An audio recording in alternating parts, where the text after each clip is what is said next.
achieving the goal of this noble institute, we rebuke in the name of Jesus. In Jesus' mighty name we have prayed. Good morning. Welcome. Well, yesterday we opened up with two major things. Let's leave the opening ceremony. We started with presentations on imperatives for building the big data ecosystems. We had Dr. Evier, who represented Dr. Motosho from AFD. We also had Professor Oneyang Udiben and Dr. Nema from Tanzania. Arguments and discussions were raised by them on the issue of the big data system. Some were application of the big data system, and others talked about, especially Dr. Nema, she talked about using big data system in the farming model.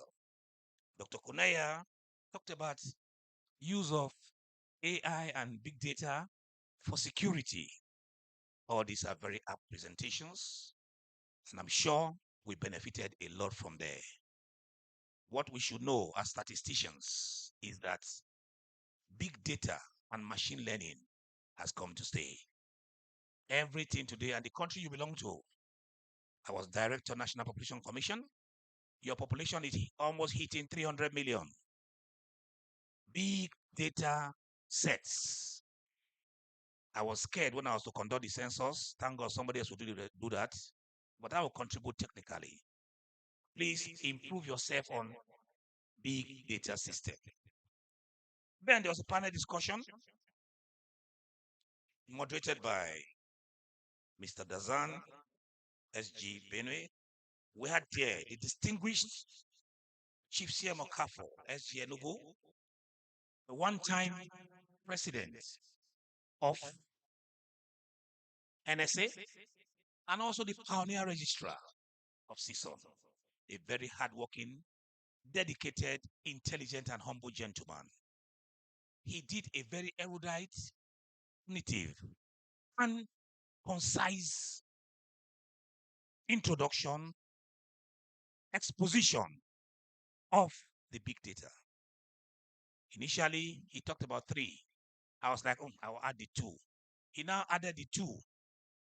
I'll add the other 2. He brought out everything. If I had to go to him and say, sir, let me have some of your research on big data. Also, we had Karl Baba. We had Austin Ayakura, Taufik or Latin War, my humble self, Abubakar Fegwa, and my beloved sister, Dr. Uchenna Ogoke. And the message was the same. There is a need to intervene in the challenges of big data systems. We talked about issues like funding, institutional walls, capacity building, and policy from government to enable us have a data ecosystem that will drive the use of data in Nigeria. Let us know, as professionals and statisticians, we should not come out as half-baked. We must know the key word is learn, learn, learn again. When you stop learning, you start dying. Intellectualism is what makes us young at heart. You notice the academics, they're always looking smart and young. You saw the SG yesterday. Handsome man. He was moving smart and young. I've always admired the man. We met in Kenya sometime. I told him, say, Ogana, what for you? Babao. Stuff like that. And let us cooperate and take Cison to the next level. For the younger generation, the inductees of yesterday, there was an induction yesterday before the banquet night. I was so excited by the number of people who wanted to join Cison. This was commendable. It shows that we are determined to learn. Knowledge is power. Now, what you have taken back, go and cascade this knowledge to your colleagues that were not able to be here. And these colleagues of yours, next year, I'm sure, when we meet in the approved venue for next year, we'll have a better outing and we'll have more members to induct. Thank you very much. God bless you all.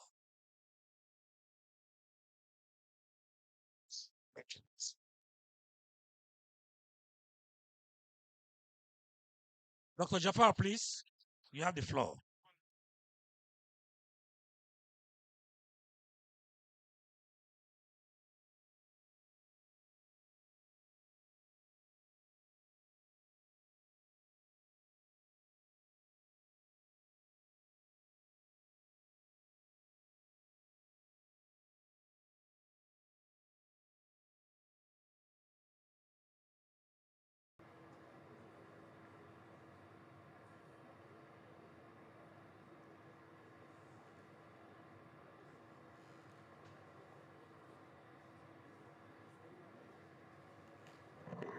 Thank you very much, the Crown Prince, the council member of the Cison.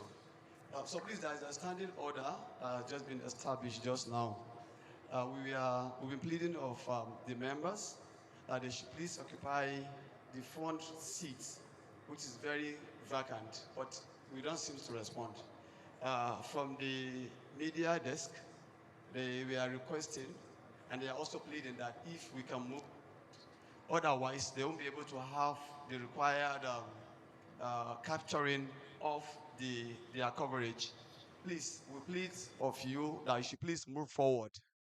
We beg of you, please don't allow any space in between. Make sure that you occupy the front seat. You are now a council member as well. Please try and occupy the front seat. You don't allow any vacant seat in your front. Thank you very much for that response. Please, we still appreciate those that are outside the hall. They should please join us. Thank you very much. So the next, while you are doing that, we will go into the session, which is virtual. We have 3 presenters who will be presenting virtually across the globe. The first one to go is Dr. Inwaya H.I., and I believe he can hear me very well. Can you confirm that you are hearing me, please, doctor?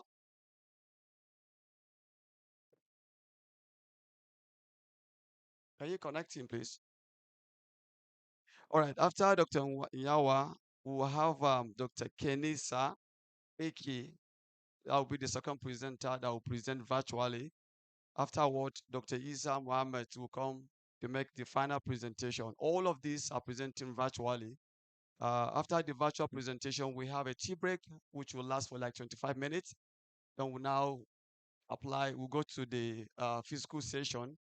We have a couple of presenters that we are not around during the first day on Wednesday to make their presentation. We are giving opportunity to make their presentation today.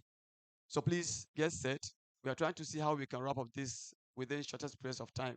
So please, the first presenter, Dr. Nyawa, if you can hear me, can you please unmute your mic, and the media will start the presentation. In the meantime, I would like to welcome the Professor Obeseson, who will chair this session. So after the presentation, Prof will take the lead and do justice to the session, please. The media, can you hear me?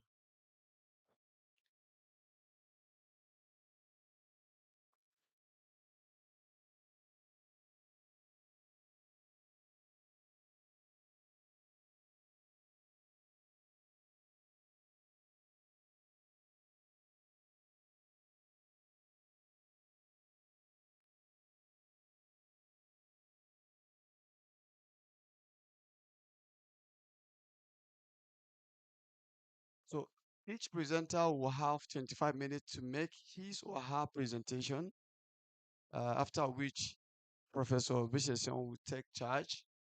And so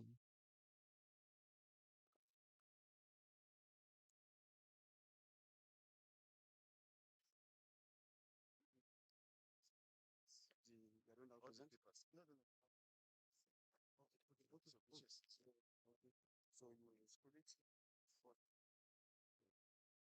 Okay.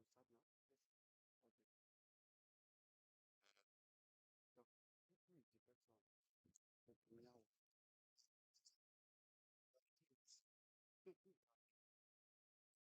Yeah. 15 minutes. Then okay, fine. Take it. Okay, 15 minutes. All right.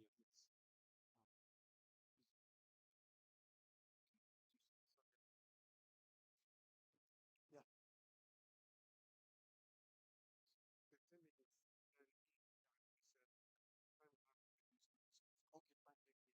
Instead of that physical section. Yes, when we have a Hyperparametric physical search section. is LSTM layer Yes. from 1 to 2, units per layer, All right. 32 to 128, Okay, as you have started already. is detailed Okay, you have here started. up to batch size. And validation and turning strategy. Random search CV with 50 sampled hyperparametric combinations, 50-fold chronological CV in 80% training data set, time ordered prevent data leakage. The evolution metrics we use R square, mean square in order to evaluate the performance. So, based on the performance matrix, some sound are disturbing me here. So, Now, based on the performance metrics, yeah, thank you. Right now, based on the performance metrics, just we have to decide or we have selected the dropout rate by 0.3, LSTM layer 64 with 32, learning rate 0.001, batch size 32, and a final model will be selected in such ways. It's what we call LSTM models. This is what we call evaluation metrics. So let me go come over the result in a discussion. Based on our analysis, based on our methodology, and based on our data pre-processing, we have a baseline regression mean square error 2.35 and a coefficient of determination 0.85. That means 85% of the variance in core yield is struggle to capture interannual fluctuation and nonlinear linear temporal dependencies. This limitation underscores the need for more sophisticated models.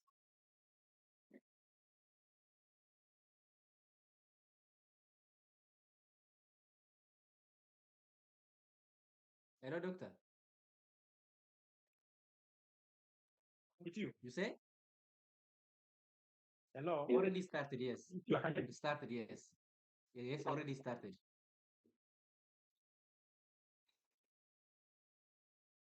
It still works.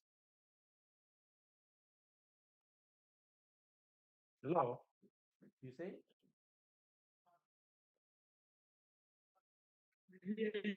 Continue. Can I start from the beginning?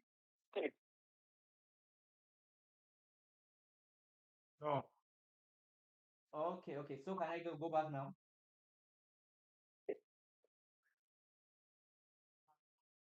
Okay, okay.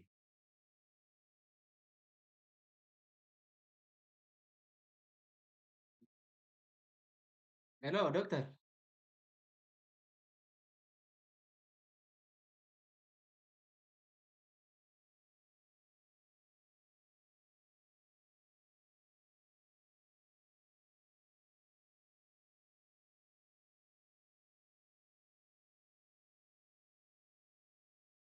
Hello, Dr. Kinesia, can you hear me? Yes, yes. Someone are calling. So please, you may wish to start from the beginning. We didn't hear when you start. Please start from the beginning. You have 15 minutes. 10 minutes. After which Prof will come over 10 minutes for question and answers. Can I start now? Can I start now? Yes, please. Yes, please. Yes, please. Okay, thank you, thank you. Okay, first of all, let me introduce myself. I am Kennedy Sabisa, PhD student in Abome Kalabi University in Benin, and my title was on improving agricultural efficiency with artificial intelligence in a data analysis in case of corn yield prediction. And then under my introduction, I have such information, what we call food security remains anchored in agricultural, but is strained by climate change, epidemics, and a resource limit. FAO estimates 50% of food should be increased in 2050. So AI or artificial intelligence in machine learning enable integration of satellite data, weather, and the soil formation for improved yield prediction. So corn yield is critical due to maize role as global stable crop. So here I have some research question, what you got here. How does early stem performance compare to traditional regression for corn yield forecasting?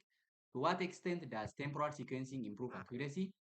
What are practical implications for precision agricultural system? The general objective of this study is to analyze improvement of agricultural efficiency with AI and data analysis in case of corn yield prediction. And here the specific objective is to compare traditional and early stage neural network learning techniques and analyze early stem temporal modeling capacities, and finally explore AI implication for precision agriculture. Here I have some gap in order to be or to conduct this research, or what intended to be conduct this research. Most existing crop yield models use statistic or aggregated features, ignoring temporal dynamics. Critical cause and effect relationship are often overlooked. Reliability of forecast is low under climate variability in the mid-season stress event. Finally, need for time series of AI models to generate accurate in-season corn yield prediction is also faced under different research in order to be solved. So my own contribution or our main focus is that focusing on temporal modeling using LCTM with multi-modal input data. My data source have three parts, but it is called as USDA crop plants. It integrates country level crop yield with remote sensing, climate and soil data, which was conducted in Alabama countries from 2017 to 2021. And the temporal resolution is monthly observation. The key feature of this data have three parts: NDVI, temperature and precipitation from climate, soil, and moisture from USDA soil survey. The data processing can be phased in four ways: normalization, splitting the data into testing and training, missing data analysis, temporal preservation. I have two important model here, which is going to be compared. Traditional or baseline statistical model, what we call multiple linear regression, and high-level deep learning or long short-term memory LSTM neural network. When I conduct baseline statistical model, what you call multiple linear regression, I have established non-temporal, conventional, and a method against which was advanced model will be compared. But under long short-term memory neural network, it was designed for sequential data analysis with gathering mechanisms that capture long-term dependency in time series or related within temporal series. Hyperparameter to search and model optimization. I have two layer, one and two. I have 3 units per layer. I have 4 dropout rates, and I have learning rate or Adams-Smith optimizer, and I have a batch size. So each this hyperparameter search can be evaluated by performance metrics by mean square error and error square. So the validation is that it was searched by randomized search CV with 50 sampled hyperparameters, 5-fold chronological CV on 80% training set, time order preserved.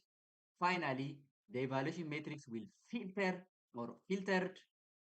LCTM of 64 and 32 units, dropout rate of 0.3, learning rate of 0.01, batch size 32, and finally the model or LCTM model can be filtered or selected. Here is the evaluation matrix what I have spoken here above. Results and discussion.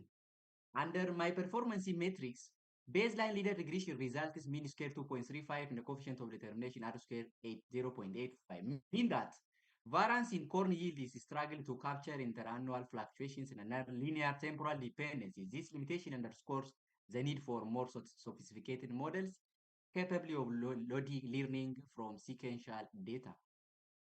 Under model performance of climate condition, LSTM model outperforms the linear regression under all conditions, but most remarkably in the dry year, where the LSTM mean square was 39% lower than that of the linear model. This suggests that LSTM ability to reproduce nonlinear stress responses such as combined effect of high temperature and low rainfall is particularly valuable during adverse climate situation. Let me see the LSTM performance. So this result indicates that significant improvement over the baseline model because the R square is very high than that the baseline linear model since it is 0.92, and if we see the mean square error also it's 1.85, which is very lower than that of the baseline regression model. So you can compare it by evaluation matrix. And here table 3 is comparative performance of predictive models. So this is what I have spoken here about. And let me come over the visualization models. High predictive accuracy. In figure 1, we have predicted versus actual yields of LCM models. Here it shows that high predictive accuracy is indicated by tight clustering along the one with one identity line. Here, identity line. In a scatter plot that contrasts expected yield with actual values.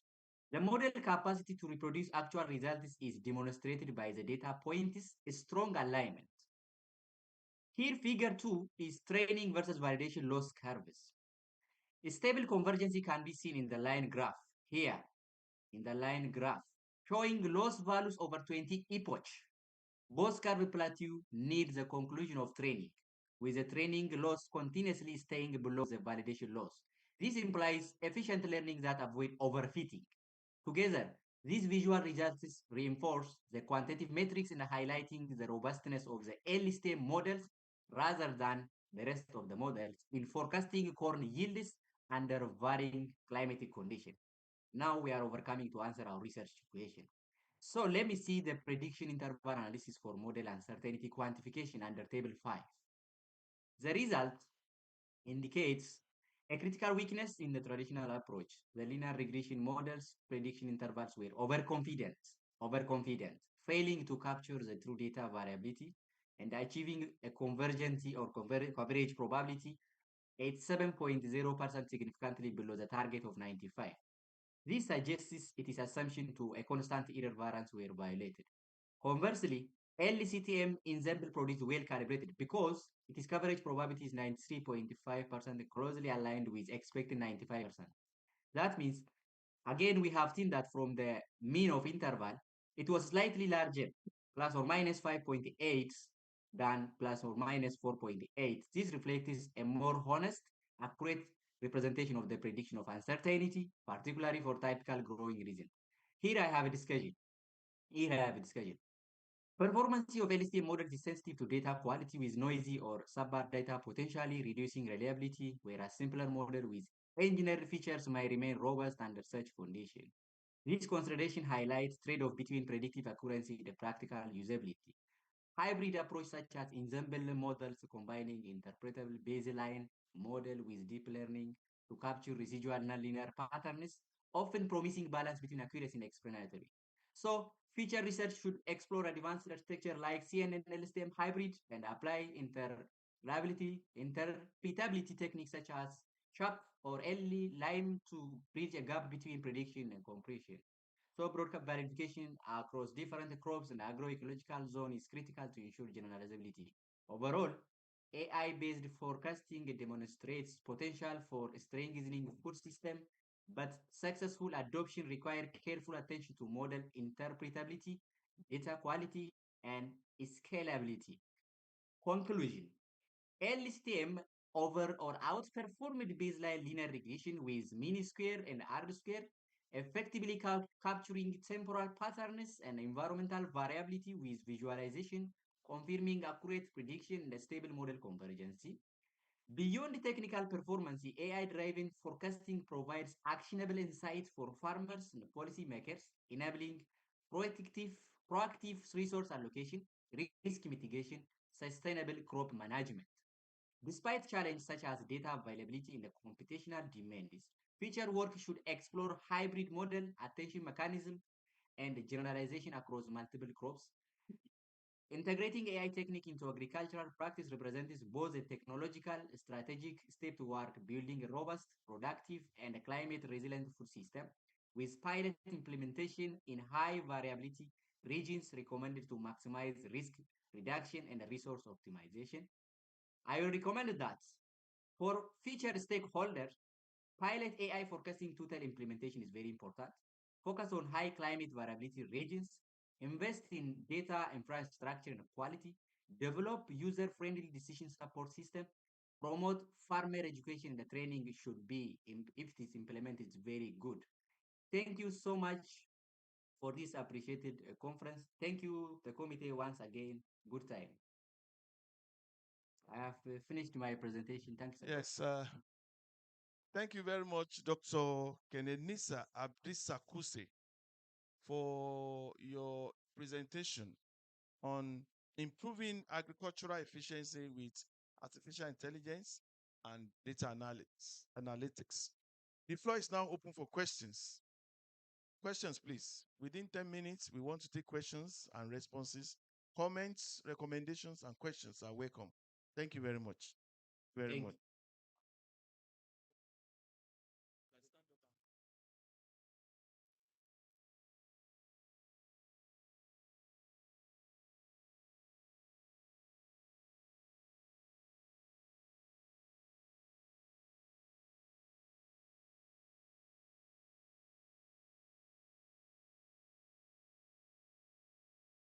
Good morning, everyone.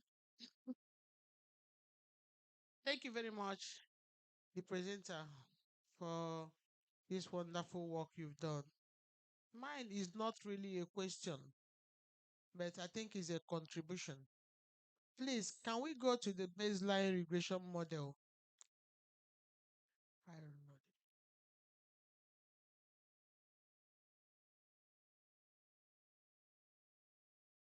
Okay, there. Okay, we are there. I want to ask a question. You have a model. That Y cap there, is it an estimated model? I'm asking the presenter. I don't know whether he's with us. I'm hearing you. We continue. Okay. Okay. Oh. Is it the Y cap you have there? Is it an estimated model? An estimated model. You say. Recording in Because progress. if it is an estimated model, you are not supposed to have an error. You have an error in your model.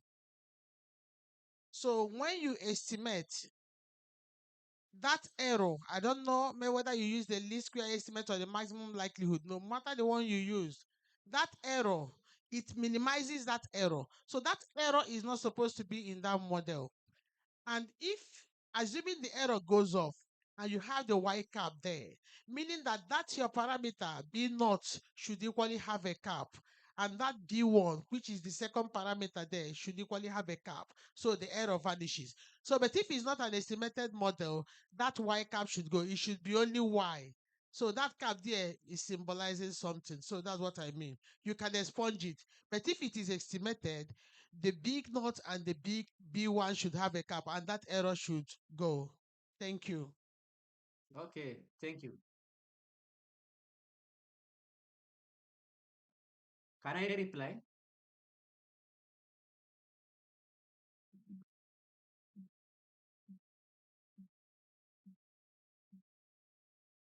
Hello. Good morning, everyone. I am Dr. Tare Moses Karimo. I just have a little concern regarding the title of the paper. I will request, please, for us to see the first page where we have the title. The title says Improving Agricultural Efficiency. So I was wondering if this model is some sort of model we will take to the farm and plug it so that the cost of production will reduce and productivity will increase. I was wondering because from the title, that is the way it sounds. But I think the appropriate thing would have been improving agricultural modeling efficiency. If we use modeling efficiency, it captures what he has done. But otherwise, I would suggest a revisit of the title. Thank you. Yes. Can he repeat again? Can he repeat again? Can he repeat again? Can he repeat again?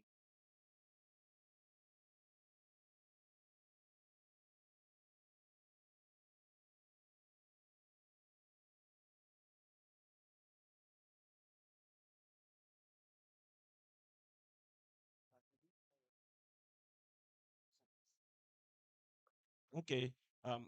I take it again. Just kindly take us to the title of your paper. Okay, title. Okay. So improving agricultural efficiency with artificial intelligence and data analytics and analysis of can yield prediction. So my question is, are we going to take this model to the farm, plug it to whatever crop that has been planted, and then see how this model helps the farmer reduce cost or increase productivity? So when I look at what you have done is not agricultural efficiency you are improving. It is modeling efficiency. So I am suggesting that the title should be recouched to reflect what has been done. Thank you.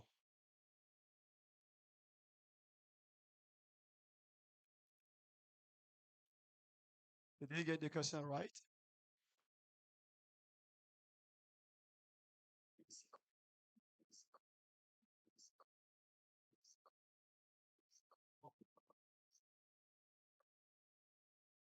Dr. Kenisa, did you get the question right? Yes, yes, yes, yes. Can I reply? Or another audience are there? Question for you, then you reply afterward. So we'll take one more question. We have only 10 minutes for this session. Thank you.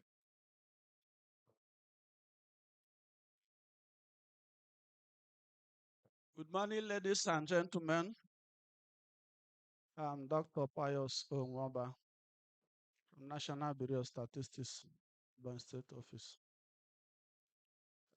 Thank you, the presenter. My question is this. Is this model your model or existing model? What I mean by your model, are you the first person to generate this model? Number one. If it's existing model, from which work are you extracting it? The second question is, how can a layman, I mean the village farmers from a Ebonyi State example, apply this model to improve agriculture efficiency? That is my question. Another concern is that some of these, I didn't number this model. I suggest it's necessary you number it so that when one is referring to any of the model, it will be easy. God bless you. Amen. Thank you. So you may wish to respond to the questions, please.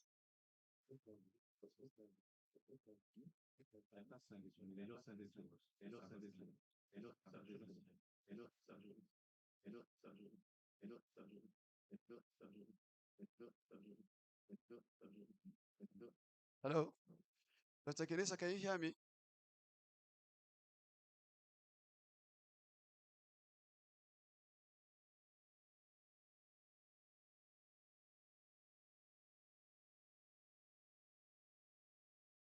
Hello? Dr. Kenisa, can you hear me?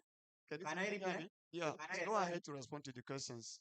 The questions. Okay, thank you. Okay, thank you, dear committee and dear audience, for the appreciated comments or suggestion and the question. I will take the suggestion just and I will incorporate into my document later, and I will try to reply on the question raised, especially from the first question what Madam raised. Is it estimated model? Yes, it is estimated model. Yes, the estimated model, because the data set has three parts. The data set has three parts. That means data set consists USDA soil surveys, Sentinel imaginary data sets. Again, we have another third data set under this main or the original data set. So baseline regression used three factors. That means temperature, precipitation, and what we call NDVI or normalized the difference vegetation index. By having these three factors, it estimates the models and larity will be compared with LCTM model. This is the answer what I have for the first question. For the second suggestion, I think I consider it as suggestion because the question is on the title. Are you going to model to farmers or to increase or decrease or reduce, produce something, modeling something like that? Just I will consider it. I will consider it, or I will just take into consideration to modify my title by modeling like that, since it is model comparison.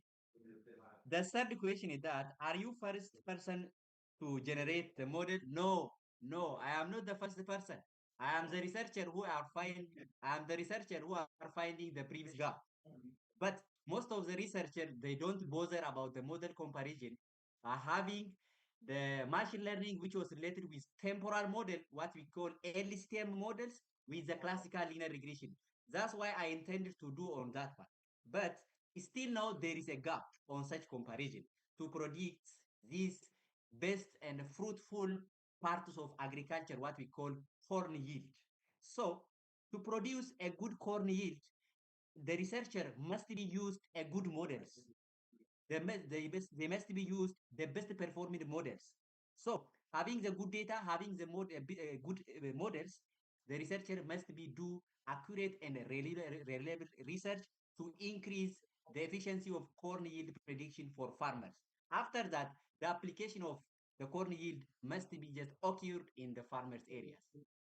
This is what I have for the search. How the village man can apply. Just come from the researcher. Directly the villagers or the one who living in the village cannot apply. But it come from the researcher. If the researcher do the good models on the given or the available data set, it must be available. So thank you all. This is all what I have for your suggestion in the question. Thank you once again. Yes, thank you very much, Dr. Kenenisa Abdisa Kuse. We are very happy that people have taken comments and you have provided your answers. Well, on that note, we would have to move to the next presentation. Thank you very much. A round of applause for Dr. Kenisa.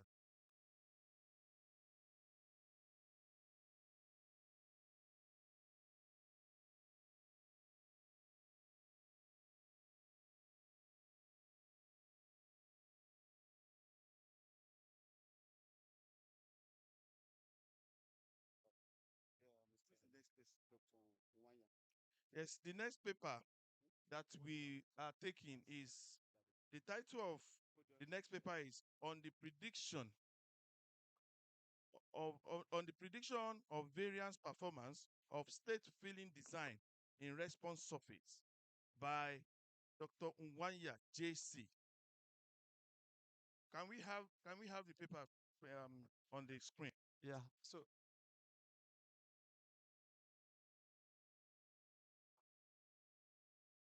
it's something I was telling you. That's what I present.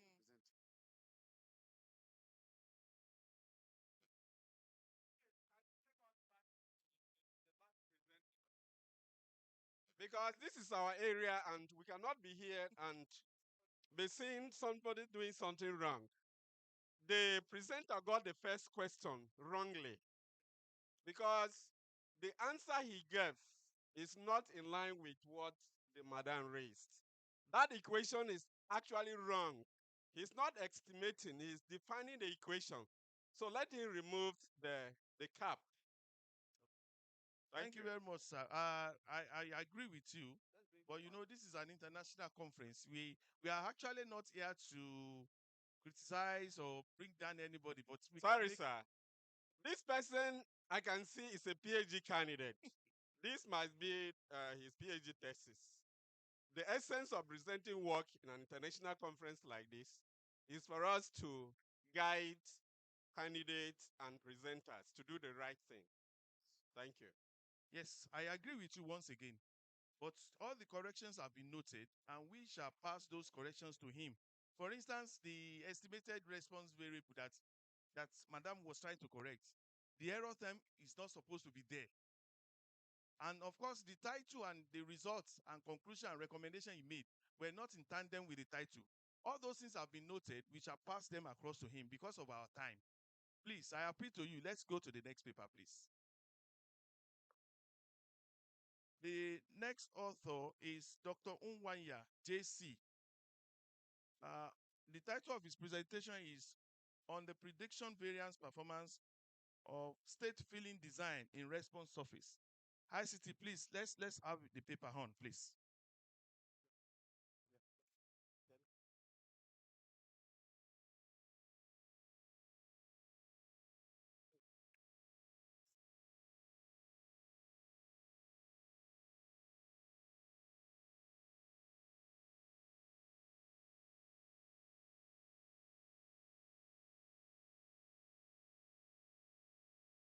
Ten minutes. So 15 minutes for your presentation, please. Go ahead.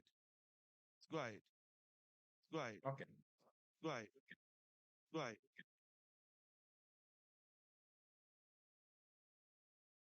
I'm here to present a paper on behalf of my colleagues on the prediction variance performances of space filling design in some response surface models under cuboidal space.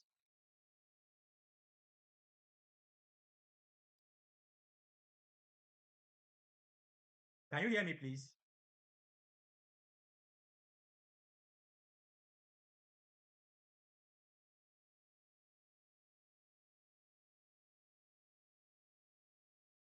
Hello, can you hear me?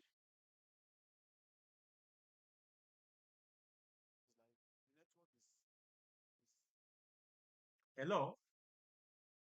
Can you just share your screen, please? Okay.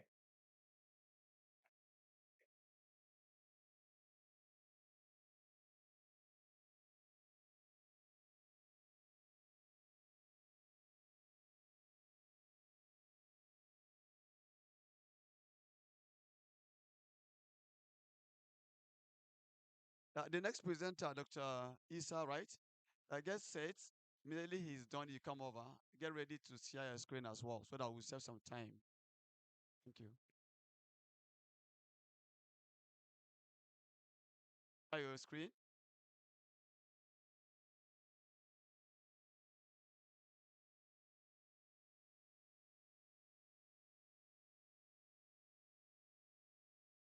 Okay.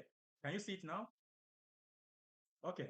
Can you see it now? In computer experiments, higher order terms are frequently higher order terms are frequently higher order terms are frequently.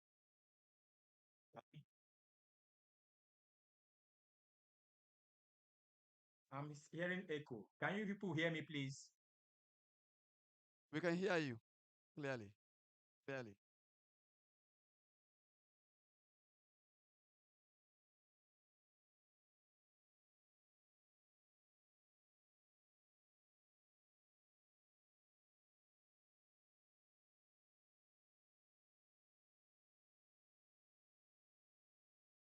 Please, am I heard? Please kindly proceed. Higher order terms are frequently necessary to adequately characterize a response. And space filling designs commonly used for computer experiments are excellent design choices because design points are spread out evenly throughout the design region.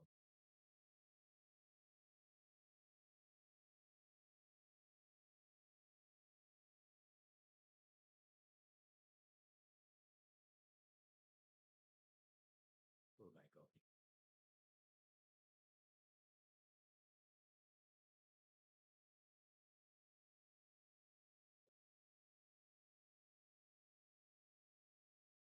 There you go.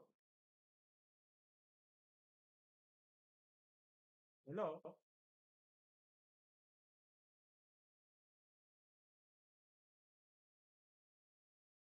We can hear you, please. You may wish to proceed.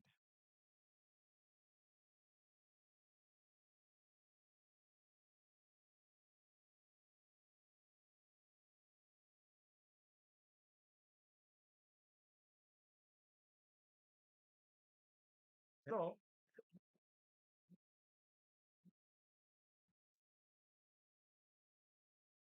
Do we give you a few minutes? You tidy up your site before we come back to you. The next presenter can take the lead.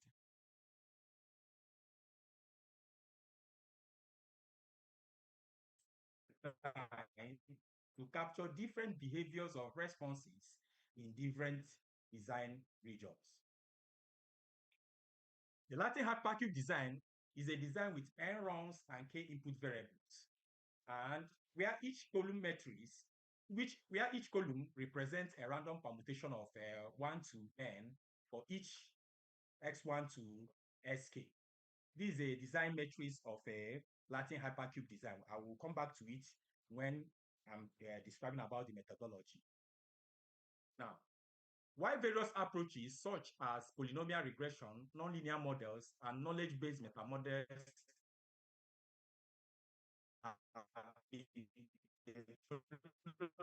to analyze simulation outputs, 2016, selecting an appropriate design remains a challenge.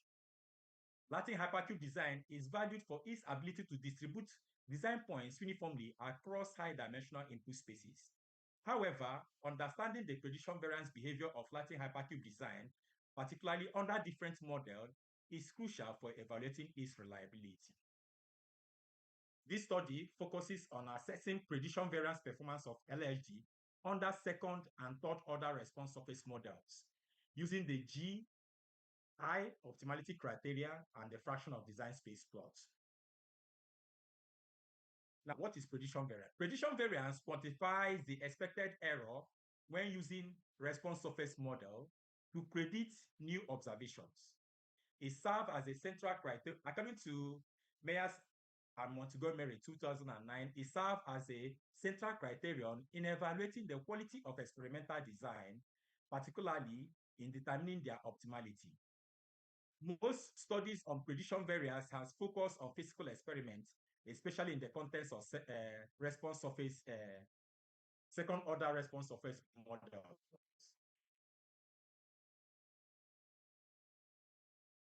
You can see the work of ours around 2003, Wanya and Dozier 2022, and Aladuba and Yaka 2022. All these people, these are works of prediction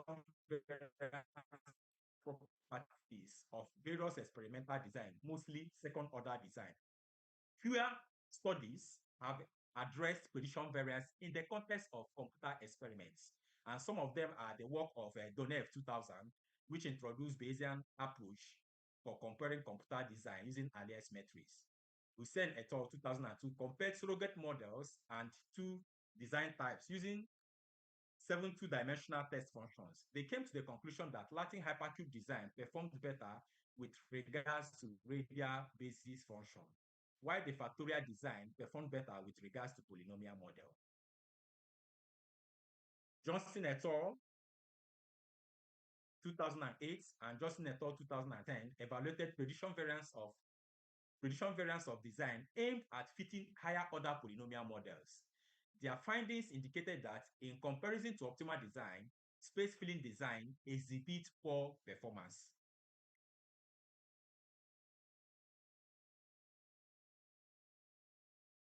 Building on this above studies, this research focuses on the prediction variance performance of Latin hypercube design under second and third order response surface model using the G and I optimality criteria. Now, coming to the methodology, suppose we are looking at a uniform k-dimensional grid. We have a design matrix. This design matrix is a Latin hypercube design if and only if the columns, there is no duplicate entries in any of the columns. What I mean, in each of the columns, for it to be a Latin hypercube designs, each of these columns must have a different entries. Each of the columns under, depending on the factor level you are considering it, each of the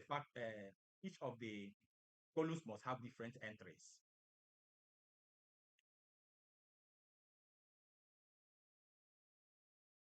And in fitting a Latin hypercube design, these column entries, you must fit it based on this based on the model. For example, the one displaying on the screen is a second order model. You fit the design, the Latin hypercube design based on second order model or third order model. Though this is a second order model. the slide did not capture third order model, but this work will fit this Latin hypercube design based on these two models, second order model and third order model. Now, to fit any of these Latin hypercube, because you are choosing, you are fitting the columns of this Latin hypercube design, but you don't just accept any of the columns. You test whether they are fit. Manually, you can test the design matrix of a Latin hypercube design. If the determinant is greater than 0, it means that you are going to use it. But there are other, because it's a computer experiment, we have other methods to check, like exchange algorithm. You can use exchange algorithm to be checking whether a Latin hypercube design is fit to be used. Now, when you now fit this second Latin hypercube design under these Hello, Doc, can you hear me? models, you can now evaluate It's on this wire. Can you hear me? hypercube design using the Hello? optimality criteria. This is the G optimality criteria, where the G optimality criteria Dr. minimizes Wire, the can you hear me? maximum Dr. scale Wire, can you prediction hear me? variance. Dr. Wire, can you hear me? Dr. Wire, can you hear me, right? Please, could you just go to your conclusion because you have 60 seconds to go. Now, this is the results. The results shows that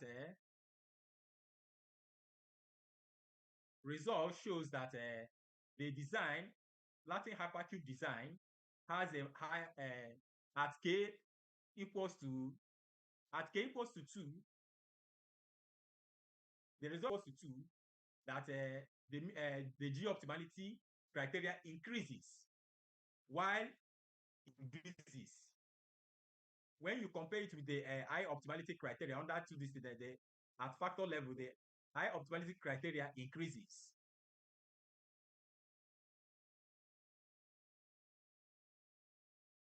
In summary, the Latin hypercube performance under response surface model show that Latin hypercube design perfected under third order models, while the G optimality criterion is employed when the I optimality criterion is used. The FDS plots also reveal that the number of factor level in any of the model increases. Thank you very much.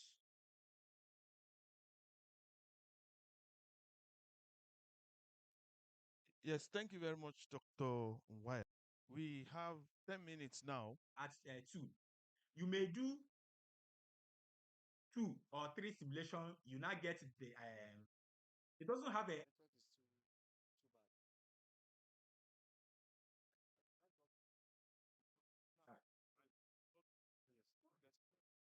hello.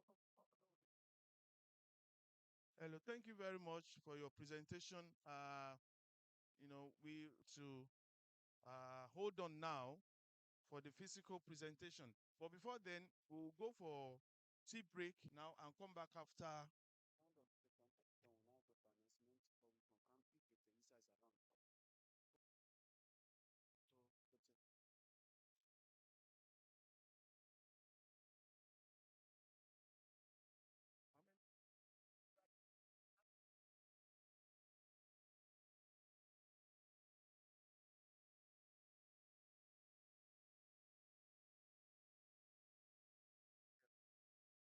Do you want to round up now? Please, quickly round up, please.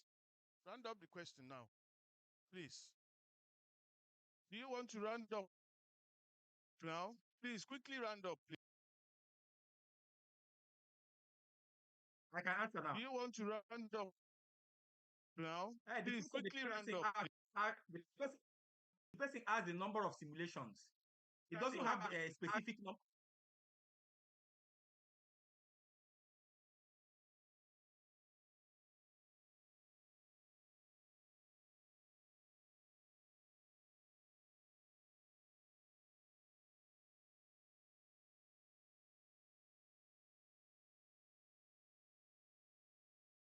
Don't feel special. No, you don't feel beautiful. You don't feel smart enough, strong enough, good enough, feel like nothing at all.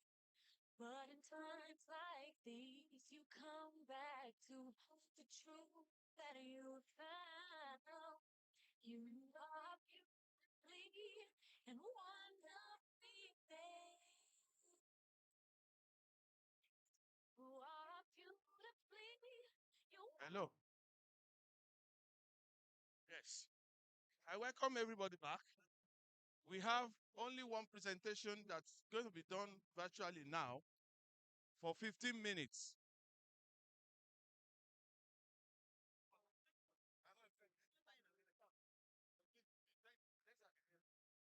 Okay. Oh, yeah, come.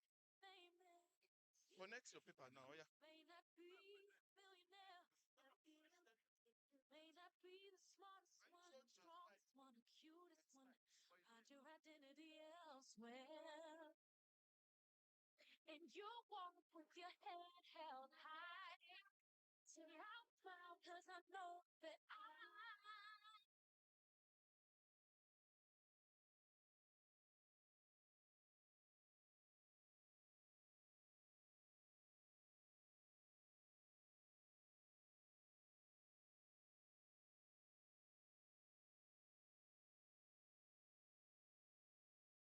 with a smile on my face, open up, I know, yes, I know that I am untouchable.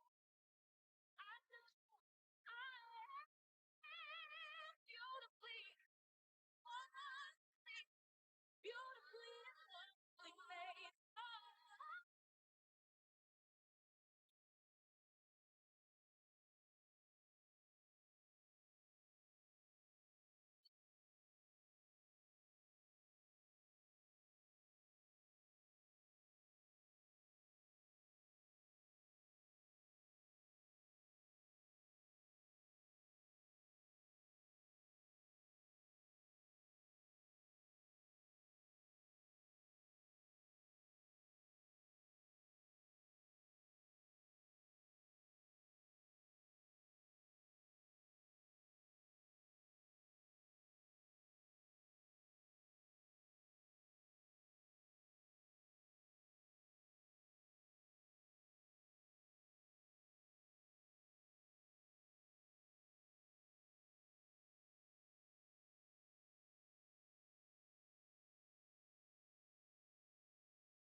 Oh, Although with our challenges, the internet, I mean, everything is back now. We want to we want one physical presentation now by Mrs. Rashida Sadiq. The title of our presentation is The Significance of Expected Mortality in the Extension of Artificial Neural Network to Relative Survivor. She has 15 minutes to present. Thank you.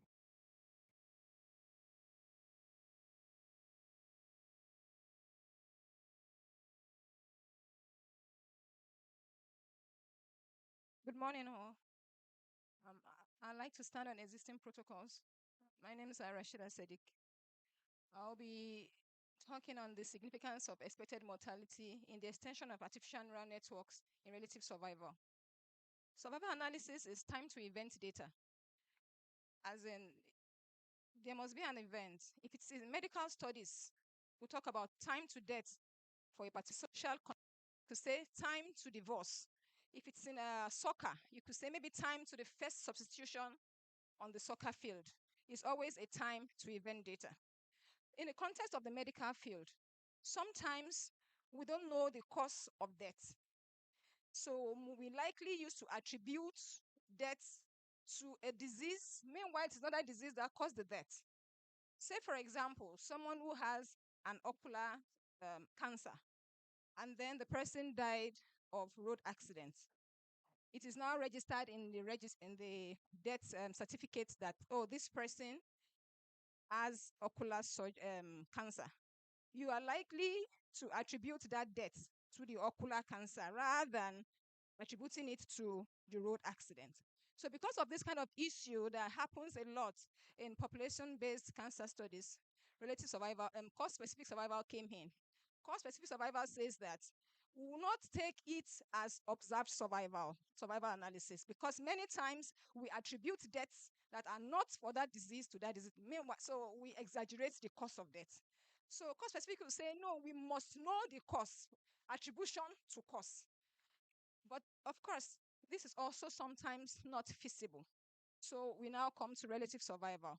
Relative survival will tell you, I don't want to know the cause. All I'm concerned about is that the same age of that person, the same gender of that person, what is the expected mortality of that person who does not have that disease? Someone that is disease-free.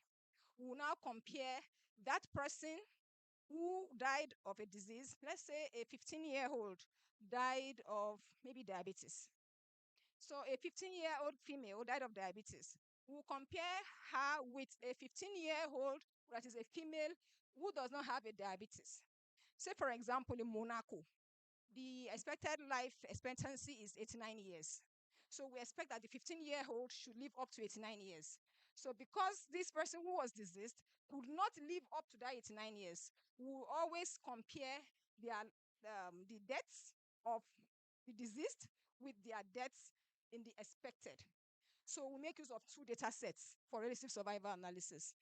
The data sets of the disease in question, also the data sets of the population background, the one from the population registries. So we have several regression models that they've been using for this relative survival, but they've never used artificial neural networks. So we applied artificial neural networks to relative survival by incorporating background mortality. So this is the survival model for the usual survival analysis that we all know. We have the covariates, hidden layers, and then the output. That's the conditional hazard probability. Then the new model, please, the next slide, please. Next slide, please. So this is the one that we proposed. This time around, you see that aside the covariates, the first set is the expected ones. These are the ones from the background mortality. So we fix in the expected data set as well as the observed from the diseased. So we come up with conditional excess hazard probabilities. Please, the next slide. So this is it. Relative survival model has two approaches, the additive and the multiplicative. It tells you that the observed survival must be split into two components. The first one is the population, and the lambda E is the excess hazard. That excess hazard here denotes the one that is specific to the disease in question. So if the person did not die of another disease, the person actually died of that disease, the lambda naught of T, which is the observed estimate, will be equal to lambda E of T. But if the person died of any other cause, aside the one that he is diagnosed of, then it will fall under lambda P of T. So it is this is the multiplicative approach. No, this is the additive model. Please, let's go forward. And this is the multiplicative model. So we'll apply artificial neural networks for the two of them.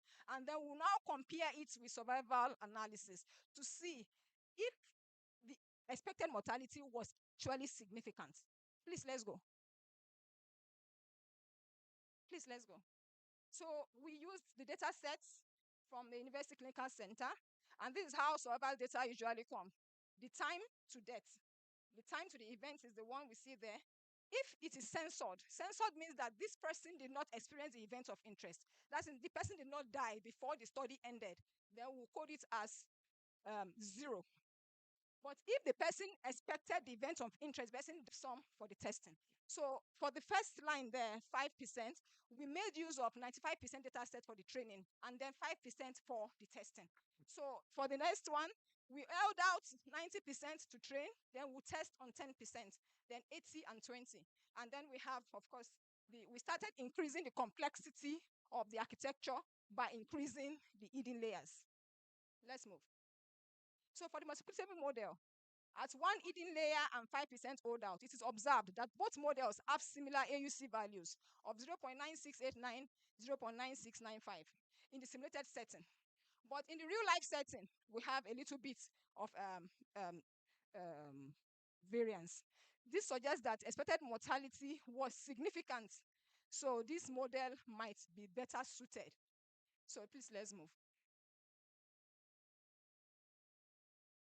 So we continued that, comparing the observed survival, the normal standard survival, with the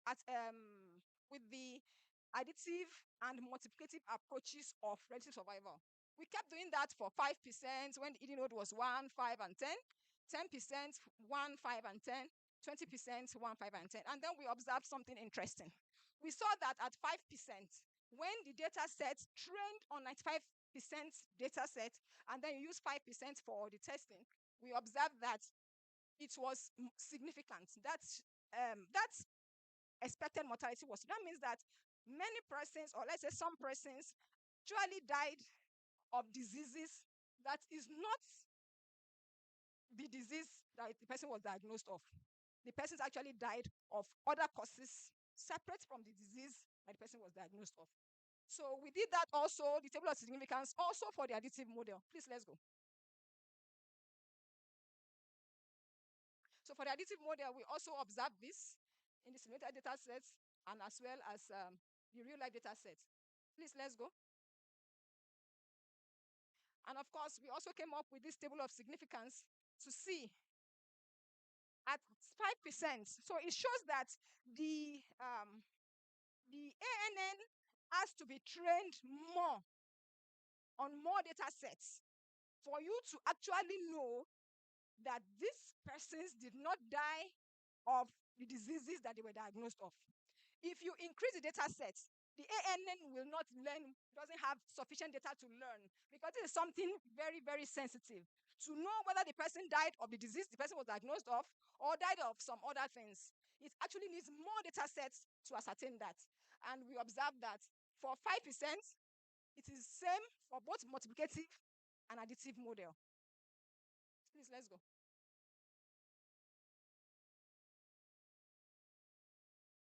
So tables 4 to 6 shows that the significance of expected mortality was conditional upon the combination of factors, which means that the ANN architecture is very significant. You have to take cognizance of the fact that your ANN must have enough data sets to learn from before it can actually depict that, oh, truly, some people were dying of diseases or some other things that is not of what they are diagnosed of. So let's go. On the basis of this result, it appears that the expected mortality might be significant, but results are not consistent across different holdout samples for both models of relative survival. The expected mortality was most significant, as I said earlier, on the 5% holdout sample, which implies that optimal use of ANN for relative survival will be dependent on architectural decisions. Let's go, please. In conclusion, this paper demonstrates efficient design strategy and better understanding of the learning capabilities of the ANN for relative survival. Specifically, it makes original contributions in introducing the concept of ANN to relative survival. This time, we made use of the back propagation algorithm. We hope that by next Cison program, by the next conference, we'll make use of other algorithms, because this is the basic one. So by the time we make use of the higher algorithms, those ones that converge faster, we would then know, probably will have more of significance. You are not available. Please, that is the end for it, because we don't have much time to waste. We are doing all the presentations here in this hall, not in the parallel site. So please try and be, more proactive. Quickly, smartly, we are done. Introduction, methodology, and result. Prof. Thank you very much. We now take questions for 10 minutes. Questions for 5 minutes. Please, any question, recommendations, or suggestions?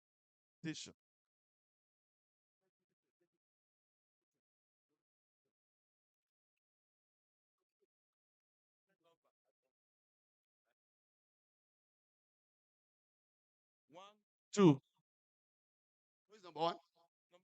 Number one. Thank you very much, presenter.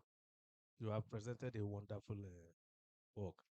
But in your conclusion, you set aside the operation based on 5%, 20%, and 10 and 20.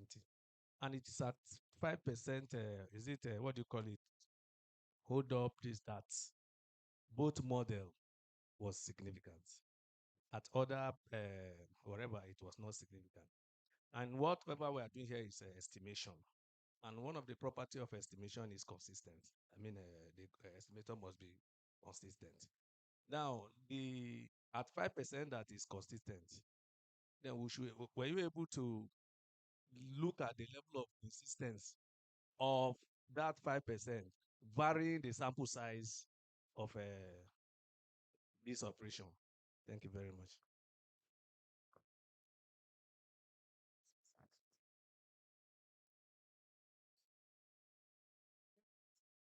Okay, let's listen. Okay. Number two. Thank you, the presenter. You've done a good job.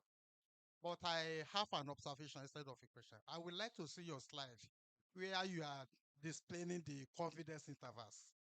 I could see that there's a mistake in one of the confidence interval. The lower limit is higher than the upper limit. I will want you to look into that and get it correct. Thank you. Third Confidence question. interval. Okay. The third person, please. Comments, questions? All right. Okay, that's it. Um, I'm not sure I made mention of anything confidence interval. Did I? Sir? Two values? No, it's not confidence interval. It is the AUC values for both the survival analysis and the relative survival analysis. It is the AUC values. That's where we get to see if the values are too distant, then we'll say that actually there is another cause. What we mean is that, there is an additive model. Lambda naught equals lambda p plus e, which means that observed death is equals to all other causes of death plus the specific cause of death. If the difference is too much, then we will say that the person died of other causes. If the difference is not too much, then we will say the person actually died of the disease that the person was diagnosed of. And sorry, the other person.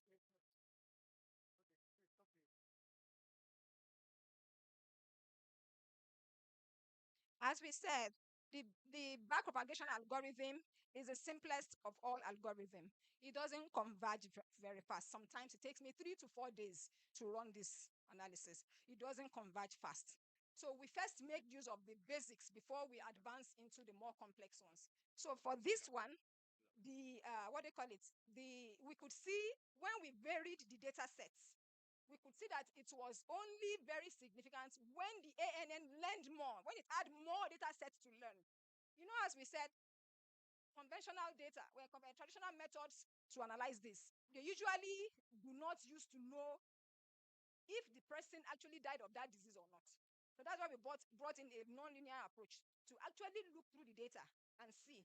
And even when using the nonlinear, it is only when it has learned enough using large sample, 95%, before it's able to see that actually some persons died of diseases that are not of the ones they are diagnosed of. That's just. Thank you very much. All the questions, comments, Thank you. the presenter will note. Please, can we appreciate her, please? I think we can do better. Good. All right. The next presenter, I think, is virtual, who will be the last person to present virtual. Can you please bring him up quickly? The next presenter. If he's not ready, we'll go to physical. Next presenter, virtual.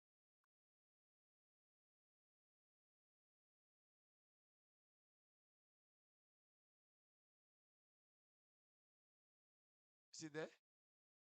See there? See there? See there?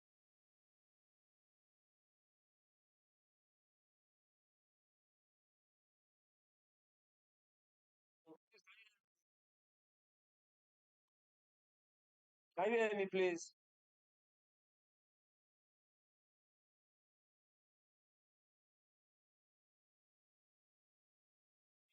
Sirs.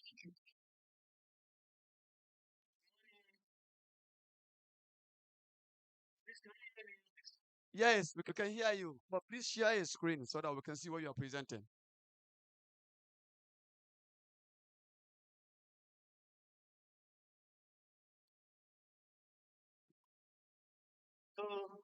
We can hear you. Please hear you.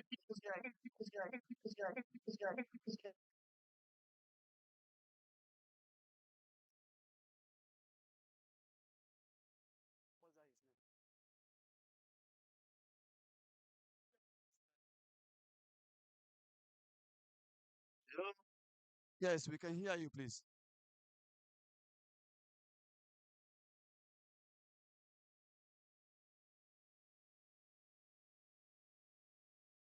Please, we go to the next physical. Let me see who's next. Prof, please go the next.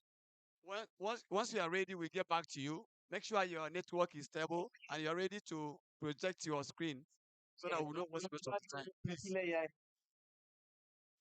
Alaba.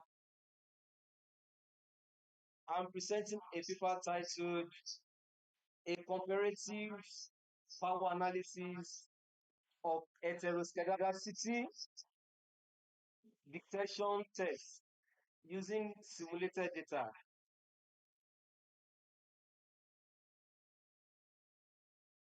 In the topic, we have two keywords. We have what we refer to as power, which is our power test. And at the same time, we also talk about our heteroscedasticity.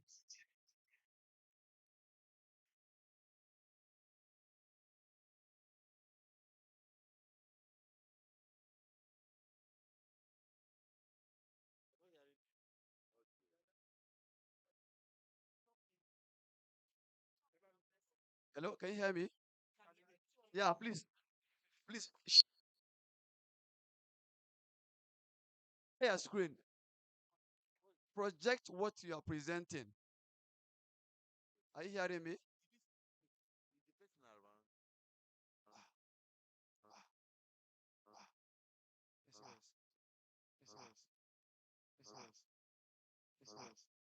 If you can hear me, please project what you are presenting so that we will see. So that we will see. So that we will.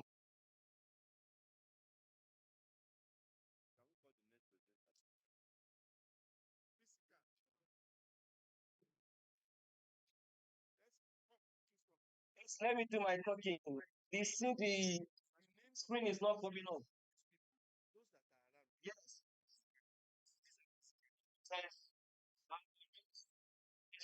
What is meant by non-hypotency, which is hypotency of no difference. And the alternative hypotency is of difference. In other words, non-hypotency is a hypotency statistical significance between two variables in the hypotenuse. Why alternative hypotenuse?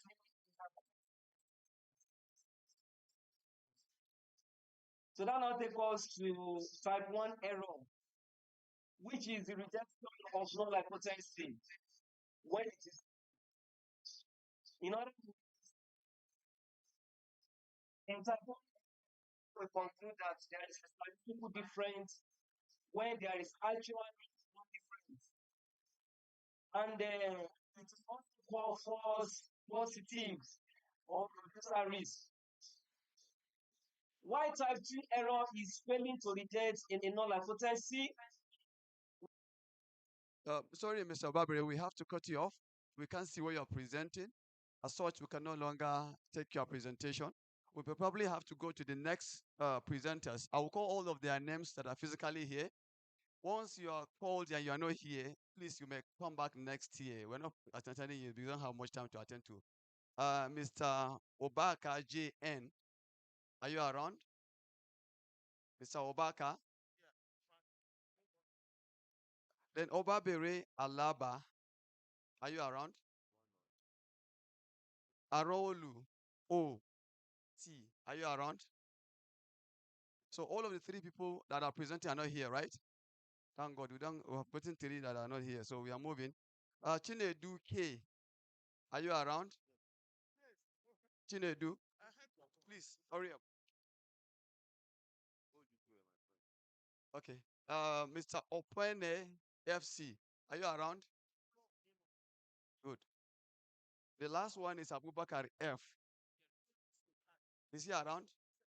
All right. So we have two presenters now, and they have 10 minutes each, after which we entertain question and comment for 5 minutes. We are done for the clinical sessions. Two presenters only to present now. Thank you. If you are ready, please, let's project his presentation. Then we'll move on quickly.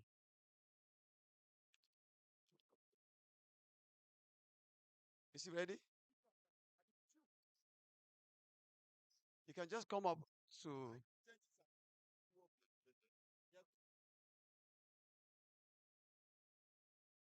So Abubakar, if you are ready, please.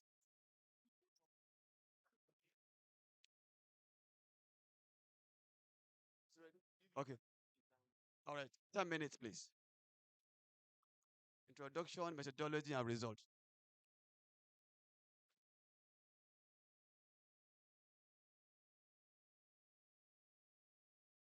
Good morning, all.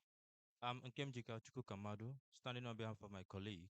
I'm presenting a paper on AI-powered climate and weather forecasting for improving agricultural planning in South Nigeria. Now, the importance of agriculture over time cannot be overwritten. We know that agriculture centers on our economic development and growth. But given to the traditional knowledge of weather forecasting, it has become a problem for farmers, especially in this part of Nigeria, where farmers rely on their knowledge of counting, but it is no longer the same. As at weather, climate changes are no longer the way they used to be. Some persons expect rain on a particular period, and before you know, it is not forthcoming. We all can attest to the fact that currently it is raining as if we are in July or we are in August, as in the days of old. Now, we actually carried out a sample of a population of 256 respondents. Now, they consist of registered farmers and extension agents. Now, the response which we got from them were analyzed using the sample t-test. We checked the difference between the mean of their response. Now, after doing that, please move to the next slide, please. Hello, go to my results, please.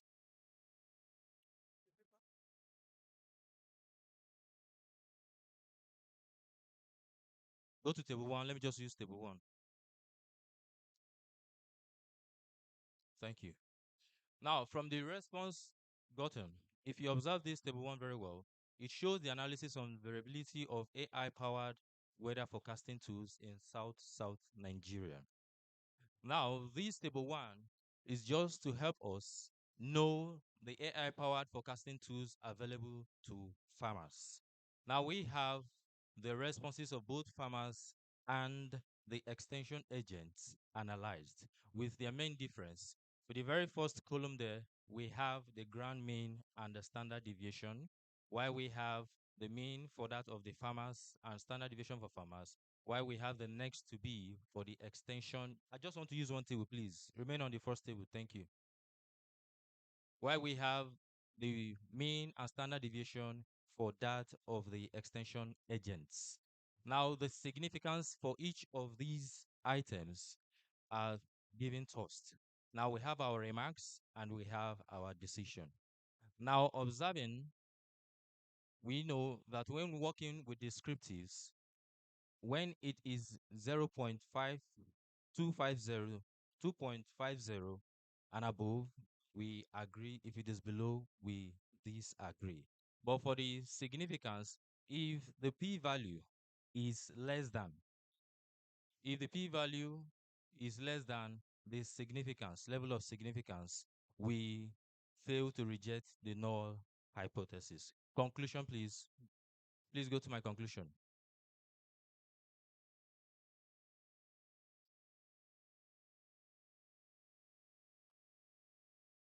Now, from the conclusion, this research has been able to show us that AI-powered climate forecasting tools hold great promises to improving agricultural planning. And not just that, right support these tools can serve as transformative instruments for building climate resilience and including and increasing productivity in Nigeria's agricultural sectors. Also, we encouraged or we recommend that government agencies, even the extension agents, and every participatory institution like our academics, our field of academics, should increase and show interest to the use of these AI powered tools. Thank you very much.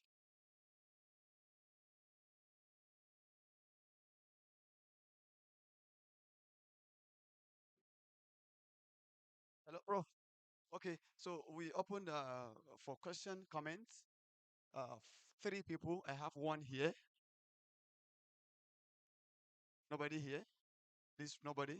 So we have one. Okay, two, three. I'm coming down, please.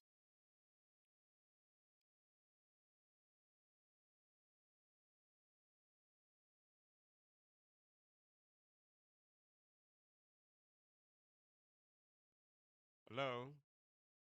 Well done, the presenter. Thank you, sir.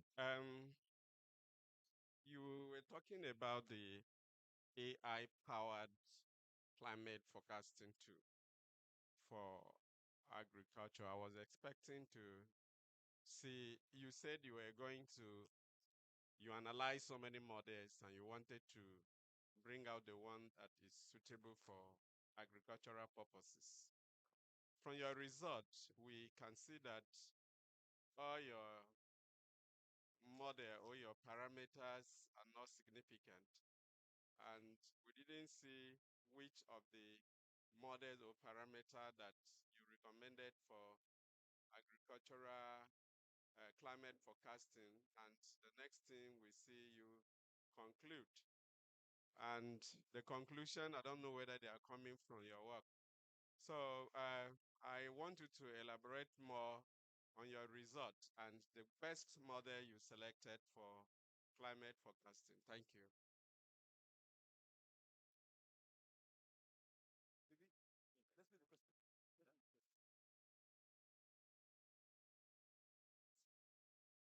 Number two. Okay, so we only have two persons.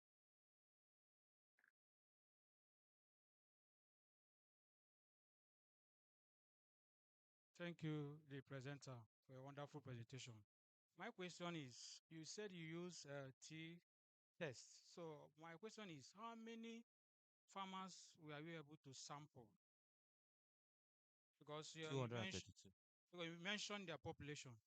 Then how many were you able to sample from the total frame? 232 were sampled. We used a simple random selection method. Yes. 256, sorry, were sampled. Now, when we administered the questionnaire, what was retrieved back was 232. Okay. So based on this number you sample, you see what ahead you to use T test. Yes, sir.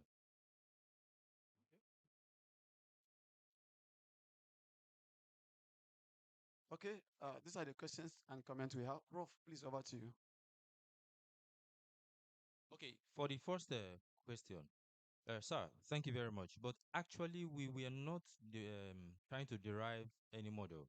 We are only applying to know if these AI tools actually are available to the farmers. That is, if the farmers are aware of it, they use them. Okay, so the analysis you have here showing the responses for that of the farmers and the extension agents, where it is all non-significant, non-significant, non-significant. That is one of your questions. It's simply because these tools, they are available, but they, the farmers, they don't even apply them, even the extension agents, simply because lack of illiteracy, cost, and all of that. So we're not deriving any model. We're only trying to monitor how to probably increase agriculture productivity in South-South with respect to the irregularities in weather forecast. That is depending on what the farmers themselves have. That is the farmer knowledge. Because they are depending on their own normal calculation where they say from January to June it will be dry season, and probably from July to December it is rainy season. It is no longer that way. You and I know that. Thank you.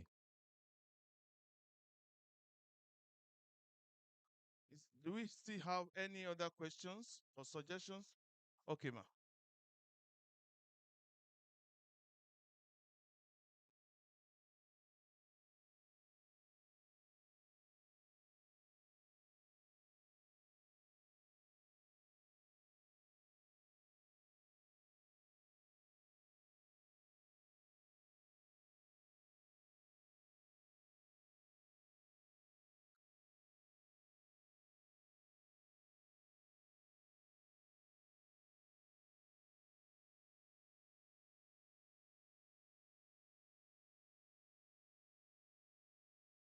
Okay, I want to align myself with the person that asked question here.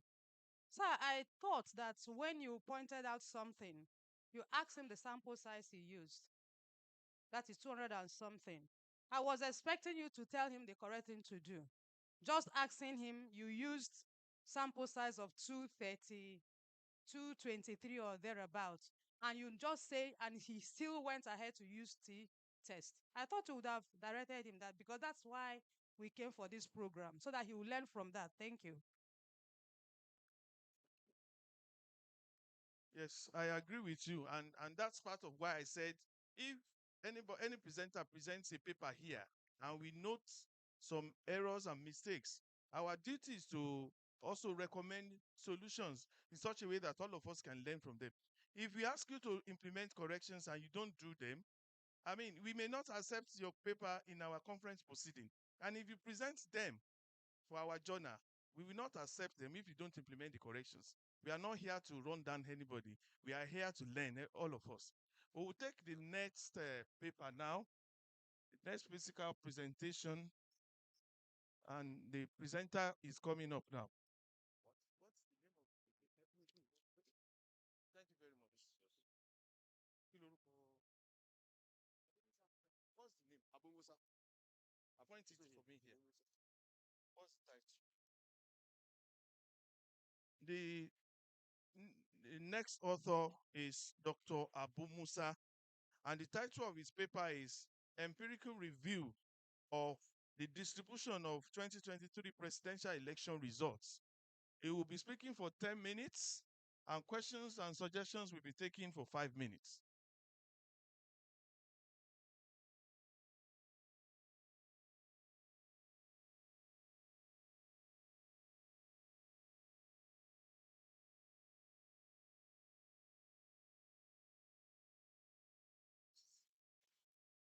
Good morning, everyone. My name is Dr. Abu Musa. I'm here to present to you empirical review of distribution of presidential election result in Nigeria 2023. Let's go. Next slide, please. You are all aware that in the Fourth Republic in Nigeria returned in 1999. And since 1999 till 2000 up to 2023, there were about 7 presidential elections. And anytime this election result is presented, there are always a very high level of agitation from Nigeria, probing the conformance of the process, either with the law of the land or with the expectation of the people. This period, we have about 3 different transitions from civilian rule to civilian rule in this period. Now, next slide.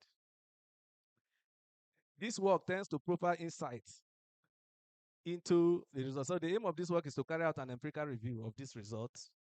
And some of the major objectives is to obtain the spread of valid votes scored by the major contender and others across the FCT. In this case, we are looking at the results between the major contenders. And in that 2023 presidential election, there are 4 major contenders. We have the All Progressive Congress and its candidates, the People's Democratic Party and its candidates, the Labour Party and its candidates, the New Nigerian People's Party, NNPP, and its candidates. And there are other contestants put together, but we lump up their result put together and we refer to that one as others. That is that. And we say to ascertain the spread, and 2, to also see whether the differences in the vote obtained by this contestant, 1, across the states, and 2, across the region, and 3, across geopolitical zones. We look at the state, we have 36 states and Abuja, making it 37.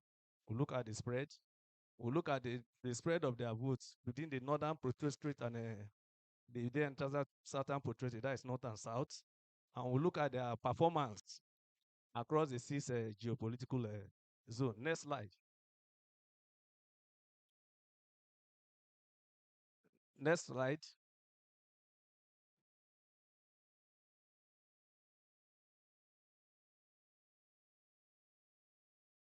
Now, the 2020 presidential election is, just I've told you the significance. You can go ahead. Next one. Next one. Various literature were reviewed on those that have written on a presidential election in Nigeria, crisis in presidential election in Nigeria, and so on. Yes, next one. Material and method. The result of 2020 presidential election in Nigeria, as declared and by INEC, were collected, and the results were further reorganized into 2 regions, north and south. The 6 geopolitical zone of northwest, northeast, north central, southwest, southeast, and south-south. Next one.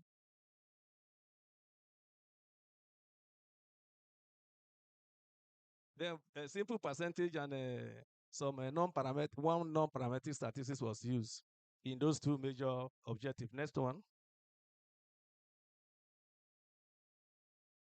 Next one. So this is the result of those elections. Arranged salary from the 36 states and Abuja. The votes scored by APC, Labour Party, NNPP, PDP, and others were given in that direction. Next slide. So you see the result continue. Next slide.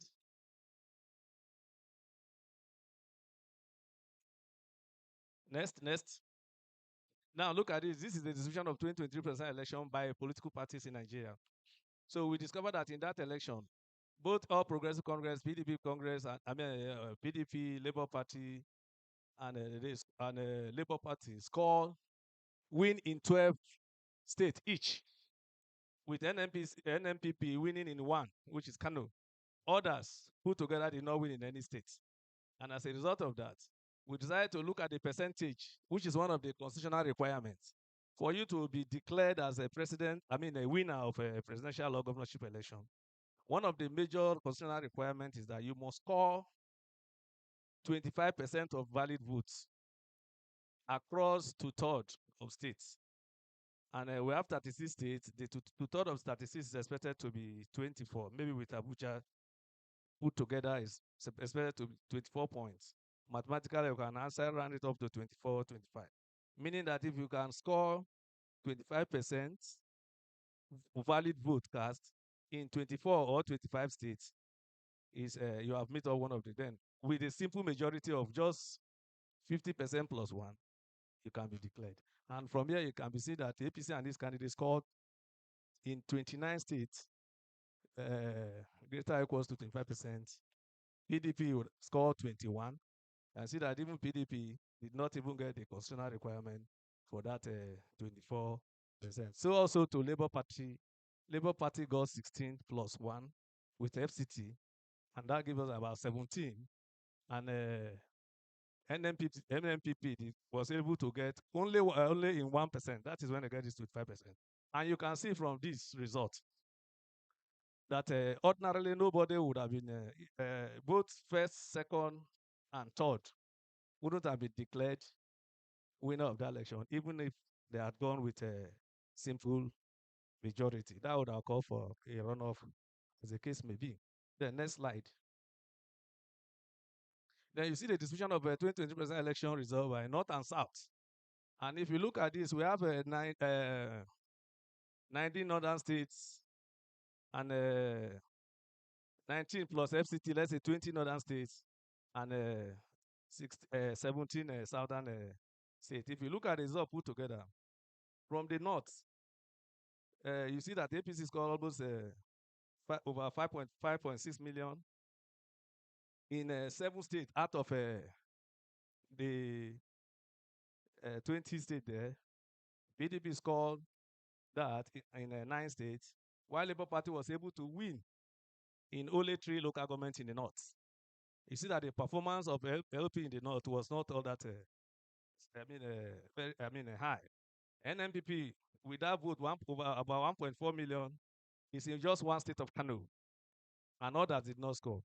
So you see that when you put together, that is a 20 state in the north. And when you go to the southern side, Southern has 17 states. APC won in 5 states. PDP won in 3 states of the north. Then Labour Party won. The south. Sorry, APC won 5 in the south. PDP just won only 3 in the south, but Labour Party won in the 9 states as declared by INEC. This presentation is as declared by INEC, and that is the official information we can work for now. So you can let's move to the next one. Then distribution by election by geopolitical zones. So when we put the 3 zones together, you can see we have the North Central, Northeast, Northwest, and North Central. And the good thing about this result is that if you look at the North Central, APC Southern candidates won in the North Central. APC Southern candidates also won in the Northwest with a very large margin. No, not too large margin. So you can see the contribution of Northwest to the success of this, to the victory of the last election. The Northwest was almost from here is a major determinant of that result. So you can move on. So those percentage was obtained using from the next one. The Cruz Kawali's model is given there. Let's go.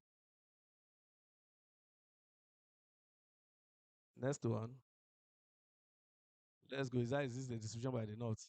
Then it loses the Cruz Kawali's results. We try to see whether there is significant difference in the vote cast by these 4 political parties in their zone. And you see the p-value there.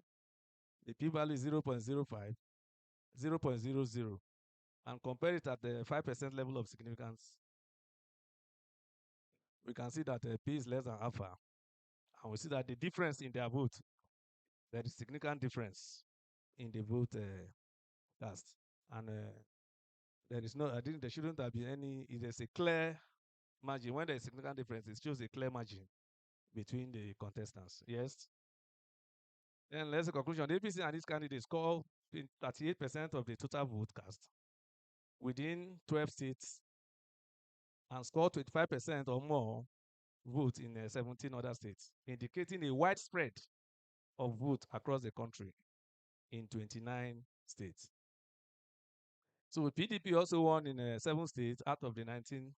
APC also won in 90 states, in 7 states out of 19 other states and FCT, and out of 19 other states and state and APC. That is where he scored 5%, scoring 38% of the vote.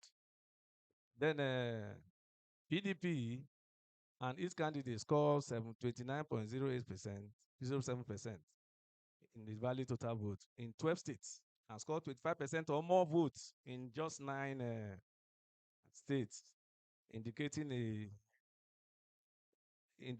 a widespread of vote across the country in 21 states. out of the 19 of northern states, FCT PDP won in 9 states, scoring 55% of the votes, and it won in 3 out of the 5 votes. And at this place, you can see clearly that the last election result as declared by INEC fall within a constitutional requirement for declaration of that result. However, you can see that based on the complaint and our own physical observation, it is also recommended that Nigeria should also to continue with, with reviewing the election process. We still need more electoral review and more legislation to back up implementation of those electoral reform. Thank you and God bless you. A round of applause. Thank you very much, Dr. Abu Musa. Before I throw it open, I'd like to ask the first question. So, and I want you to handle the questions together. My own question is that the dynamics, the current dynamics of the 2023 election results, I'm not sure. I mean, what do you need to do to make sure that this Kruskawali's model can capture the new dynamics? Are we sure that what happened in 2023, the momentum in 2023 has not been badly damaged? The distribution that brought those results of 2023, those parameters that made those results like that, when Labour Party got more than 6 million votes, can the dynamics of and can the model capture the new situation in such a way that we can use this model to predict into the 2027 election? Now the floor is open for further questions. Please raise your hand for questions. Go there. Number 1, number 2, number 3. Hello.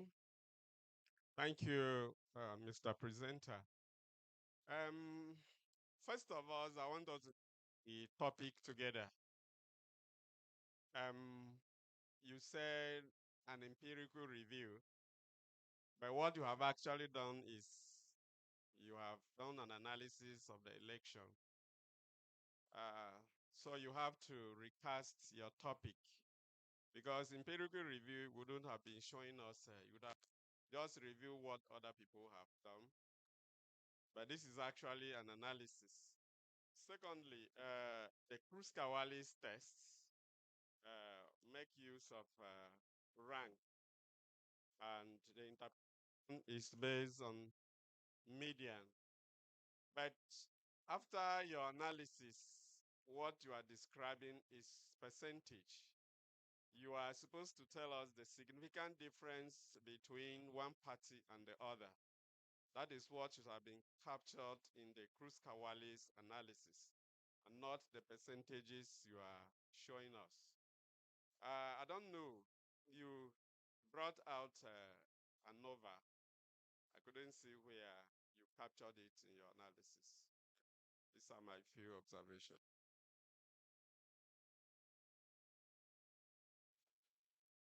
All right. Thank you, Mr. Presenter, for that wonderful presentation. I have few observations and also questions similar to the very first person that just talked now. Number one, my first observation has to do with the title itself. That since you are talking about empirical review, so why not looking at it in this form? That's empirical review of 2023 presidential election in Nigeria, patterns of participation, electoral irregularity, and democratic consolidation. So you can have a lot of things within that. Then aside that, the methodology that was applied, I actually have issue with it. I don't know if you can shed more light on the reason for using Kruskawali. What are the conditions? What are the assumptions that you have tested that now led you to the use of Kruskawali? Then that is one. Then two, you did an empirical review of 2023 elections. Why not previous election? And then why not comparing the 2023 also with the previous election as well? Thank you.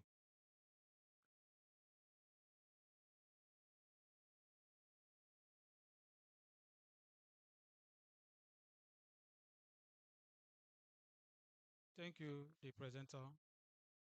When you presented votes garnered or scored by different political parties across the C geopolitical zone, I suggest, my own is a suggestion to you, go further to know whether the votes scored by all the parties are dependent or independent of the geopolitical zones. Are they dependent on the geopolitical zone? So just a step further from what you just did. I wanted to mention a caption there that I've already pointed out. So go extensive. Let us know whether the votes scored by each parties that participated in the presidential election are they dependent on the regions.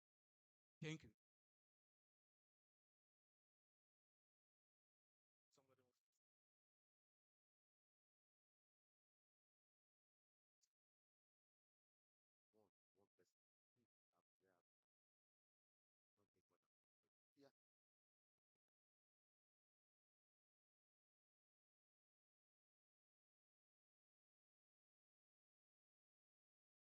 My question is exactly the same with the first person that asked question. But in addition to that, you know that in every study, there's a motivation. What actually spurred you to go into that study? That's one, which I'm looking for here.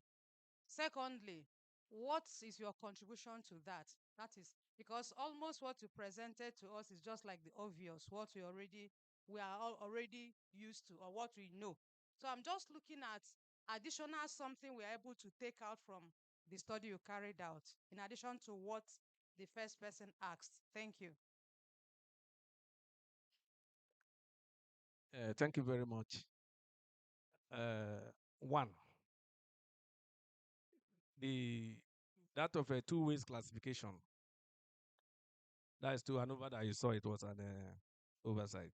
I'd wanted to do further analysis on that, but since I've chosen the non-parametric statistics, there are somebody now asks of why did we use parametrics? I mean, Cruz-Kawali. And that is, I never had time because if I want to use two ways ANOVA, you and I know that two ways ANOVA is a parametric statistics. And there are various assumptions of parametric statistics. And some of those assumptions must be tested about those data. And since I never had enough time to go ahead to do that the test for those parametric assumption. That's what motivated me to look at the equivalent, the one-way classification. Like when we have one-way classification, the non-parametric equivalent of one-way classification is Cruz-Kawali. And that was the major reason for the choice of parametrics, because it's an alternative non-parametric a text for a one-way ANOVA classification. And the fear, since I have not done that, run the test because of time of parametrics. That's why I do. If not ordinary, I would have used a one-way analysis of, variance to test for the significance. Secondly, the choice of percentage is in line with the constitutional requirement because the law specify that for anybody to be declared winner of any election, there are two major fundamental constitutional requirements. One, you must have a simple majority. That is, if you have one vote more than every others, you are qualified to be declared. And the second major is that you must get above 25% of vote cast into third states. So that 25% can only be obtained or can only be explained by taking percentage of some of those votes. And I think this fear of parametric assumption and the constitutional requirement of 25% were the major reason for that test statistics of percentage and Cruz-Kawalis. Then that is that. Secondly, the first question was telling us the present reality. Sorry, the present reality, whether the election will go other way. Nigerian electoral system, we are used to it. And then maybe by the time we get to next year, right now, if you see what is happening, there are political alignment and realignment ongoing. And what everybody is waiting for, the better prediction can be made after all these political parties might have conducted their world local government and the state congresses and their national convention. And I want to tell you, as soon as this is done, latest by December this year, maybe February, March yesterday, we can see the direction because we can see more realignment. And until that one is done, we won't be able to get a good model that will prescribe the outcome of next presidential election. Also, somebody asked a question there. If we are supposed to, why didn't we compare its results to other results? It's a very nice idea. And I want to assure you that if God spare our time, I will maybe want to do comparative analysis of presidential election result in Nigeria from 1999 maybe to 2003. We will do that. It's a very good comparison. And somebody also asked if that we are supposed to have find out whether this score is dependent of the region. I think chi-square test of independence can easily do that. And I probably maybe I will do that and add it maybe before we forward them for maybe publication or any other thing. I think that is going to be incorporated. And as regard the topic, then I will meet you up and see how we can equally rephrase that topic. And I think, Madam, I think I've answered that question. Thank you and God bless you. A round of applause, sirs. While we thank him for the wonderful presentation, we appreciate everybody for your contributions. Now, we have 3 more presenters, but we want to quickly check if Henry Thoman is ready. Dr. Henry Thoman, if you are around, your paper is ready for presentation. Are you here? Then Dr. Mohammed is Shahid. If you are also around, please come around. While we prepare those for presentation, Mr. Abubakar Hef is ready for his presentation. Can you come up, please? The title of Dr. Abubakar's presentation is Advanced Machine Learning Algorithm for Cardiovascular Disease Prediction. He will be speaking for 10 minutes, after which questions and recommendations and contributions will be taken for only 5 minutes. Thank you.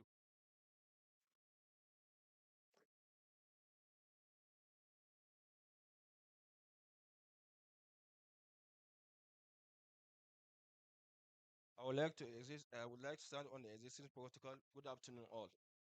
My name is Awaka Farooq Kabara. My title is Advanced Machine Learning Algorithm for Cardiovascular Disease Prediction, Comparative Evaluation with Clinical Data Integration. But before I proceed or go deep into the presentation, I would like to explain some important terms. Number one is what?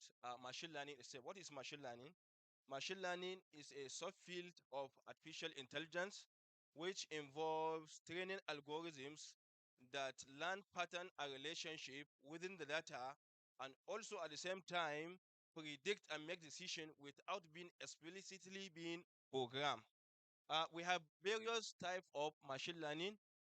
One is supervised machine learning, unsupervised machine learning, uh, semi-supervised machine learning, self-supervised machine learning, and reinforcement supervised machine learning. Also, we also have 2 models, which is what? Base learners and ensemble models. What is base learners? In other words, they are called individual learners. In other words, or other term, they are called weak learners. And in other definition, they are the building blocks of uh, ensemble models because multiple base learners are combined together in order to what? Produce robust prediction. Then ensemble models, those are the models that you combine 2 or more base learners in order to give you ensemble models, maybe due to improvement or in order to improve the prediction of those models. Then another term is what? Uh, Clinical data. What is clinical data? Clinical data, this is the information collected during diagnosis, treatment, or management of a patient in a clinical settings. We have different types of clinical data. One, we have demographic data, which include or involve the characteristics of patient like his age and gender. We also have imaging data, such as what? X-ray and CT. We also have uh, lab result or laboratory data, which is the result from result from the laboratory test. For example, blood work and so on and so forth. Next, what I want to explain is hypertension and pre-hypertension. What is pre-hypertension? Pre-hypertension, this is a condition or stage whereby someone's blood group is higher than normal but cannot be classified as hypertension, but it's a warning sign or indication that someone with such situation may develop hypertension. Then what is hypertension itself? Hypertension is medical condition whereby the blood group is too high or the artery wall against the vessels are consistently too high. Uh, Next slide, please.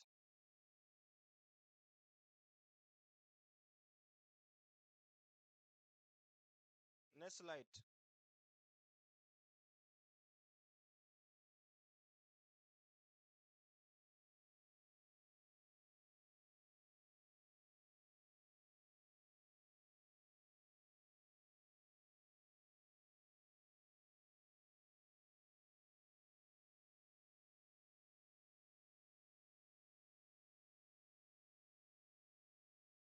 Next slide, please.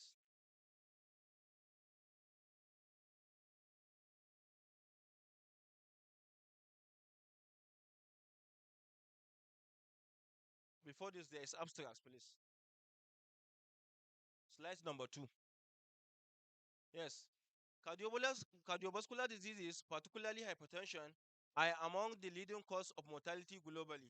This study explores the predictive accuracy of various machine learning algorithms in identifying hypertension risks using clinical data and lifestyle from 1,000 participants in Kano State, Nigeria. 14 machine learning models, including ensemble methods, deep learning algorithm, and classical classified, were evaluated using precision recall, F1 score, and on area under cap. The staking assemble achieved the highest accuracy of 87.5% and balanced performance across metrics. Results emphasize the need for early data-driven intervention and the relevance of machine learning in slide, please.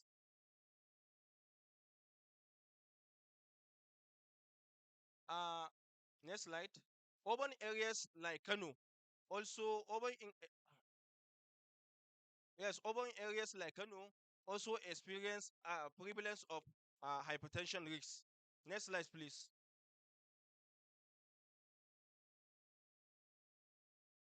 The study wanted to evaluate the performance of different machine learning models in predicting hypertension based on demographic, clinical, and lifestyle-related national data set collected from 1,000 individuals attending cardiac, heart, and hypertension clinic in Kano State, Nigeria, serve as the basis for the analysis. Next slide. A quantitative cross-sectional design was employed. The data consists of both confirmed hypertensive patients and non-hypertensive individuals. Variables include age, gender, marital status, locality, that is urban and rural, lifestyle and exercise pattern, diabetes status, cholesterol level, sleep quality, smoking, alcohol consumption, educational qualification, employment status, parental cardiovascular disease history, and exposure to environmental pollution. Next slide. 14 machine learning models were selected based on their popularity and effectiveness in previous cardiovascular disease prediction studies. These include logistic regression, decision tree, random forest, gradient boosting, support vector machine, linear support vector machine, k-nearest neighbor, naive bias, multilayer perceptron, bagging boost, light gradient boost, cut boost, and staking. Next slide, please.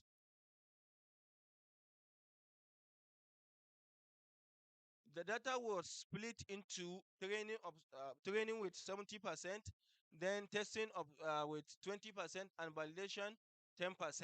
Next slide, please. So this is confusion matrix for the best model. Please back a little bit. Slide number 9.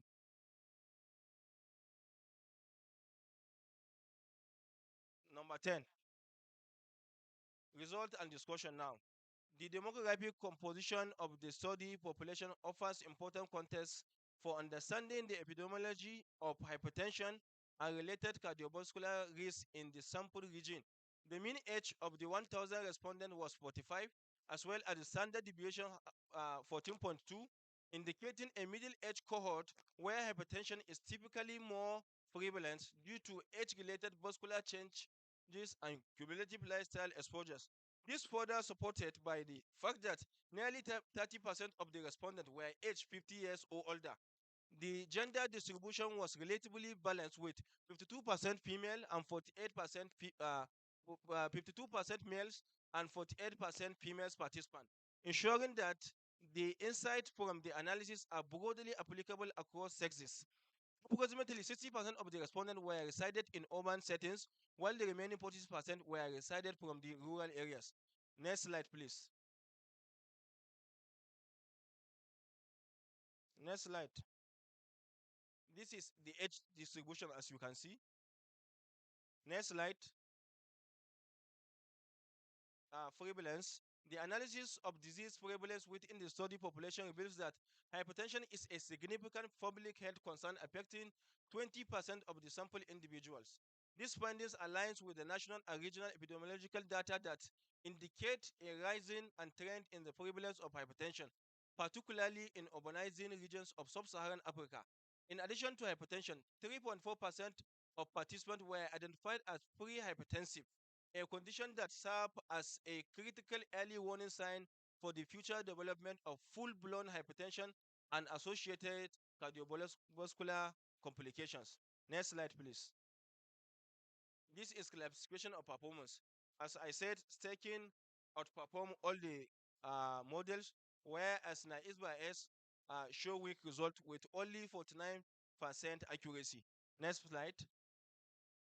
This is the confusion matrix. Next slide also. This is the area under cap. Next slide. Future importance. Age, sleep quality, employment status, and lifestyle were top predictors of hypertension. Parental cardiovascular disease status and alcohol use were the least predictive. Next slide, please. Next slide. Future importance across model. As you can see at the top is the sleep quality, day employment, where the least is what? Alcohol consumption. Next slide, please. Discussion.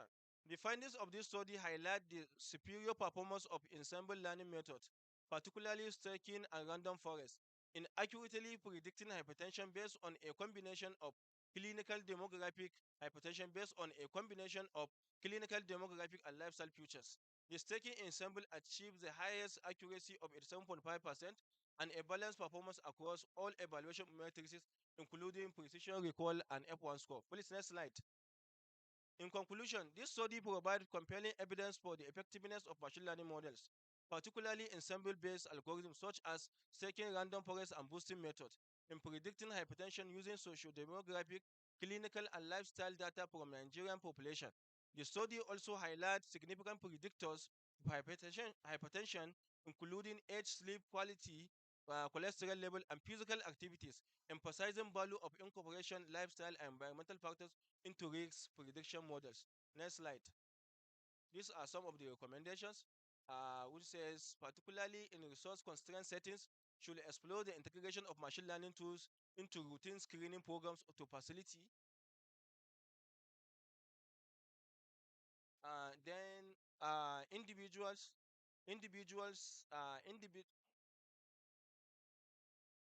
Individuals should emphasize modifiable risk factors such as physical activity, sleep hygiene, and healthy diet, as these were consistently associated with hypertension in the data set. Collaboration between data scientists, clinicians, and public health stakeholders will be key to operationalize these models in real-world context. Next slide. Next, I think that is the end. Thank you for listening. A round of applause. Thank you very much for your wonderful presentation. We now take questions for 5 minutes. suggestions, recommendations on the presentation?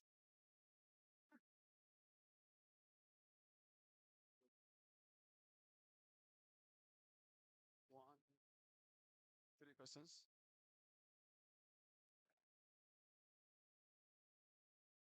Thank you, Mr. Abubakar, for that presentation. You really tried. In fact, I salute your confidence in that presentation. Thank you so much. Actually, I was thrilled when I saw this topic. You know, it's part of the top papers I reviewed for this conference. So, but when I saw the topic, I was so eager to see the modelings we are going to have there based on the fact that we are talking about machine learning algorithms. But I didn't see any of them. So, and the choice of factors you considered, you were like you lumped them together because this is a study I'm also into as a biostatistician. So there are some factors that I expected to see here that you are going to model so that whoever that is talking about using machine learning in clinical trials will be able to see some of the factors that one will really be careful or cautious of. Because it's not just about writing and presenting, it's all about making use of whatever you have written and proposed so that others, maybe in the medical field, will be able to be cautious of these factors and know that these are warning signs. So, and I didn't see it when I was reviewing that work. So, I suggest that you go back and check for there are some variables that are very key to this particular topic. And when you are doing that, much as you are trying to give us so many variables to use in machine learning, you give us the models so that we'll know the one that is actually the best to use. And when we now look at this, because the era of machine learning is such that you can use this to model whatever you have. So I expect that you do that. Thank you.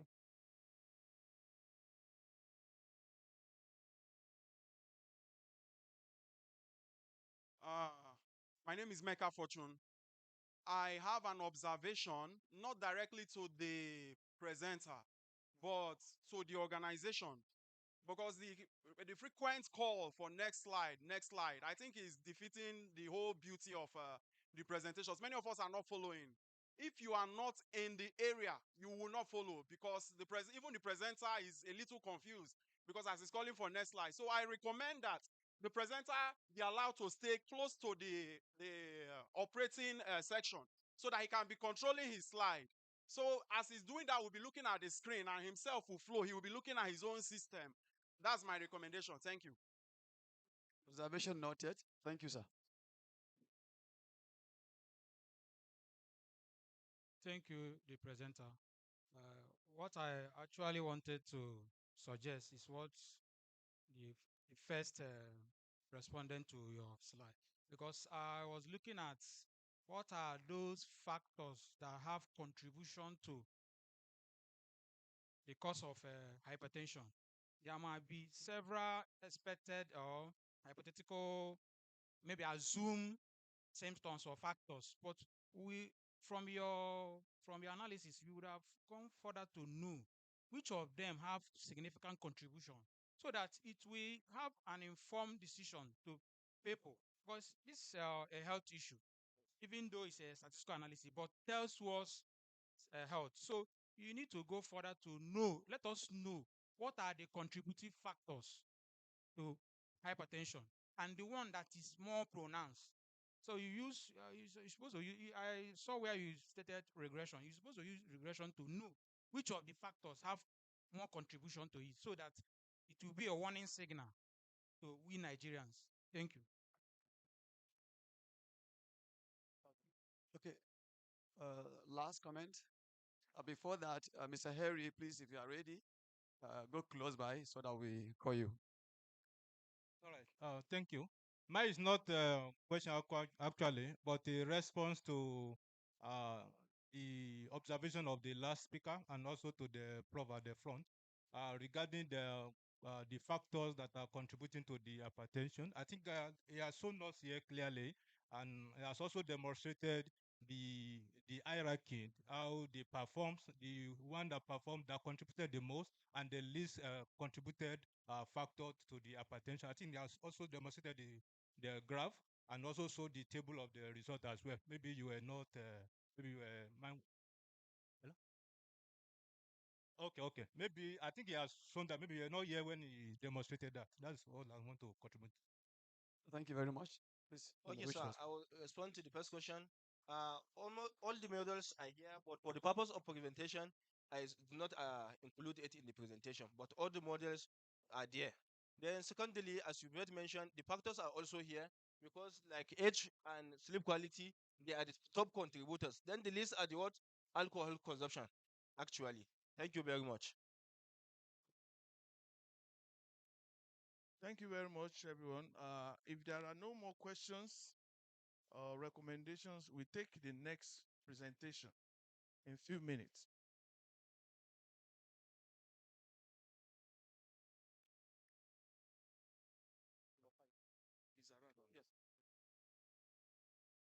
The next presenter is Dr. Henry Truman. The title of his presentation is the implementation of machine learning in the prediction and development of a system for improved diet recommendation for cardiovascular disease. He will speak for 10 minutes, after which questions and suggestions and recommendations will be taken for 5 minutes. Thank you.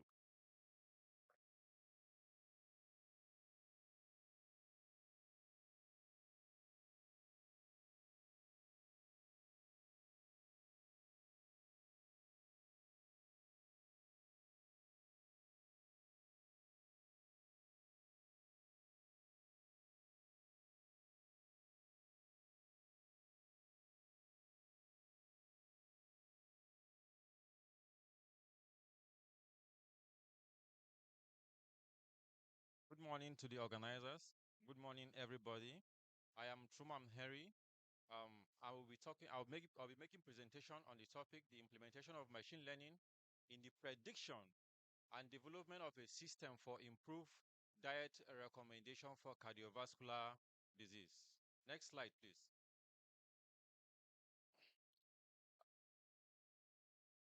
As we all know, cardiovascular disease is one of the major killers around the globe. In Nigeria particularly, we know cardiovascular disease is a very important disease that kill people unaware. Now, we want to use machine learning to study the cardiovascular disease trend in Nigeria and then make recommendation. Now, machine learning is a branch of artificial intelligence and computer science which focus on the use of algorithm to imitate humans and gradually improve the accuracy in the activities of humans. Now, machine learning model can be used to analyze factors such as health data, lifestyle, and food preferences to generate a customized plan for meals suggestion. Next slide. Next slide. The aim of my work particularly is to make prediction to develop a system to improve diet recommendation for chronic cardiovascular disease. Please, can you go to my method, please? Now, we use Python for implementing this machine learning. As we all know, there are different libraries in Python that is used for carrying out different analysis on machine learning. One of the important libraries we actually used for this work is Panda, NIVI, Matplotlib for the visualization, the Skid Lab, and then the Xbox classification. And these are the libraries we used for this work. Next slide. Now, we got our data from Kaggle, and some of the features the data has is age, gender, height, blood pressure, cholesterol level, and other lifestyle factors that contribute to cardiovascular disease. First of all, we checked for missing data. so that our data will be good for the prediction and recommendation. Next slide. Next slide. We, no, can you go back, please? For the future engineering, actually we try to use body mass index, which is one of those criteria that is responsible for cardiovascular disease. We also did coding or categorical variables because for cardiovascular disease, either you have high blood pressure or you don't have. Then gender, we have male and female. So we did the coding using the necessary packages. Next slide.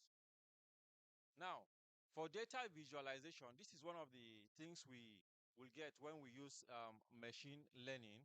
So for data visualization, we can be able to identify patterns and gain insights into the relationship between variables in our data. So this study, visualization are used to actually analyze the distribution of the target variables and correlation between the futures. Next slide, please. Now, this is one of the first visualizations we did. This is a bar plot showing the number of those that have cardiovascular disease and those that do not have. So approximately 33,000 instances of individuals have cardiovascular disease, and then 34,000 instances, usually individuals without the cardiovascular disease. Next slide. Now, this is the correlation heat plot that we did. Looking at this chart, we could see that there is relationship between there is a very strong relationship between high blood pressure and age, which is consistent with what we know already, that age is dependent on high blood pressure. We can also see that weight too it has relationship with high blood pressure. So one of the biggest the strongest correlation we have is between the body BMI, which is body mass index, with weight. Next slide. Next slide, please.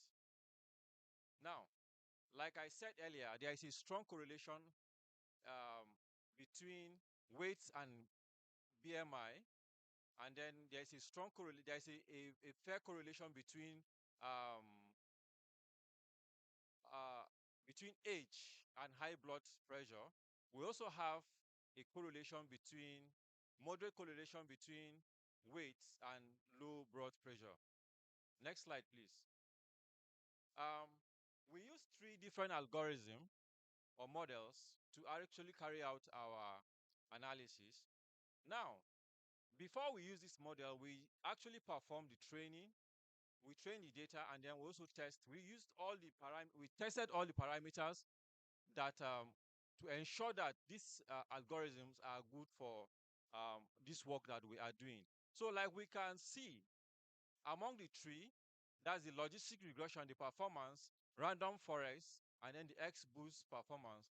As we can see, there is strong accuracy in predicting the existence of high blood pressure or not with the XBoost, which is having about 73%. Logistic regression is next, and with high accuracy of about 72.6% accuracy.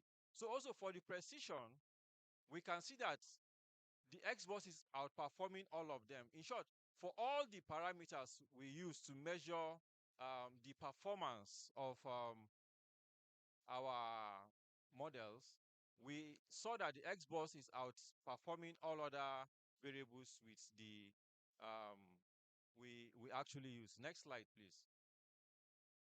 This is the confusion matrix. For logistic regression, the confusion matrix further revealed that 5,620 true positives correctly predicted no cardiovascular disease. 1,342 false positive, 2,390 false negatives, while 4,289 true positives were predicted correctly. For the random forest, we can as well see that for the confusion matrix, it reveals that the true negatives were predicted correctly are 5,128, while for the true positives is 4,580 were predicted correctly as what?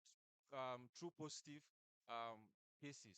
For the X boss, like we also can see that for the true negative, we have 5,415 true negative were predicted that there is no cardiovascular disease, while 4,543 true positives were correctly predicted as having cardiovascular disease. Next slide, please. Next slide, please. Next slide, please. This is the RC curve. We can see that from the figure above that the XBOS model outperformed both the random forest and logistic regression in the terms of its ability to distinguish between individuals with cardiovascular disease. The superiority of the performance of the XBOS highlighted its effectiveness in capturing the importance pattern in the data, making it most reliable among the three predicting cardiovascular diseases. Next slide, please. These are some of the important variables in the plot. We can see that high blood pressure is tops, followed by age, cholesterol level, activities, and the like. So we can see this is the performance, the important variables in the plot. Next slide, please.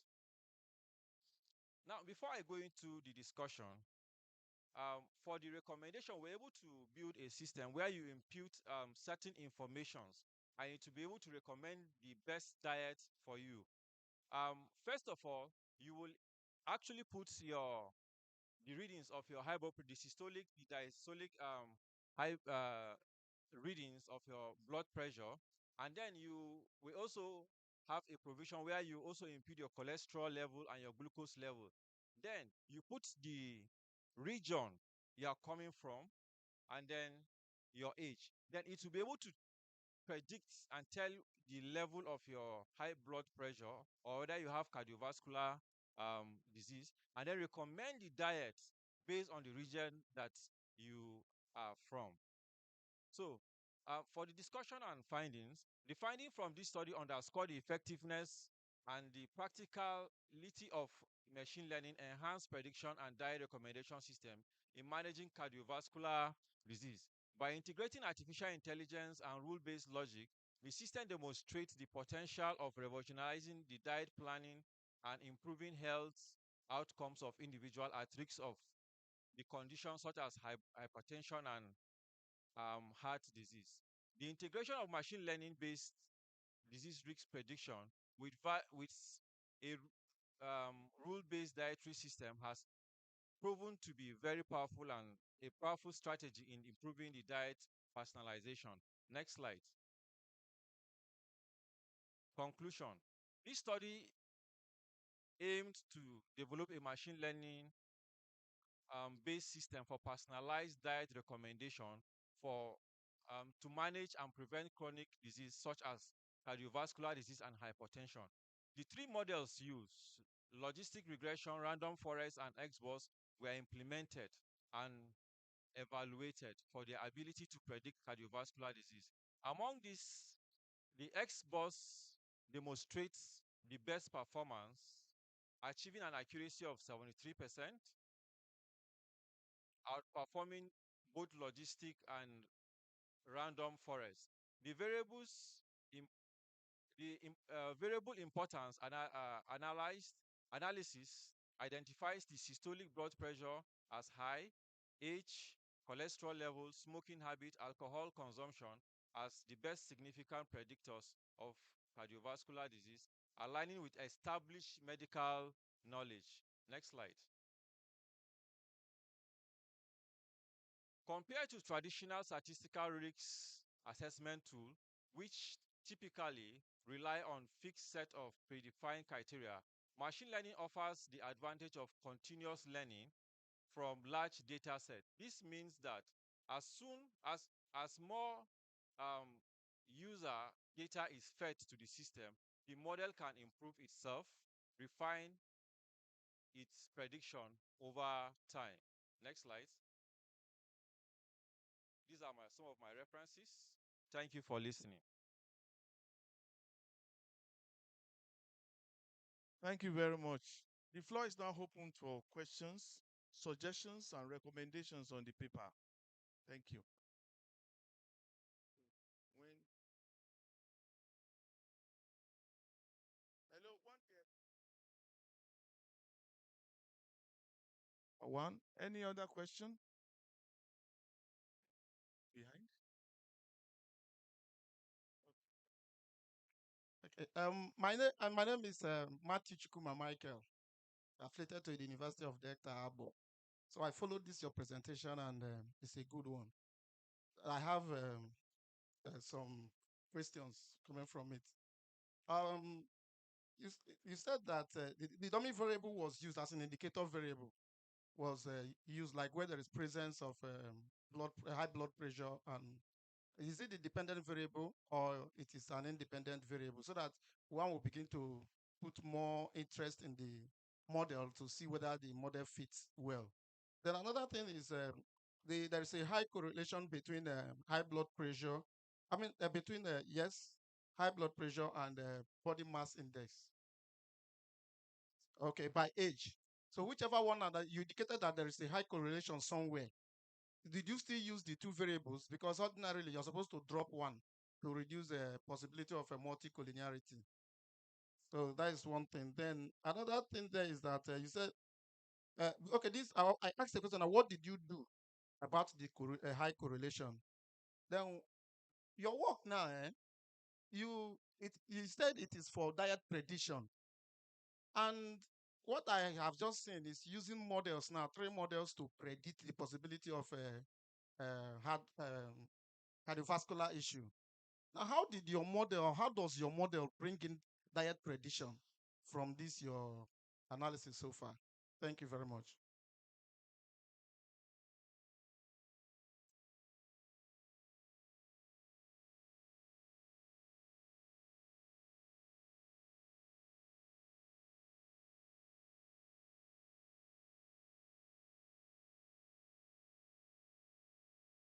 Good afternoon. Mine is not actually, I don't actually have an issue on the work generally, but there are some ethics in writing research paper. If you can move us back to your introduction, you will realize that there are instances where you rolled out data of how many persons that have died of cardiovascular diseases, perhaps across the world, but you were not categorical. Another instance, you didn't state the source of the data as to where that came about. So going forward, I would love you to immediately after mentioning the data to also possibly include the source of that data. When you check the introductory aspect of your work, you see what I am talking about. Let me not bore this audience with lengthy speeches or remarks. Thank you.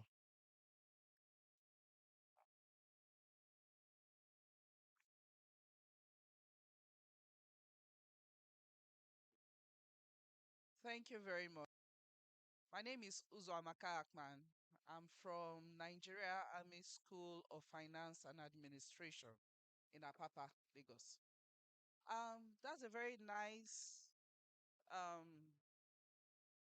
work there. But he already asked one of the questions which I wanted to ask. I did not see the source of the data. And second, I didn't hear you talk about the test. And if you did, Whereas not hear it, how many times did you test that to come to your conclusion? Thank you. Okay, let me start. In the main work, we actually carried out the work a number of times. I don't have the value particularly here. Then the source of my data, is in the main work. The source of my data is from Kaggle. Kaggle is one of those sites where you can pick data from. So the data, like I said, we picked it with it has certain features like age, um, cholesterol, age, I think weight, and the likes. So we picked the data from Kaggle. So we did some, like I said earlier, we did some feature engineering to come up with the body mass index that we use further for our analysis. Then someone asked the question on the personalized. Please, can you come up again? The personalized dietary recommendation system. We use ANN to actually come up with a model to be able to predict, recommend the diets for individuals. Once you input those information, like I said earlier, your systolic, um, the systolic and diastolic blood pressure readings, your cholesterol level, the model automatically will be able to, and then the region you are coming from, because we are from different regions in this country, north, west, south, and we have various diets that are best for your level of heart disease or high blood pressure. So that the system will automatically now take those informations you put into it and generate some possible diets that will be best for your condition at the time.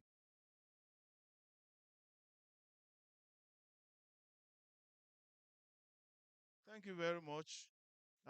If there are no more questions or recommendations, then you can leave the stage. Thank you very much, sir.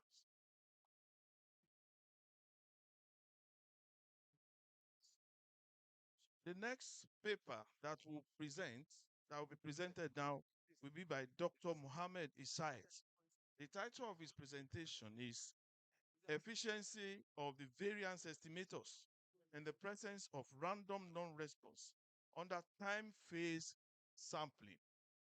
Dr. Mohammed will speak for 10 minutes, only 10 minutes, after which we will take questions, suggestions, and recommendations for 5 minutes.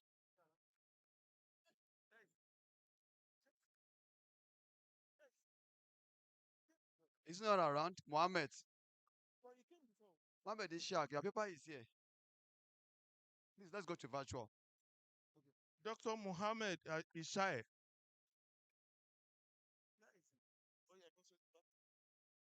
Let's go to virtual. Oh, yeah, switch to the virtual.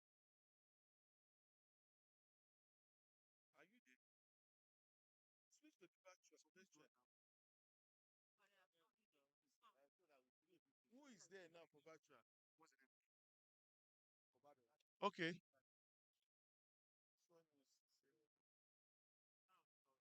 Which one is there now? Look at one. Hello, sir. It's virtual presentation. Can you hear me? Yes, we can hear you. Please proceed. Hit, hit, hit. Okay, my name is Muhammad Isa, presenting a paper efficiency of variance estimators in the presence of random no response under two-phase sample. The presentation will be guided by the following outlines: introduction, statement of problem, aim and objectives, literature review, methodology, empirical study, conclusion, and recommendation. The concept of estimation and estimating. The context of sampling survey, estimation refers to the process of using a sample data estimate the characteristics of a larger population, and the goal of estimation is to obtain accurate and reliable estimate of the population parameters such as mean, proportion, variance, etc. An estimator is a statistical method or mathematical formula used to estimate or predict non parameter based on available data. The quality of these estimators are often evaluated based on their biases, variance, consistency, and efficiency. Auxiliary information is used to enhance the efficiency of survey estimates. A ratio Cochrane 1977 adopted or employed the auxiliary information in traditional ratio estimator. Thereafter, recent researchers or scholars have adopted or employed this information by coming up with an efficient strategies under different sampling scheme. Variance estimation was first introduced by Das and Trefetti 1978 in order to estimate the variability for various phenomena such as pollution, size, and what and etc. and so on. And two-phase sampling is a cost-effective strategy employed by Neyman 1938 in order when information is not available. So you can use this sampling scheme to estimate the information of about the auxiliary variable by taking a large preliminary sample.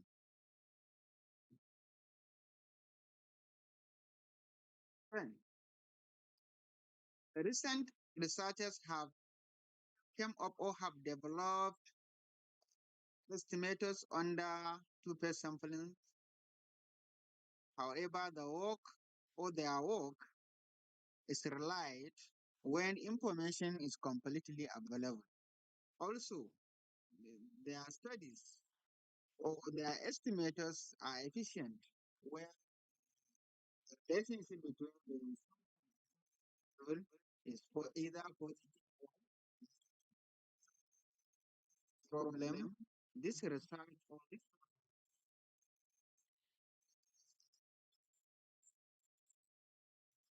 random no response under two-phase sampling.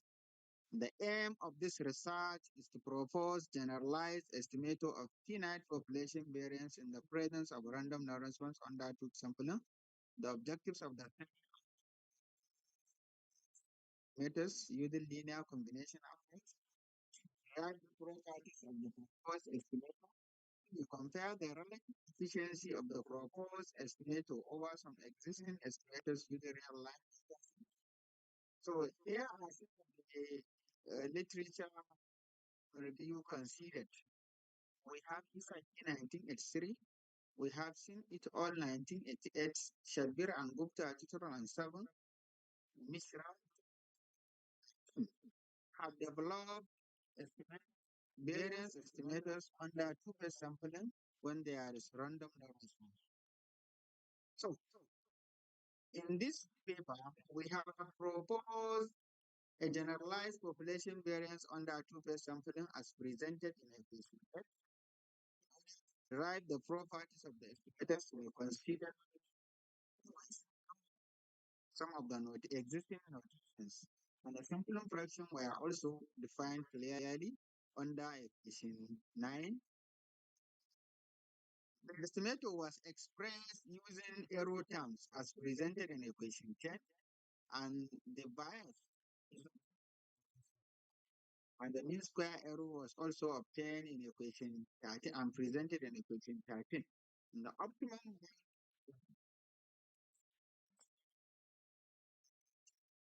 in 14, 15, equation 14 and 15. So in this, we have come up with the two classes of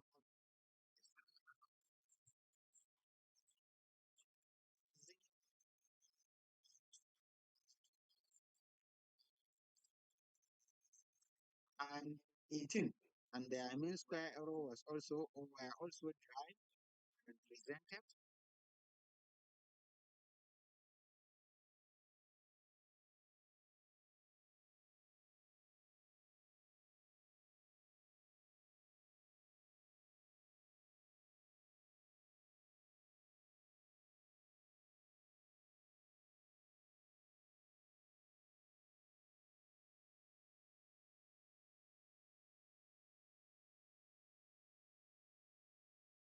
result, we can see that the proposed estimators in this paper perform better by having minimum mean square error and higher percentage relative efficiencies. Also, table 2 presented the empirical study using asset 3 and 4. Give me So, some time, actually, sir. the result, we can see that the proposed estimators in this paper perform better by having minimum mean square error and higher percentage relative efficiency. In conclusion, a generalized ratio product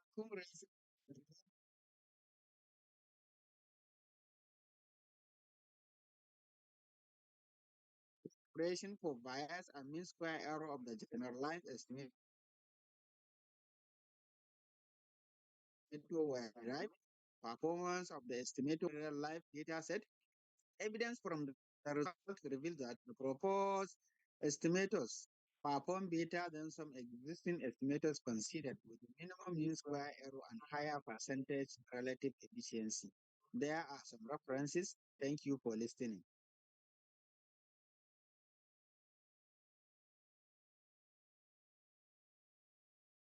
Thank you, Mr. Mohammed. I guess you use your phone to share your screen, right? Because it's not clear.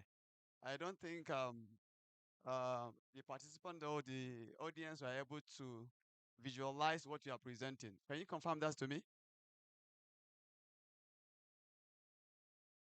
Okay, can you see me now? Okay, can you see me now? Okay, can you see me now? Okay, can you... I'm just making observation. You are done. We just give floor for questions and comments. Any question or comments? Okay. Okay, sir.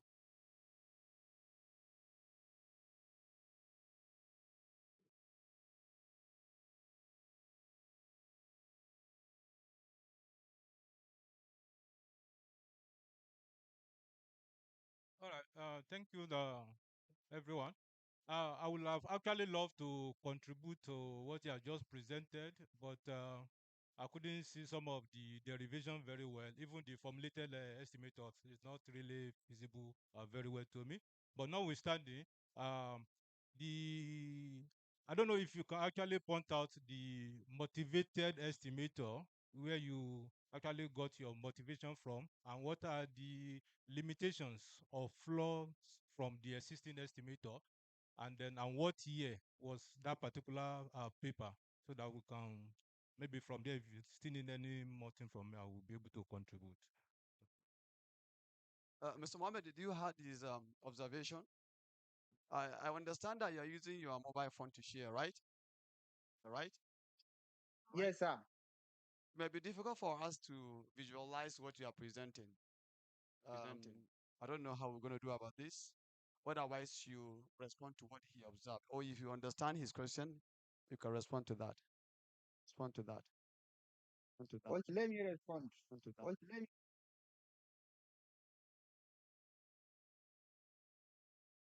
Can I respond to his question now? Yes, sir, you can respond. Respond. Respond. So, actually, Isaki 1983 have developed or suggested a ratio estimator of population variance under 2% per annum. And one of the limitations of that estimator is that it can provide accurate and reliable estimate or better estimate when the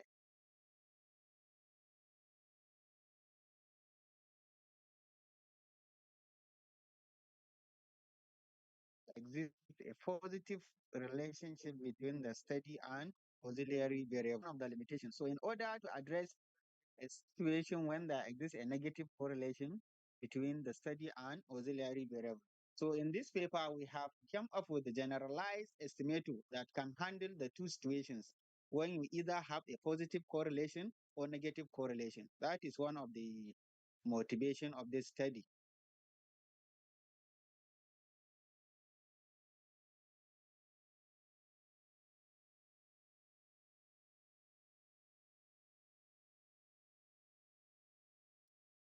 All right.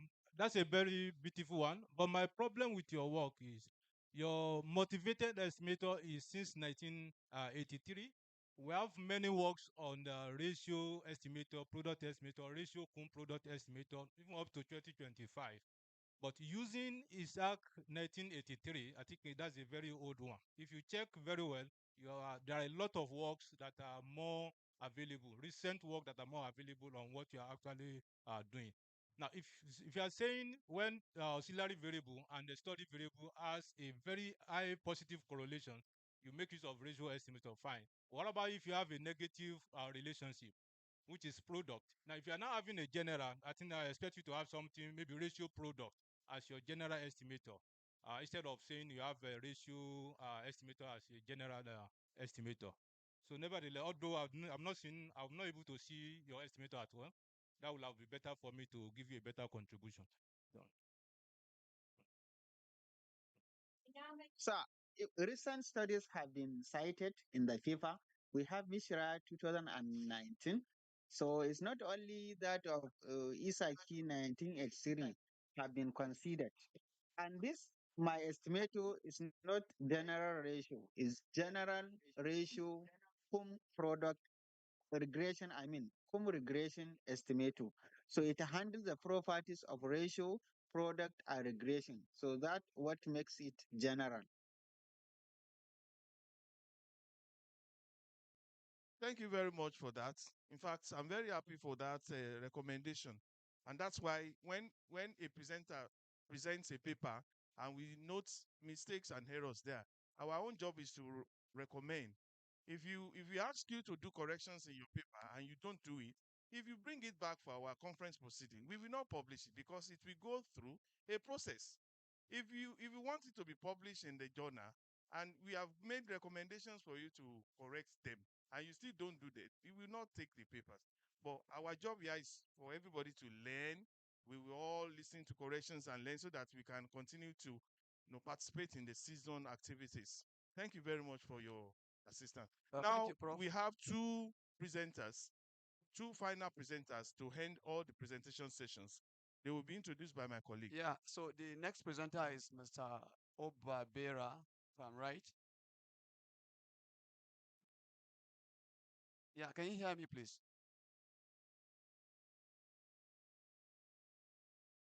Sir, I can hear you, sir. I can hear you, sir. All right, please proceed. All right, please proceed. Yes. I'm Obabire Akile Yalaba. I'm presenting to a comparative power analysis of heteroscedastic expression. First, using simulated data. So we all know that hypotency is hypotency of no difference. Why alternative hypotency is the hypotency of difference. And we also hypotency when it is why alternative why two error is failure to reject a when it is false.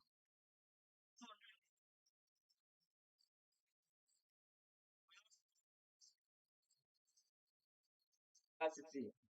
Now, this is the probability of making a correct decision. The probability of rejecting null hypothesis when now that this is the decision table where we have hypothesis and the alternative hypothesis. These are the 4 points that should be noted in the paper to be presented. One, the power increases. There is a decreased probability of type 2 error also, which is referred to as our false negative rate. Now, it's also been noted that is a significance in all.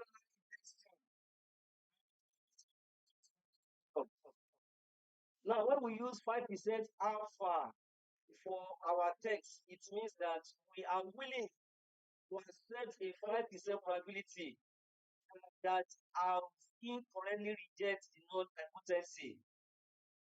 Please, it should also be noted that if you reduce to 1%, you are simultaneously increasing probability of making type 2 error.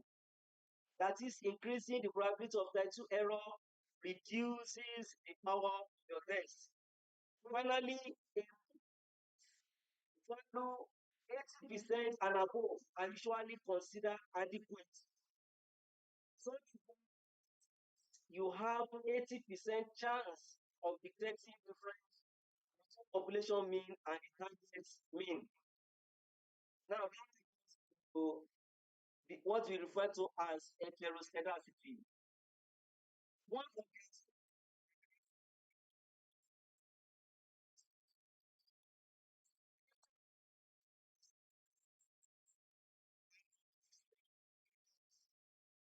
is that they are, you know, the variance of residual should not increase with fitted value of response variable. And this is the assumption. Now, there are several reasons why we have variability in the variance. One, the study on error learning model shows that as people learn over time, their errors rate reduce drastically. So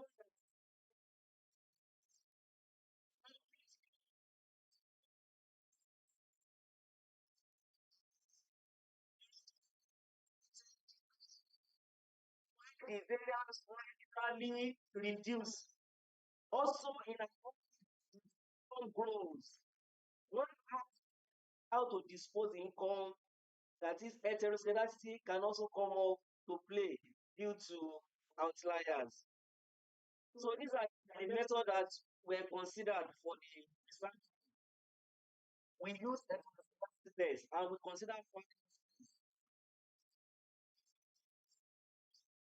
white test and one fit one test.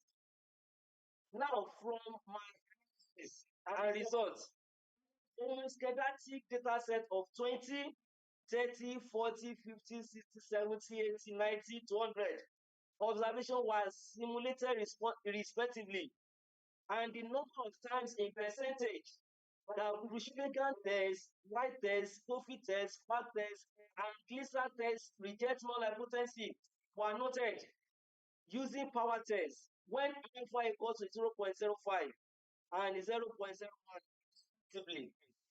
And the test with the least number of percentage indicate the best test detect heteroscedasticity. In the same way, most set of 20, 30, 40 observation were also mentioned reject null hypothesis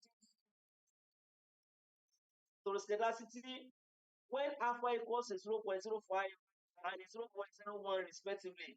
For my exactly the test with highest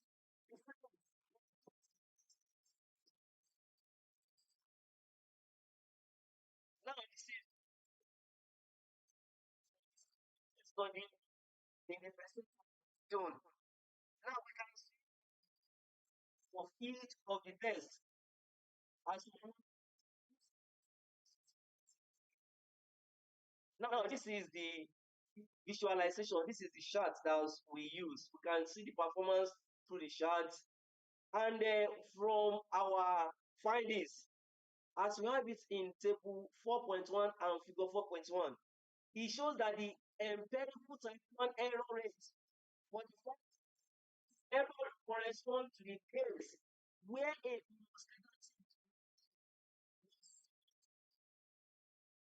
and each test was carried out on the modern residual.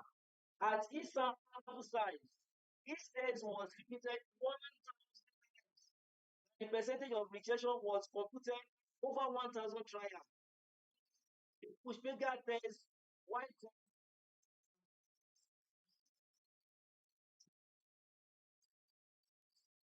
which shows that the test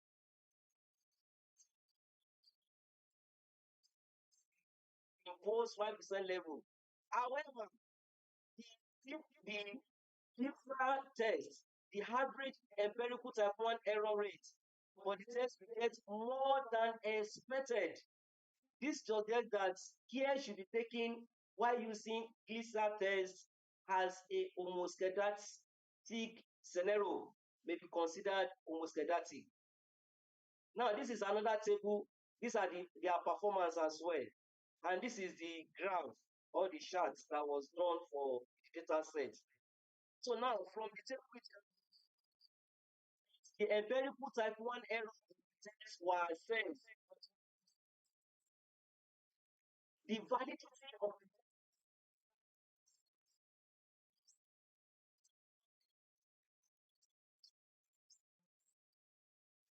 power of hypothesis was strongly rejected. It comes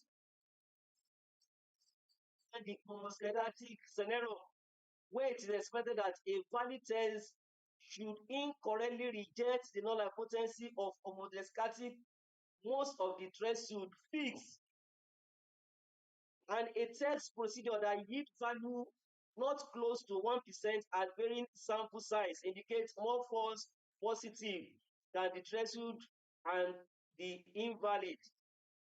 So we can also infer that the Bush-Pagan test, white test, Goffey test, and the PAT test yield an empirical type 1 error rate, which shows that the tests are invalid. The value obtains an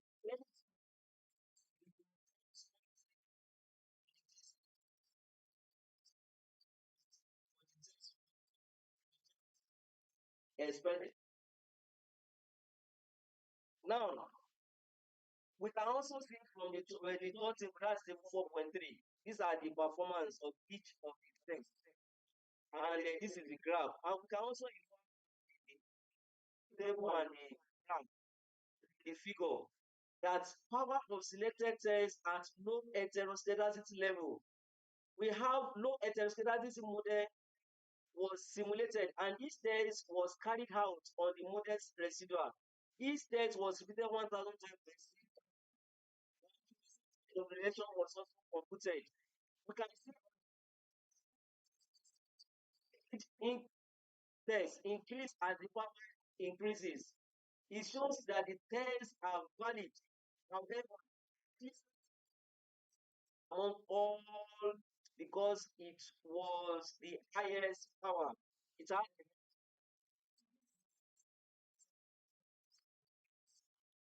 this is the chart. It's selected where we have our alpha tests were also repeated 1,000 times, and for 1,000 trial. We can also see that go fit increase from sample of 20 to 30, and thereafter it decreases again and sample size of 90. We can see that it's inconsistent. Apart from this gold fit test, that it is to detect heteroscedasticity because of its low power. We can also see that Bushmaker white test and a Giza test. Yes. So that is for this is a table, and this is the sixth table. That's the performance of the test. This is also our figure. So we can also infer from this that when we use the heteroscedasticity at the mild stage, it was observed that the test was carried out on the model residual. At each sample size, each test was repeated 1,000 times on 1,000 trial. We can see that all the tests except feed behave similarly with a minimum sample size 60. So we can see that the GLISA test is also the most powerful test of all the tests. This is the seventh table for the high heteroscedasticity. We have considered for low, we have considered for high, we have considered for wide, we have considered for high and high. So now from here, that's the heteroscedasticity level, and we have alpha score to 0.05. Simulated, and each test was carried out on the model residual. Each test was higher. Test are considered to be adequate because they are more than 80%, as we have said earlier. When it is more than 80%, we say it is what? It is adequate. This shows that we have 80% chance of detecting a difference between the population mean and the target. So this is the last figure.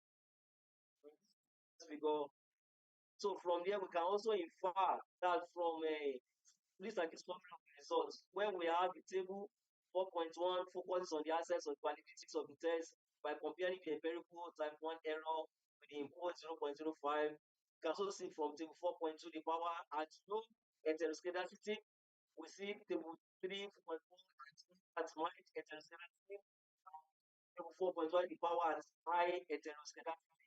So we can now conclude that this research on the use of 5 different methods, as we have stated earlier, with different sample size ranging from 20, 30 to 100 organizations, were simulated at all levels of heteroscedasticity, at low, mild, and high. And all the tests were run on the simulated data set to know the test at 5% and 1%. So the results show that the heteroscedasticity at all levels of heteroscedasticity, while trophy test is the worst as far as the simulated data set considered in this research work. Thank you, and God bless for your audience. Yeah, thank you very much, Dr. Obarebe. So it's time for comment and questions now. 3 questions, 5 minutes. 3 questions and comment for 5 minutes. Okay, 1. Okay, 2. We have 2 questions. All right, please.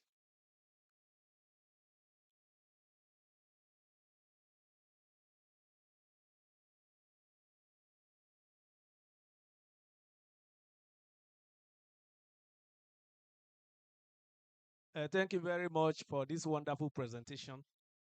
The question I just want to ask is the motivation. What motivated you for this topic, test of heteroscedasticity, as it relates to the consequences of heteroscedasticity? Thank you very much. Did you get the question, Mr. Obabere? Yes, sir. Can I go ahead, sir? All right. Thank you for that wonderful presentation. My only problem with your presentation is that I disagree with the result you presented to us.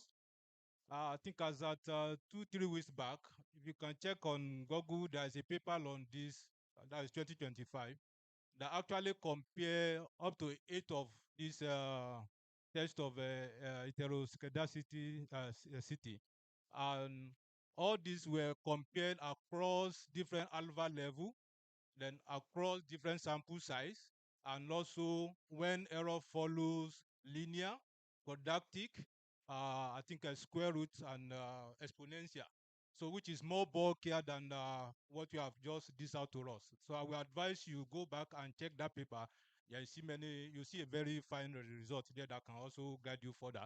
Because according to what they have, those methods actually have the different conditions where they have advantage over one another, instead of the result you just presented to us, that particular result is the better, the best, and the other one is the worst. So I will advise you check those papers online so that you can have a better insight on what you are doing. Thank you. All right. Thank you, sir. Thank you, Mr. Presenter. You've done a good job. I've also published a similar things on this area. I want you to know that heteroscedasticity has various natures. We have natures of heteroscedasticity, and you need to put it into consideration before you can do this kind of work. And another thing you need to do here is that you need to let us know how you inject the heteroscedasticity into your data, since you are using a simulated data. Heteroscedasticity is a problem of variance not the exogenous variable. So let us know how you inject it into the problem here. Thank you.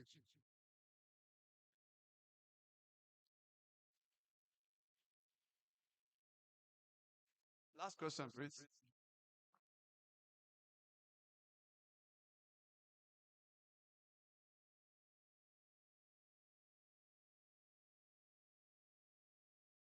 Once again, I remain my humble self, Dr. Etoti Moke John, University of Education and Entrepreneurship, Akamka Cross River State. Please, I want to know whether you were trying to determine the goodness of it or most powerful test. I was also expecting to see where you inculcate the Neyman-Pearson theorem or so. So I want you to really throw more light in that direction. Thank you. All right, please, you have 2 minutes to respond to the questions. All right, thank you very much, sir. Yes, for the first question, what motivated me to go into this paper is I see there are various tests that can be used to detect heteroscedasticity. So I felt that now, if I just pick five, just to be able to know the best out of the five, that was the first thing that come up with this paper. If I was having a data heteroscedasticity, and I said I was going through all those tests, now you would know without beating them. Now that is the first thing that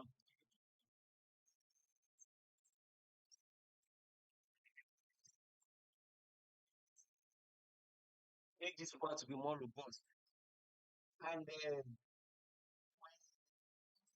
about the nature of heteroscedasticity. So I also work on that for robustness on this paper.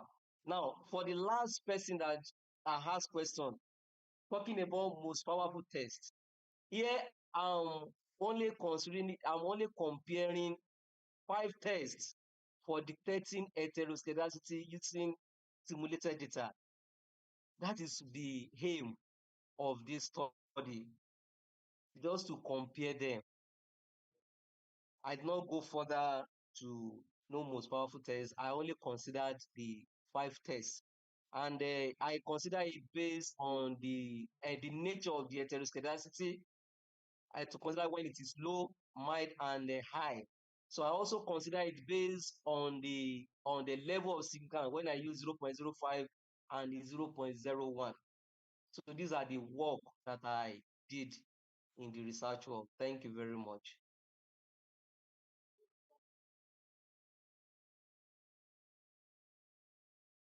Hello, sir.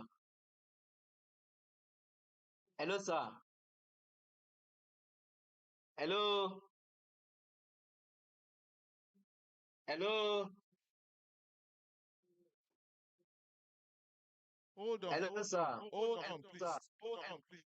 Hello, Sir. we are with you. Hold on, please. Hello, can you hear us? Can you hear us To the now? questions. Okay. Please, I want to add to. Are you with us? I'm with you. I can hear you loud and clear. Okay. Now, there's something that also came to my mind just now, which I want to maybe if you can shed more light on that.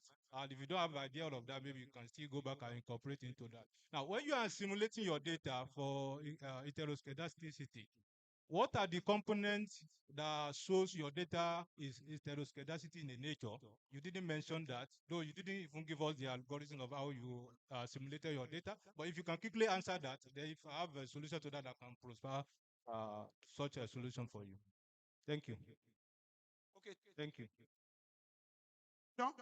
let's move to the next presentation. Thank you.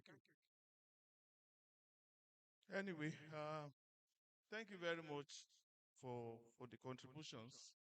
When the last presenter was talking about homoscedasticity and heteroscedasticity, I was scared because he started the paper with the definition of null hypothesis, H0 type 1 error. When we have erudite scholars here, I was scared. that he started with the introduction like that. Anyway, we thank God for that. The next presenter is Dr. Onyeka Mbaka Josephine. The title of his paper is A Comparative Analysis of Selected Forecasting Models Using Inflation Rates. He is also coming online. Present. Thank you very much. Please, ICT, please, let's have the slides.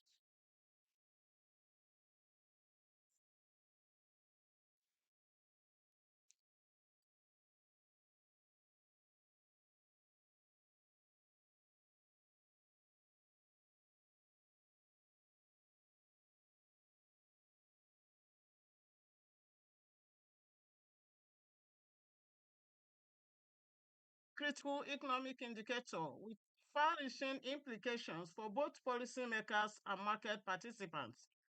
Accurate forecasting of inflation is crucial for economic planning, investment decisions, and the overall stability of a nation's economy. The paper therefore evaluates the performance of selected forecasting techniques and provide insights into the effectiveness in capturing the price dynamics of inflation from January 2004 to December 2004. Performs other models performs better in long-term forecasting. Hybrid models, hybrid models, hybrid models, hybrid models, hybrid models which combine elements of different techniques and in harness the strengths of each approach. Space infection forecast for to stakeholders. Introduction. Science model is a research area involving collecting, analyzing, and rigorously study the past and develop an appropriate model which describes the structure of the time frame. As Nigeria is experiencing high inflation rates, the negative consequences of reduced purchasing power, increased borrowing costs, and potential which led to the decreased savings, uncertainty for businesses, and income inequality, calling for urgent academic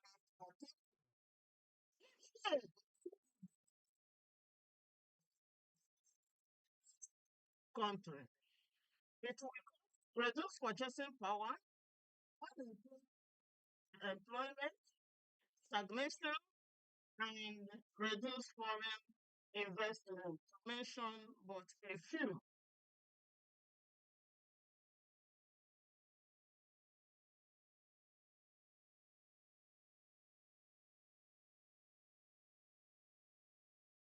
Science require a comparative study of time series analysis forecasting of inflation rates, thereby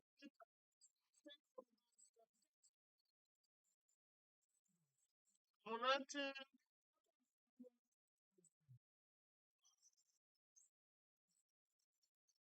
time series model, moving average model. It was proposed by Box and Jenkins in 1970 and 1976. Their basic assumption of this model is that the considered time series distribution. The animal model we all know has subclasses of other models such as autoregressive, moving average model, autoregressive moving average model, autoregressive integrated moving average model, sometimes animal to model where seasons involved. The researcher review with the research framework still where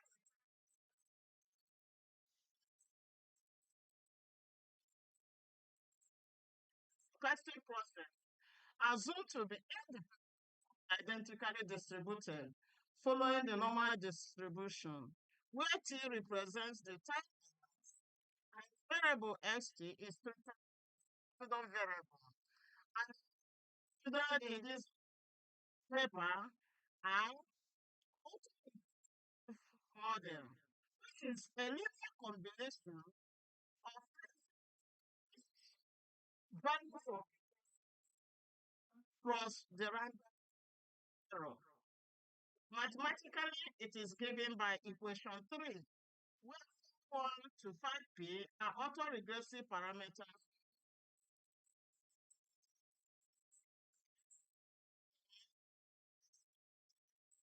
on the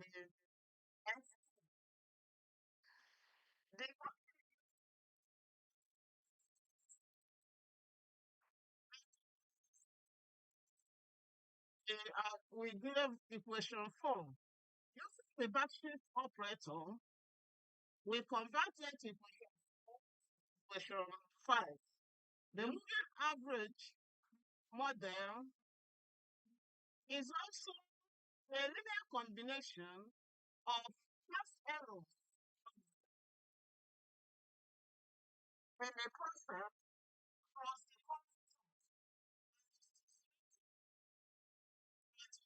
the in equation 6, where it is process distributed as normal with mean, zero, and constant variance.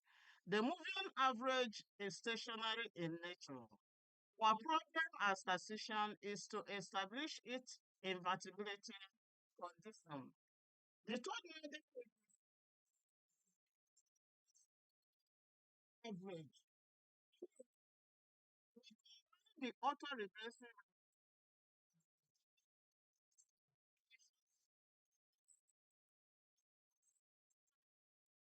where phi b and theta b give the and et epsilon t is the white noise process.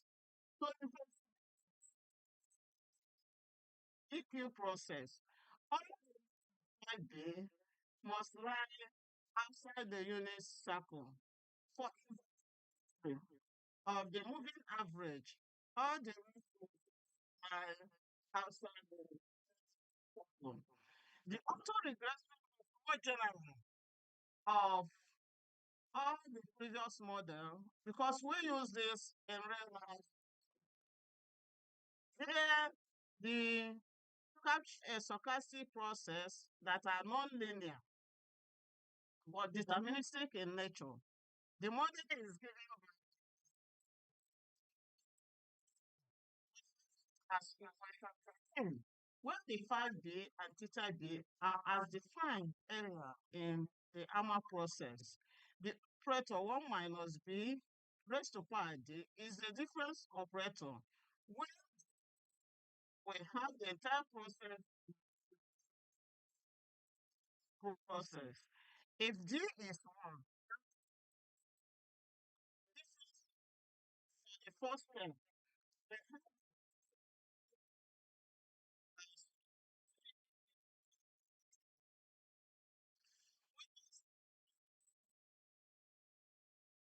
Aggressive integrated moving model, Sarima model, where we incorporate the season into the ARIMA model and is given by equation 15 with all the parameters defined as shown. The next one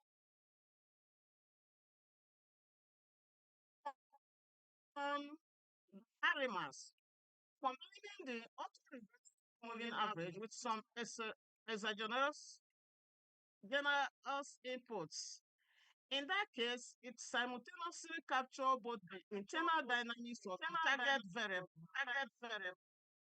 and the ends of the external factor. The model is given by equation 16. Hello, doctor. Please, you have 60 seconds to round up, so you may go to conclusion. 60 seconds, please. Sub value on the current and the smoothing constant must lie between 0 and 1.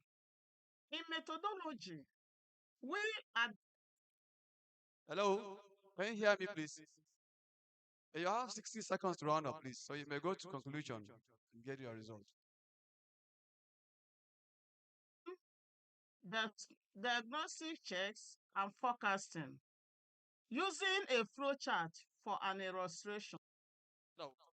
Hello, can you hear me, Mrs. Josephine? Hello? You have 60 seconds. So please go to conclusion. We are giving you 6 seconds to round up. 60 seconds, please. We heard me well. Whether it is stationary or not. There, we equally compute the autocorrelation function and the partial autocorrelation function to help us identify the lag of the model we are using. Once we are satisfied with model identification, we do estimation. We estimate their models. In the estimation of models, several models will be taken care of, and with the diagnostic check, we will now be able to identify the best model. If we are not able to get the correct model, we will now go back to our identification. But if we are able to select the model, then we use it for forecasting and get the value that will help us in real life advising of the stakeholders. Results and discussion. The monthly average data on inflation rate was sourced from the Central Bank of Nigeria database from January 2004 to December 2021. The time plot of the raw data was given in figure 1 and is non-stationary, with rise in 2005 showing roughly exponential trend. The correlation function plotted at the same time decreases slowly with showing that the theta is non-stationary. Then we make a transformation by taking the first difference and plot the graph again, and that graph gives us the multiplication function and partial given in figure 3. N is 0, is approximately constant. Looking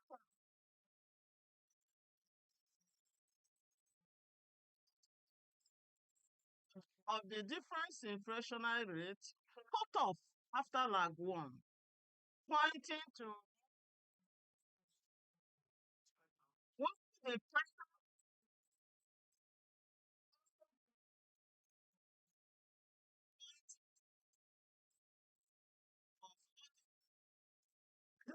in that our Hello? result, Hello? Can you hear us? Can you hear me? Can you hear us? Can you hear Hello? Me? Hello? Can you hear me? Can you hear me? Hello? Because the time has actually passed, and we don't want to stop you like that, so that's why we are asking. Are you? Can you hear us? Hear us? Hear us? even the animal family or the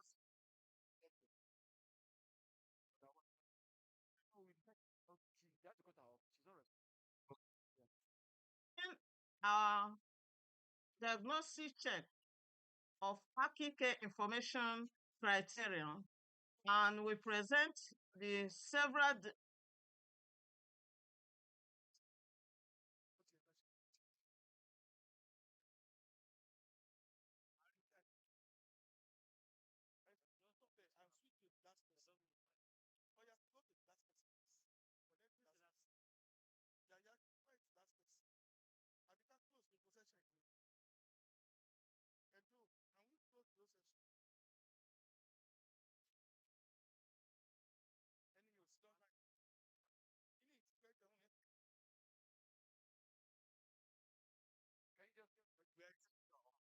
Where is the paper? Where is the paper? The last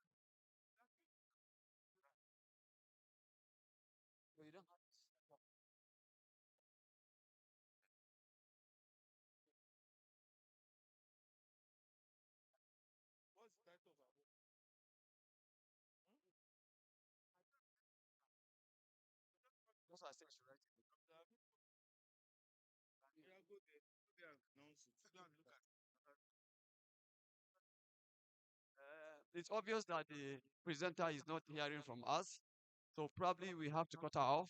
We entertain questions if any, otherwise we'll call the next presenter. Do you have any observations, questions, even though she's not true? All right, let's go to the next presenter. Please, you have to put her down. We get the next presenter, Abdul Hamid. Are you here with us? Yes, I'm with you, sir. Please share your screen and proceed. Share your screen and proceed. Share your screen and proceed. Share your screen and proceed. Share your screen and proceed. Share your screen and proceed. Share your screen. Okay, thank you, sir. I'm Abdulhamid Ado Osi. I'm presenting a paper titled Simulation and Application of Transmuted Unit Fault Distribution. The unit bounded distribution are needed because some of the real life data sets are bounded between 0 and 1. And the classical unit bounded distribution, such as Morris-Wally, have a starting limitation in which they may not be able to capture the true characteristics of some of the real life data sets. To address the limitation, Comax in 2021 developed a unit for fault distribution, which offer a zero flexibility to the classical unit bounded distribution. And in 2007, showed a transformation framework, a framework that enhances the flexibility of the probability distribution. Our objectives is to develop unit board. The unit bottom distribution has the CDF and the PDF presented. The lambda and theta is greater than 0.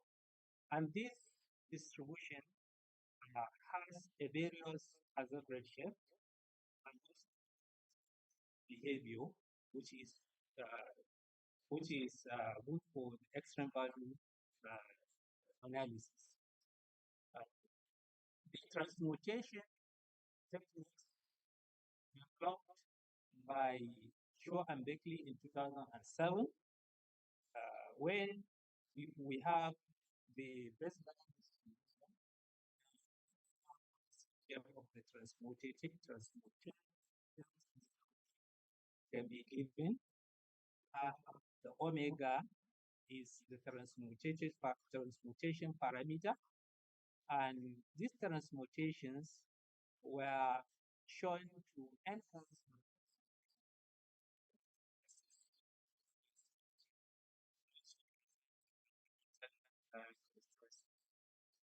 so we use the transmutation framework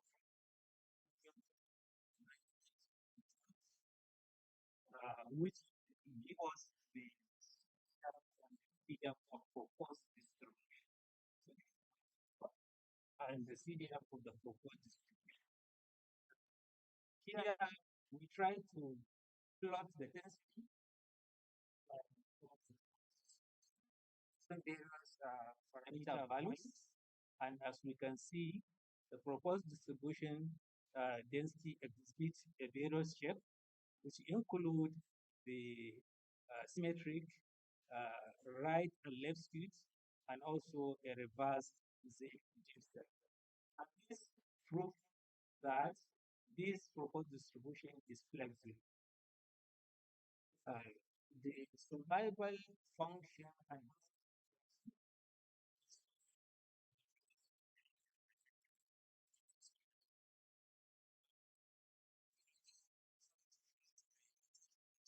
functions to see the Boolean shape of the hazard. And as we can see, the hazard rates can be increasing, decreasing, unimodal, too. So here, the quantile to generate a random variate from proposed distribution, and also is very useful for the Monte Carlo simulation study. So we use likelihood function, likelihood estimation, and also product spacing in estimation, the maximum product spacing estimation, the parameter. Here, this table presents special cases of the proposed distribution. When the omega equals 0, then the proposed distribution will reduce to unit for 12. And when theta equals 0 and omega is equals to omega is equal to 0, the proposed caused by Mazucci and theta. And when lambda equals 1 and omega equals to -1, the solution will be truncated. This show the relationship between the existing distribution. So we use three estimation methods: maximum likelihood estimation, least square estimation, and maximum product spaces parameter. And in which we generate variance from the proposed distribution with different sample size from 50 to 500, and with variance parameter value. And the first set, we take omega to be equal to 0.3, 2, while theta equals to 1.1. So we do this, and we now estimated the values of the parameters. This gives us the result of the simulations, the bias, parameter value, and the bias in brackets. And as we can see, this is the result for the maximum likelihood estimation method only. The result for other estimation method is included in the main paper. So we can see that the bias is reducing and the sample size is increasing. So this shows the flexibility on the efficiency of the maximum likelihood. Now this is the results in graph estimation methods. And as you can see, the MLP is more consistent square estimation and the maximum space. So this is the second sequence where this takes the omega to be 0.6, lambda equals to 2.3, and theta equals to 1.8. And we estimate the parameters, the bias reducing, increase. So this can help us to linearly is consistent for estimating the parameter. The proposed solution is also applied to the financial risk data and related engineering data, also the portion medical statistics data set, in which the proposed solution also perform in those data sets. So in conclusion, we have successfully improved the flexibility of unit code 12 using transmutation framework to develop transmuted code 12 distribution. Develop or drive the statistics parameter using three distributions. And also estimate to check the consistency of the estimation method in which there may be consistent coefficient the substance is large. And also the practical application can be for be applied in finance, security, and finance. So the future can be the Bayesian estimation can also be considered. Also the distribution. So here we only present a univariate. Then also the researcher can be using when the random multivariate, bivariate, and multivariate. Also, the distribution can also be for the real life. Thank you.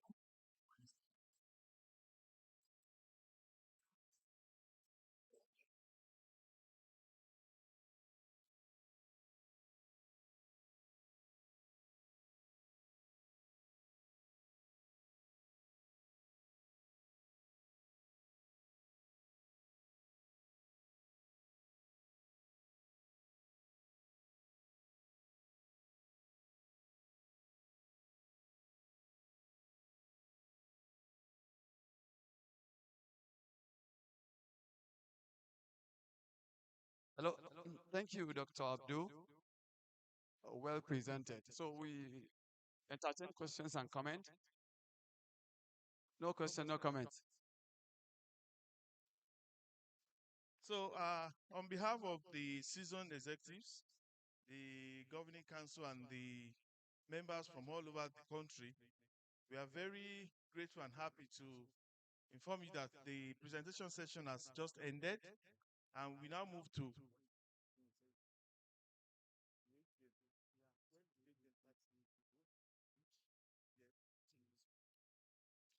so everybody can go for lunch now, and in 20 minutes, the AGM will start. Thank you very much.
Just thought to give a production, you know what time it is now. Hanging out here with the South Boy, the show on International Board.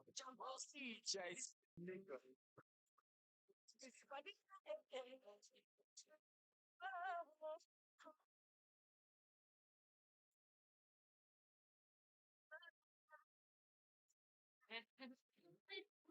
When I first saw her, she was looking like an angel.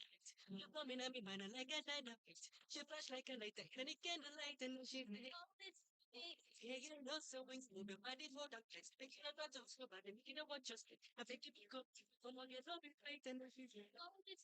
You know, say, like, what? Because I just such you know, I get my sleep, but she was lose control.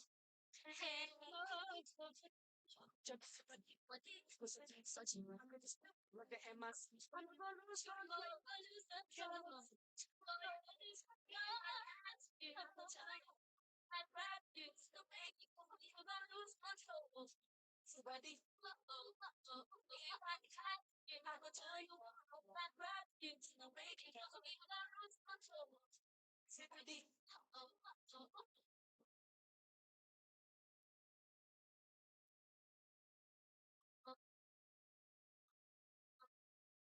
let me say it from here. Get up, get close if I got you. I go thank you slowly. You get wrong. I will shoot my way, oh baby. I will take off my clothes and get ready for you. Anywhere you go, I will be right there, oh baby. I You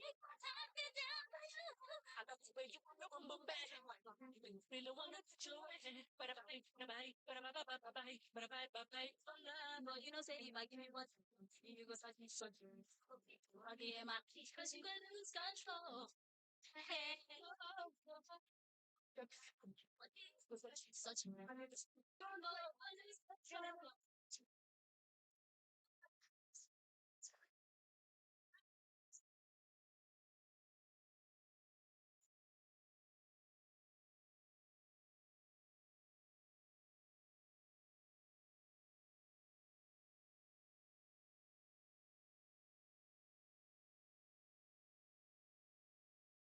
touch the die. Don't touch the die. Don't touch the die. I said that you not touch the die because we have to watch our own.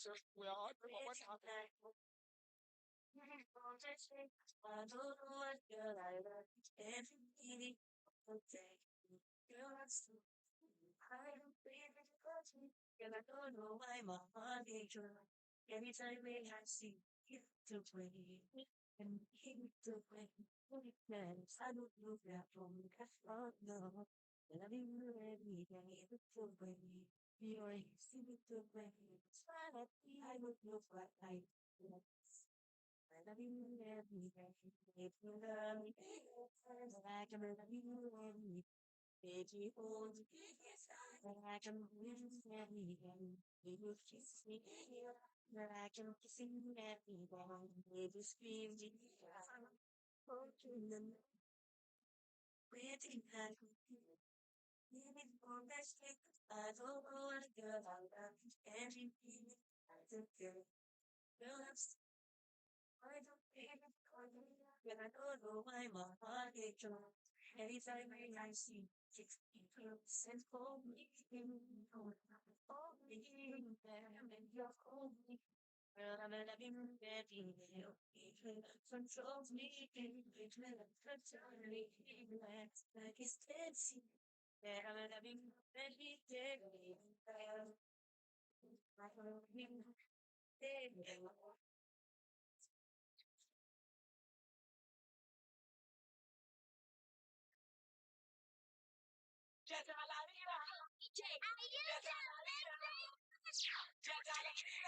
Only just might be too fancy. I'm off them just say anyhow. And say I don't go exile, Mr. President, catch you, he go fluff you. For your information, we met Mr. President, one inside us up. Them say I don't go make a game. Them say I ain't got no game. Tennis music, I'm back again. G1. Them say I don't like offend because them treat my people anyhow. Them say they don't give me show, they won't see how rude boy won't survive. We travel to America and Canada, Asian, Caribbean, South Africa. Met you know so BMG we're doing it right. Now I'm back home black and we're kicking it tight. For my fans will love me. I thank you went well. Idris is back again.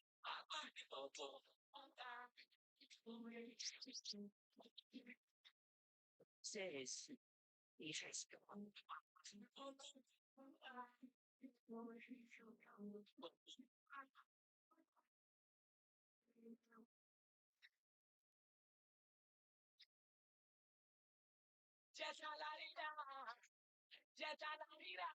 Jaga jaga, ayama yama, taskata skata. I forget Wahana for my people so fast. Papa we spit it by water. When I talk, they say who give me mark to talk. When I yan, they say who give me mark to yan. It's sent now man, you know we're kicking it down. Charlie go and keep man, you know the stuff is back. It's not that, you know now we they drink the beer. If I like, I go tongue into black, I go make things with star, I go do our night. Don't blame your style. Everybody get them out, you get your man to yan. Two face get them out, get your man to yan. Two face gonna be like Obasanjo. Me, I won't be like Bella Nicola.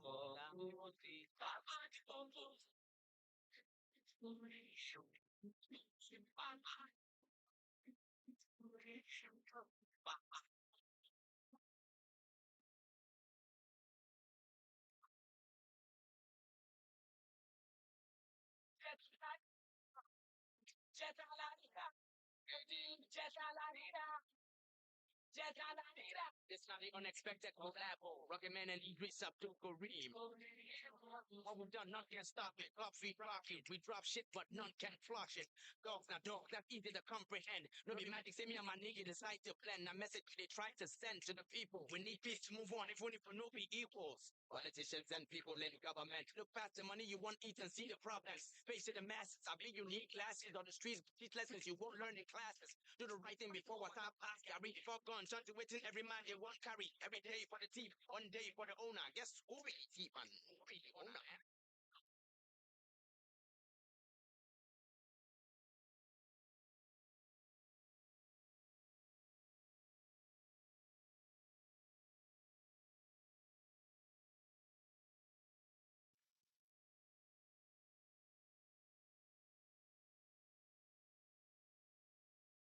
Please, may we call the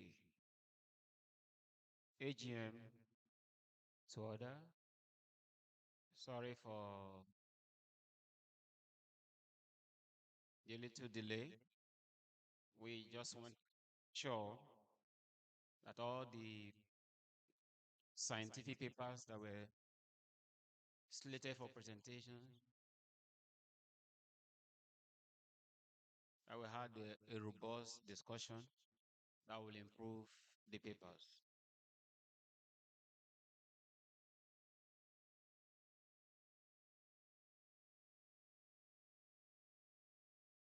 Please, where is the registrar, please? The registrar? Where is the registrar? Please, this AGM, you come and anchor is your process.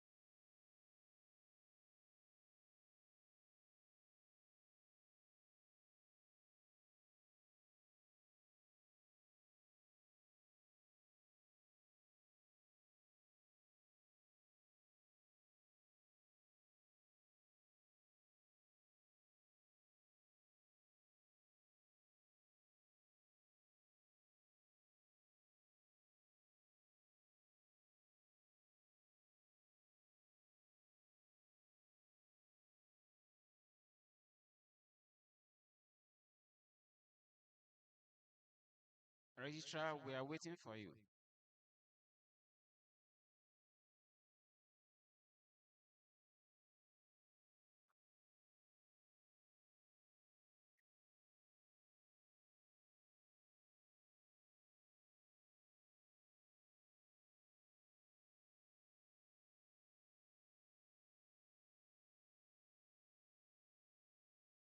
While the registrar is coming to the podium, I want to believe all the council members are seated in front. Once more, thank you all for your patience. Our members that have traveled across the length and breadth of the country, well, thank you. Our other scholars, our fathers in the profession. I can see the former registrars seated patiently. I can see our former Vice President seated, Professor Mwaboze. Thank you all. I can see all our professors, our SGs. God bless you all. Please, as many that are seated at the bar, may you please come closer. May we rise for formal commencement of the AGM. May we will have a volunteer to take us for a prayer, please. Volunteer, please. A volunteer.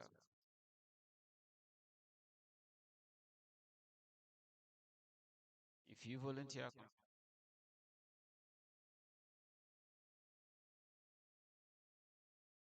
We pray that you come and be with us in this AGM. Guide our deliberations and grant us the wisdom to be able to chart a course towards the growth of this institute. Help us, King of Glory, to rub minds together, and at the end, may we give glory to your name. This we ask through Christ our Lord. In the name of the Father,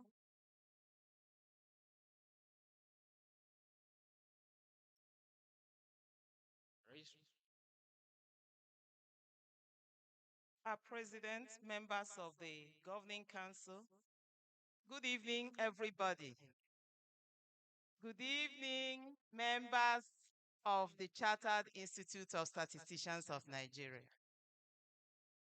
You are all welcome to the annual general meeting of our great institute for the year 2025. The agenda will be projected. The agenda will be projected, but before that, we have the call to order. The meeting was called to order at 12:25 p.m. by the president of Cison, Dr. G.U. Ebu, who welcomed attendees and noted that the presence of participants made the conference worthwhile. 2. Approval of previous minutes. This was the first Cison annual general meeting to be held since the Cison bill was passed in 2022. Therefore, no previous minute of such event was read. 3. Agenda. Reports on the transition from National Statistical Association, the NSA, to the Chartered Institute of Statisticians of Nigeria. Then we have the attendance, which is on appendix. That can also be projected and updates. General report on developments in Cison by the president. In his address, the president highlighted a notable gap. Cison members remains unfulfilled.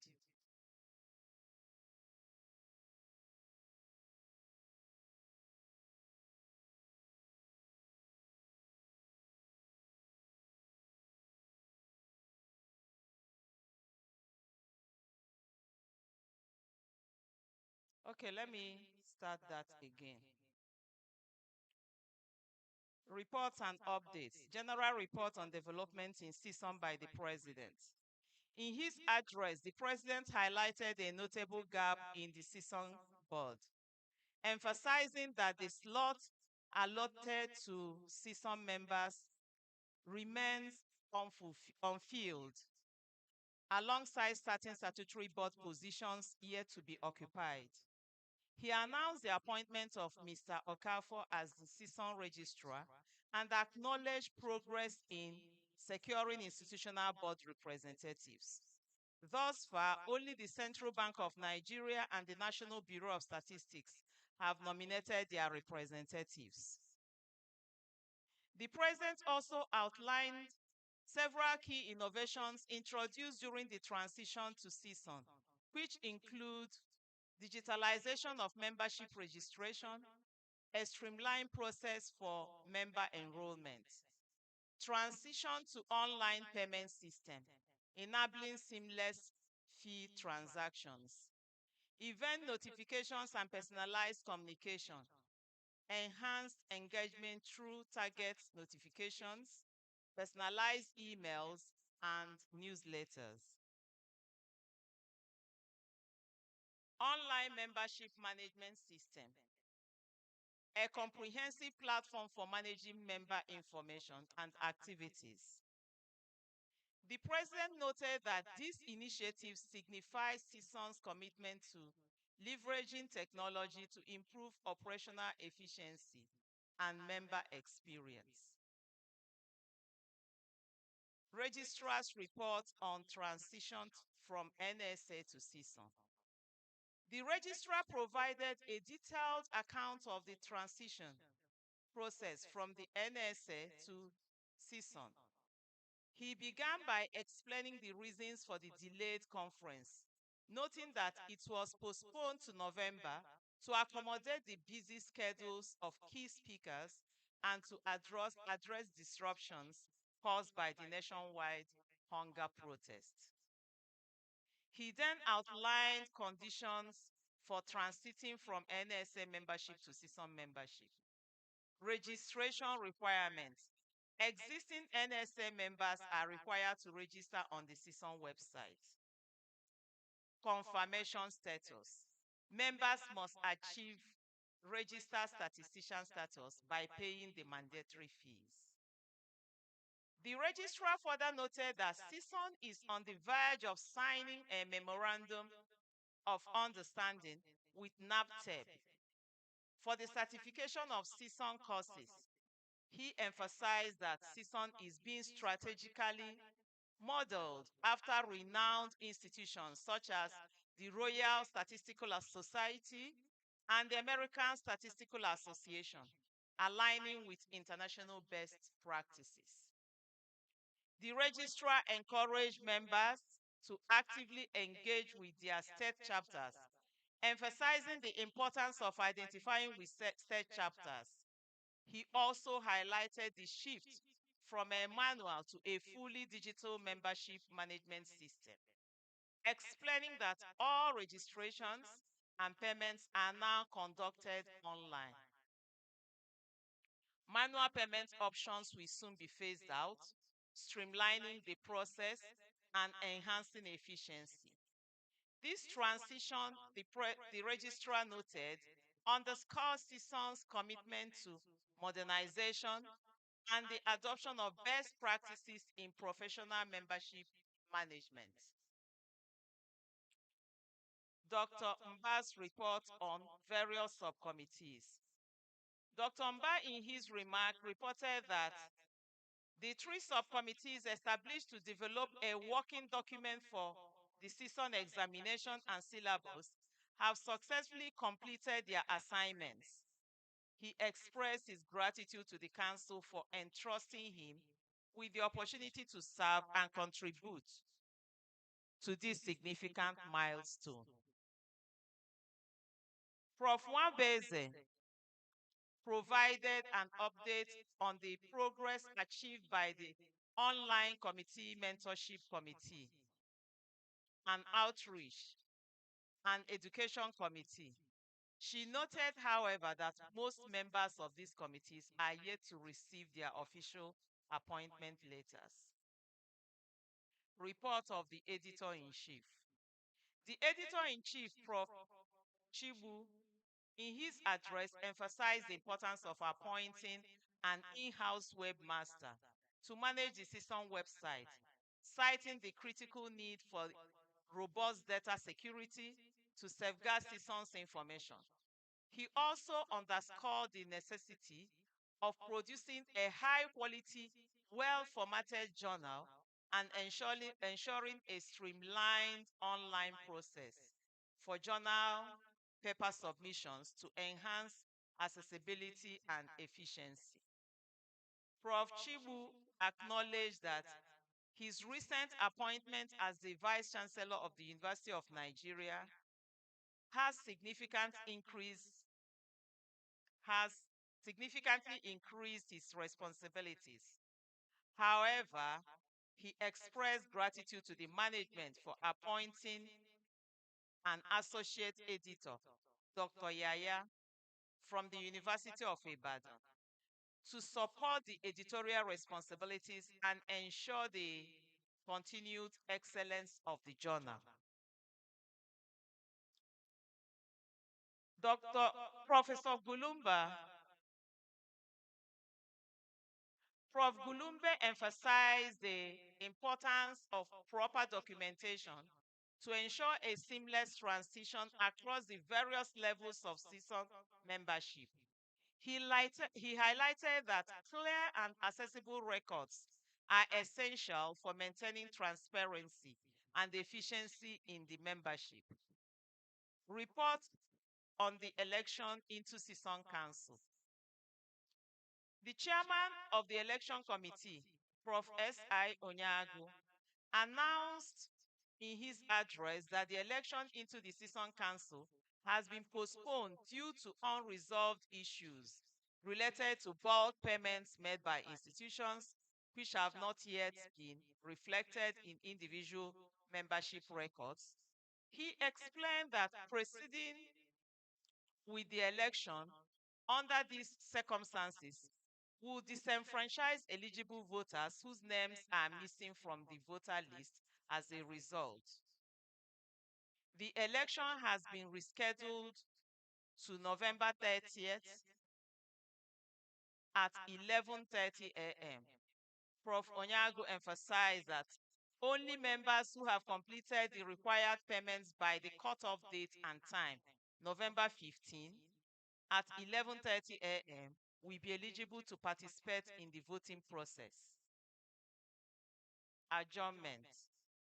The motion for adjournment was moved by Mr. Akolo Andrew Anzaku from Nasarawa Local Government Service Commission and seconded by Prof. Edith Ume from Nnamdi Azikiwe University, Oka, Anambra State. Thank you very much for your attention.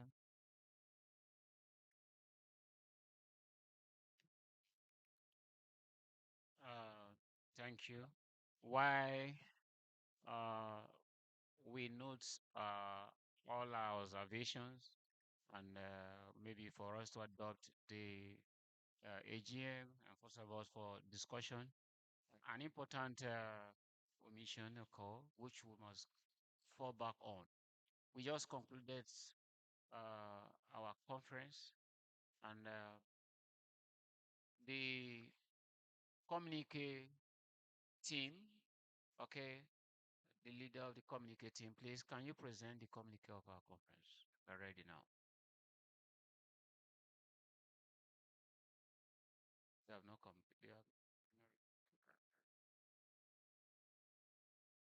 we are left at various places for this conference.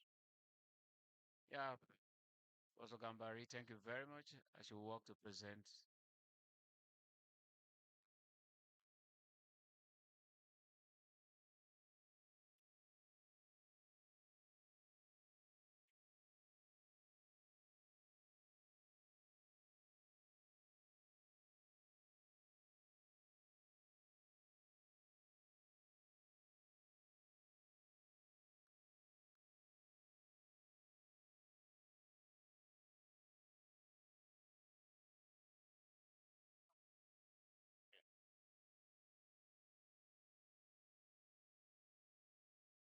Good afternoon, ladies and gentlemen.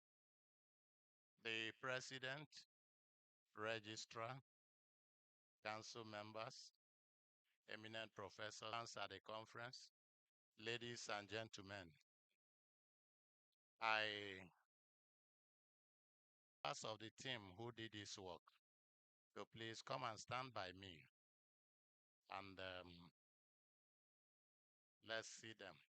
So a member of the Rapporteurs Committee or Communicate Drafting Team, please quickly come up.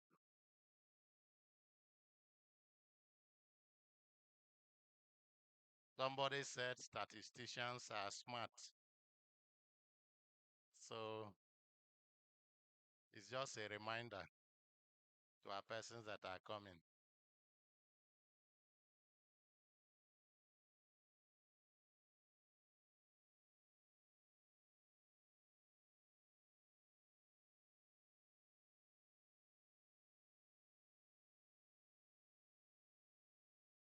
Okay, just stand behind me. Okay, great members of Cison. No, I didn't say hide. Don't hide behind me. Just spread out, please. This is a representation of the team that actually did the work, whose report I'm going to read. We are grateful to the President, the Executive Committee, Council members, and the totality of membership of Cison for the confidence reposed in us and then for giving us this responsibility to carry out. We appreciate it and we will forever cherish it in our lives. We also want to thank all the persons who gave one assistance or the other to members of our committee, the chairpersons of the various sessions, and the speakers that we approached and voluntarily gave us copies of their presentations. We are also grateful for that. Having said that, I will go straight to read what we have written on your behalf. And we consciously believe that we have tried to represent and aggregate the opinion of all the participants in this conference. A communique from the second annual International Conference of Chartered Institute of Statisticians of Nigeria, Cison, which held at the Dome Event Center, Asaba, Delta State, from 22nd to 26th of September 2025. Introduction. The second annual international conference organized by the Chartered Institute of Statisticians of Nigeria, Cison, in collaboration with Delta State government, was held in Asaba, Delta State, Nigeria from 22nd to 26th of September 2025. A pre-conference workshop was organized on the 22nd and 23rd, while the main conference held between 24th and 26th of September.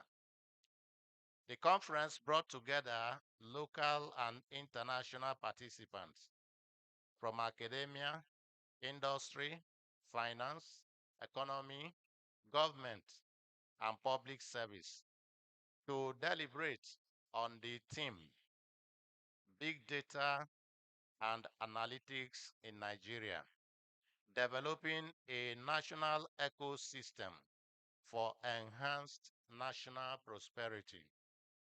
486 registered participants.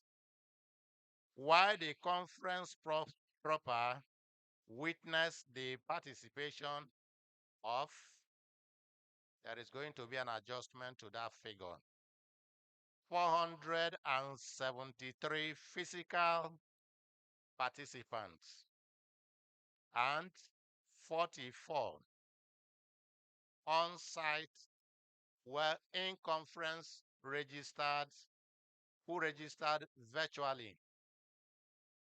This is outside another 400 or another 200 that registered in bulk through their organizations. So on the whole, the conference proper had a total of about 770 participants. The opening ceremony was held on Thursday, 25th of September, and it witnessed the presence of dignitaries from government, including His Excellency, the Executive Governor of Delta State, Right Honorable Eda Sheriff F.O. Oborewori, ably represented by the Secretary to the State Government, Dr. Kingsley Emu, and the Delta State Commissioner for Economic Planning, Mr. Sonny A. Ekedayan. The Statistician General of the Federation and many other principal officers and industry players were present or represented. Objectives of the conference. Today, as Nigeria grapples with complex challenges from youth unemployment and agricultural transformation to urbanization and climate change, we need more than intuition and political rhetoric. We need the precision of statistical analysis, the insight of predictive modeling, and the clarity that comes from evidence-based decision-making. Therefore, this conference sought to, among others, provide the following. One, explore the features and potentials of big data analytics towards enhanced national prosperity in Nigeria. Two, emphasize that big data analytics offers unprecedented opportunities to understand patterns in our economy predict market trends, optimize resource allocation, and measure the true impact of government programs. And finally, to promote the move from reactive governance to proactive leadership, and from policy assumptions to policy precisions. This formed the core goal of this conference. Deliberations. The conference was designed to have two segments, namely the pre-conference and the conference sessions. The pre-conference had 4 intensive and interactive training sessions, ably piloted by acclaimed resource persons. Participants were taken through the meaning, theory, and applications of big data analytics, artificial intelligence, and machine learning. The main conference witnessed the scientific and technical sessions, the opening ceremony, the plenary and syndicate sessions, as well as panel of discussants on the theme and sub-themes of the conference. Paper presented from research efforts of participants were considered largely to be of international standard. They explored statistical theory and gave insight into emerging applications of big data analytics, artificial intelligence, and machine learning within Nigeria and in the global context. The plenary sessions had 4 guest speakers from within and outside Nigeria.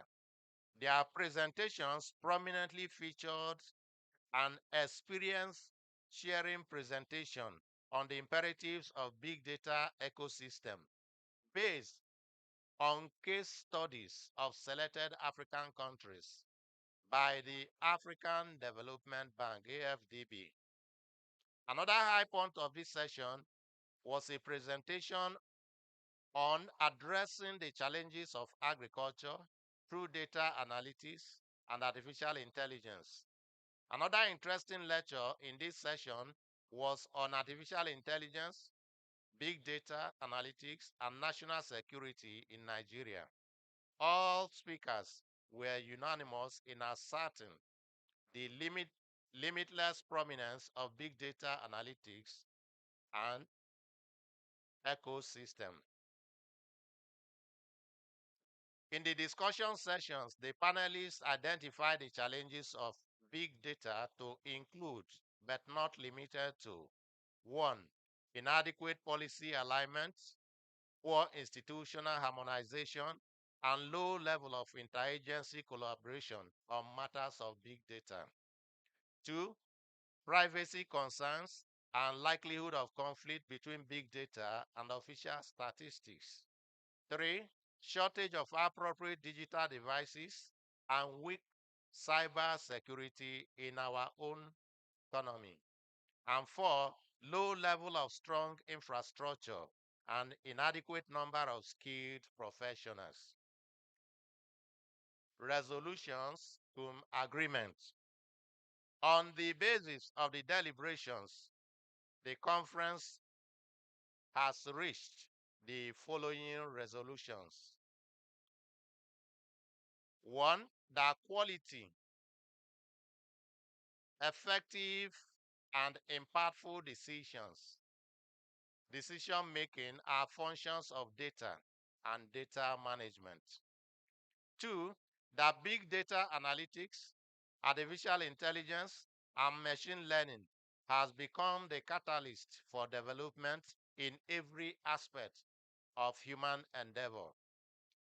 3.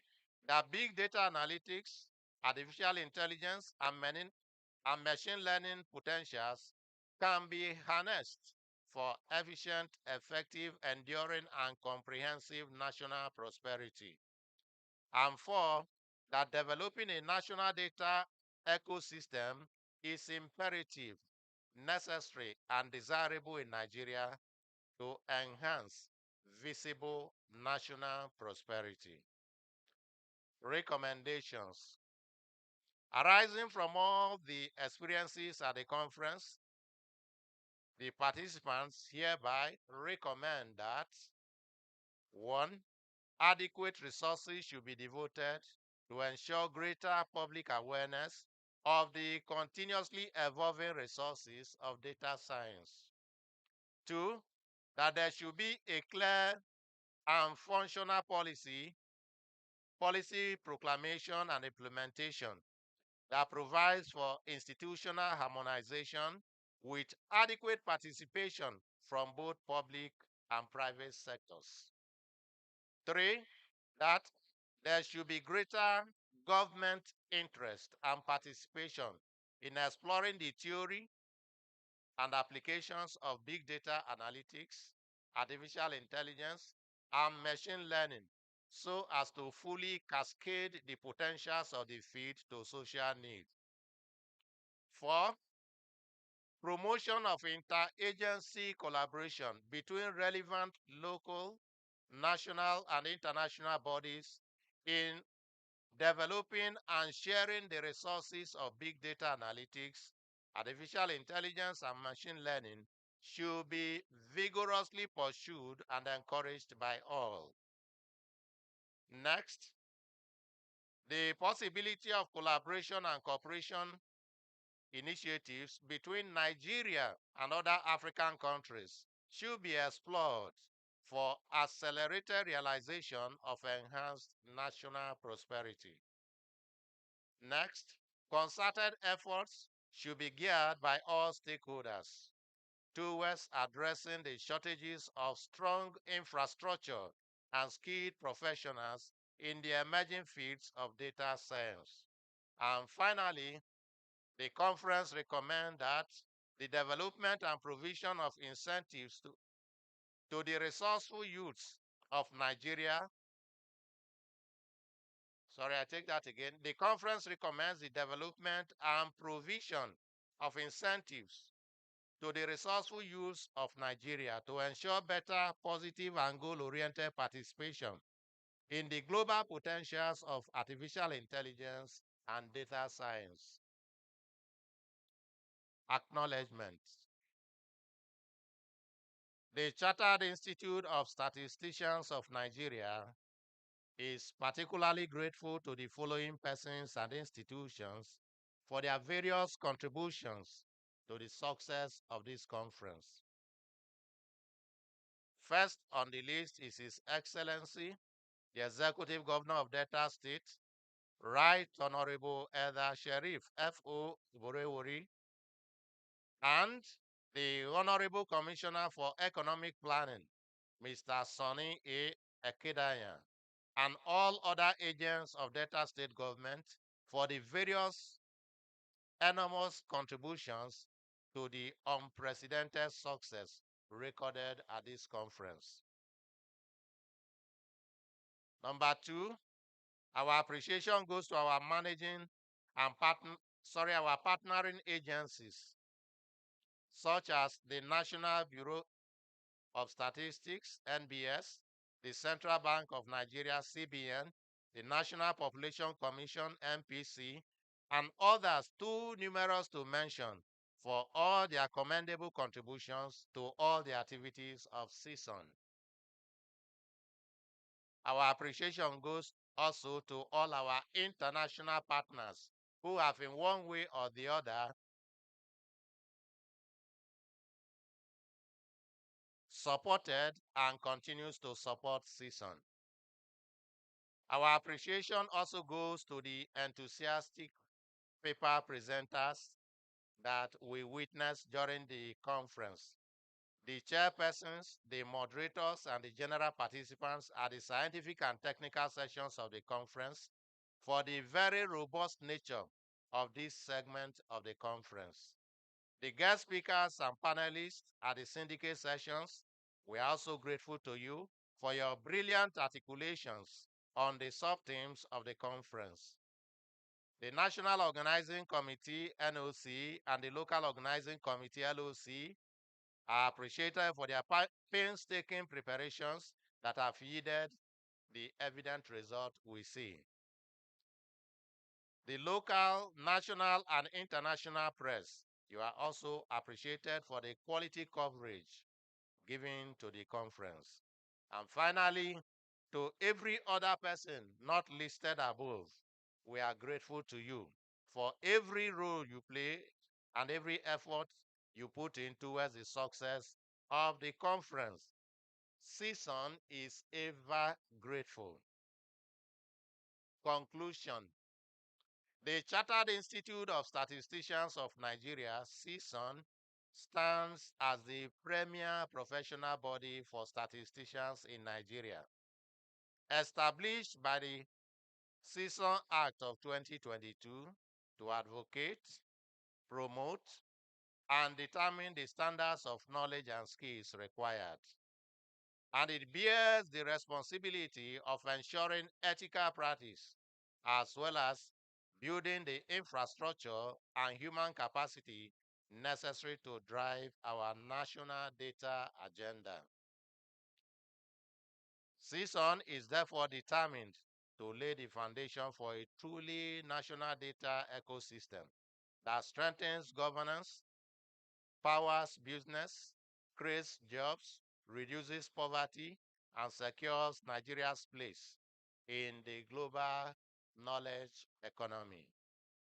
Thank you for listening, and God bless you all. Issued at Asaba, Delta State, today, the 26th day of September 2025. Signed by Dr. John Nwabweze Igabari, Associate Professor of Statistics, Delta State University, Abraka, for and on behalf of Cison. Thank you, and God bless you.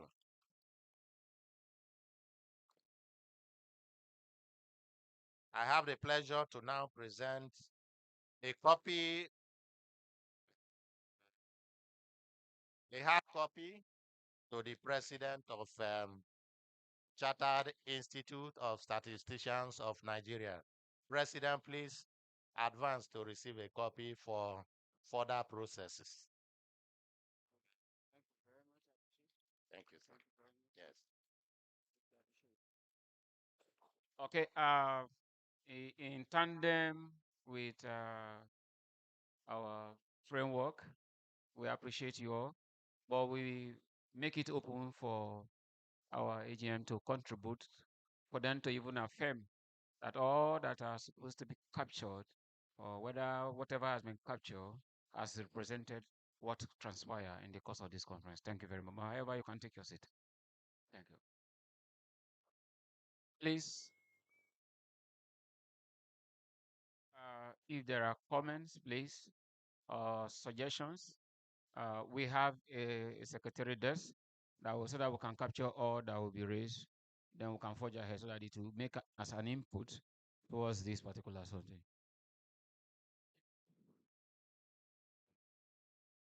The communicate desk is still there, please. All the input you can forward to us. You can forward to the registrar for us to have the final draft of the communique.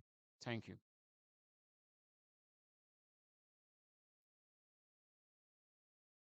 Please, papers can be circulated.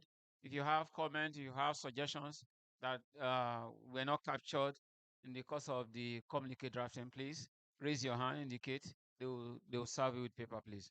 If you want to send it electronically, you have our emails, you have our this, and please endeavor to do so. Thank you. God bless you. Okay.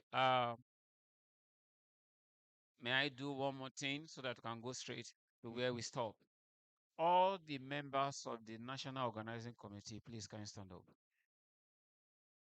Members of the National Organizing Committee, if you are here, and local organizing committee, please can you stand up? Members of the National Organizing and Local Organizing Committee, please. Thank you. Can you, those at the back, can you come forward, please?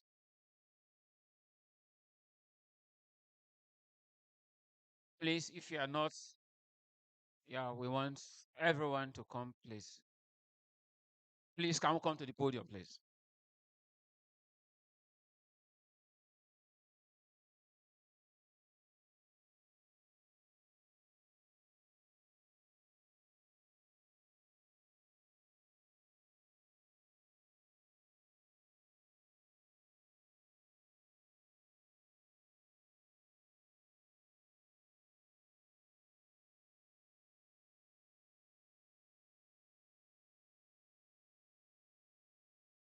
Thank you.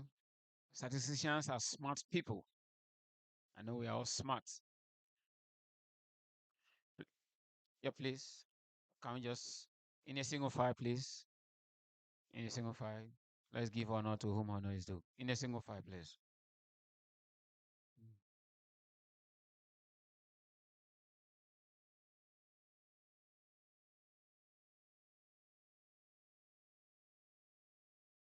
Yeah, some can go that side so that, yeah, you can be captured where you're supposed to capture. Aha. My woman have inestimable value. You are welcome, madam. Can we shift a bit, little, so that this chair does not cover you? Okay, thank you. Okay, I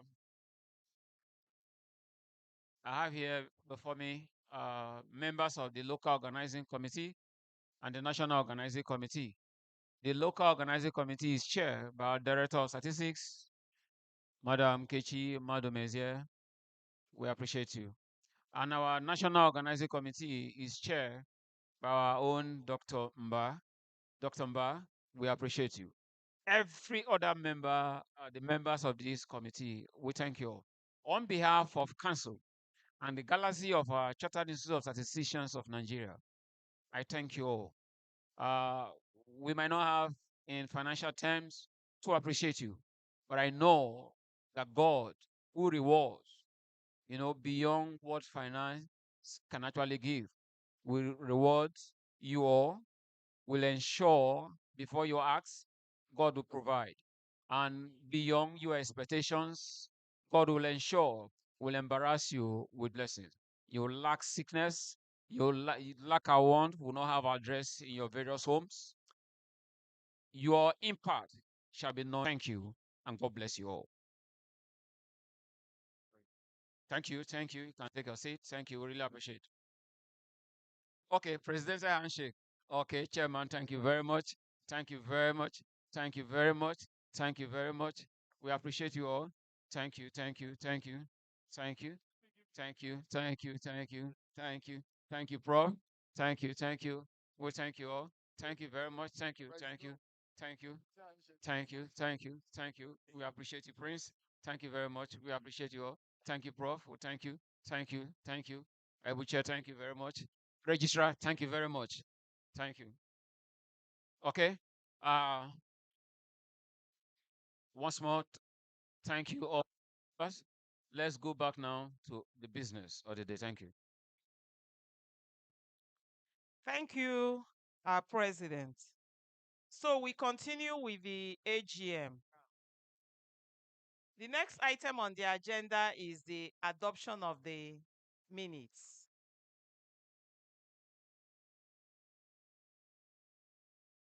Do we have comments, observations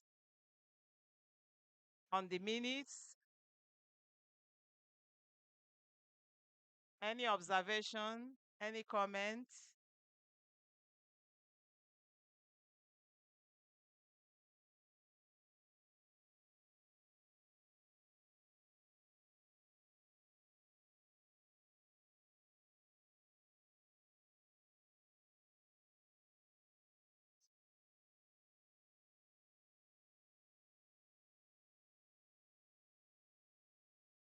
In absence of any comment, any observation, can a member move a motion for adopting the minutes?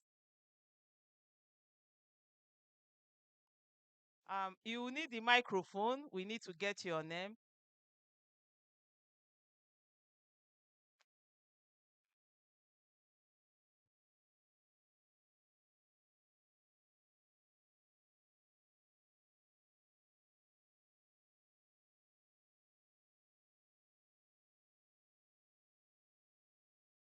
Great statisticians standing on existing protocols. I want to ask Madam whether I did not hear. The attendance, the total number of participants to last year's conference. I'm of the opinion that I did not hear it. So I want to, if it's there, no problem. But if it's not there, for record purposes, pre-conference, so number, conference so number. Thank you.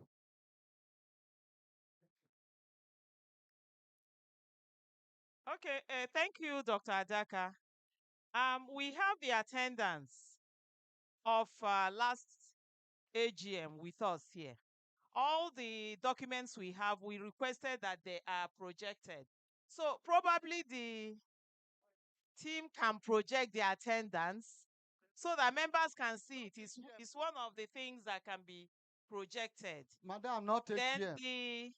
a total of 186 attended the AGM.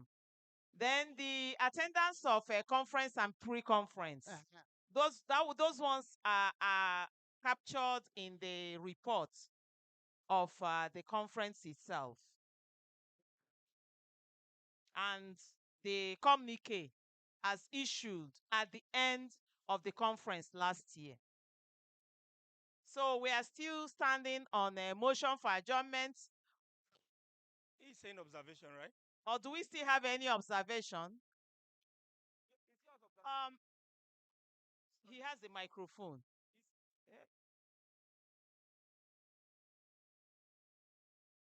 Observation, ma. My name is Arowolo Olatunji. I asked the man who wanted to move motion for adoption. To move motion for adoption of minute of last, the person must be there. So that question should sure. Yes, ask the person, was the person at that meeting? If not, anybody can move motion.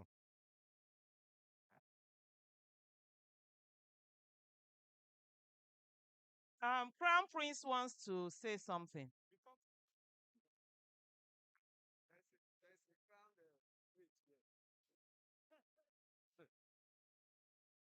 All protocols duly observed. I'm Dr. Abu Musa from Federal Polytechnic, Ida. My observation about the minutes, you see, when you call for observation and comment, you can see that everybody is finding it difficult to make a proper observation. You directed that some of those things should be projected. And when the projection, they never flow with your presentation. I'm of the opinion that if you can make these minutes to members, either a soft copy in advance. So like yesterday, everybody would have gone through the minutes and prepared themselves for comment. If we must have effective or contribution about the minutes, I believe I advise that we should get members should get a copy of such minutes prior to the meeting. Thank you. Okay, thank you. Let me just respond to that. Thank you. Your comments are well noted. We also have a barcode, QR code, where we can scan. We've been using it, and there's a provision where we can also access all the materials that are being used for this AGM. Secretariat, please, if you can make copies of the QR code we've been using available to members so that it can be used also the projections that is being done. You know, we are moving into paperless environment. Thank you. Yes. Further comments? I want to thank the president and I also want to thank the registrar. I'm impressed by her presentation of the minutes because she did not read the minutes. She summarized it like an academic. That's why people, if you are doing a presentation, I don't expect you to read word for word. She did a summary of it, which is very good. And the details are in the minutes. If you feel that there's nothing in the minutes, you can also state it out and it will be taken. You don't expect a registrar to start reading word by word. Presentations are not done. That's not academics, please. She's not here to, that's called, what's it called? What's the word for it? Verbatim reading. It's very unacademic. So registrar, I congratulate you. And if I'm giving the position, no minute is without minor error. You move for adoption subject to corrections later on. If you want to start correcting today, everybody will have something to say. So if I have the permission, I want to move for I was there last year. I want to move for adoption of this minute, subject to correction.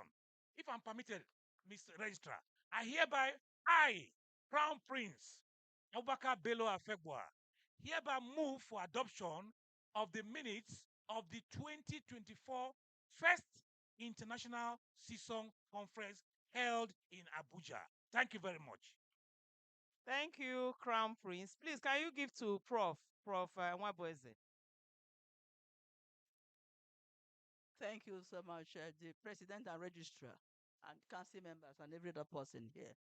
The last speaker, you see, there are things we don't do. We belong to the academia. You don't adopt a wrong minute. You correct minutes before you adopt.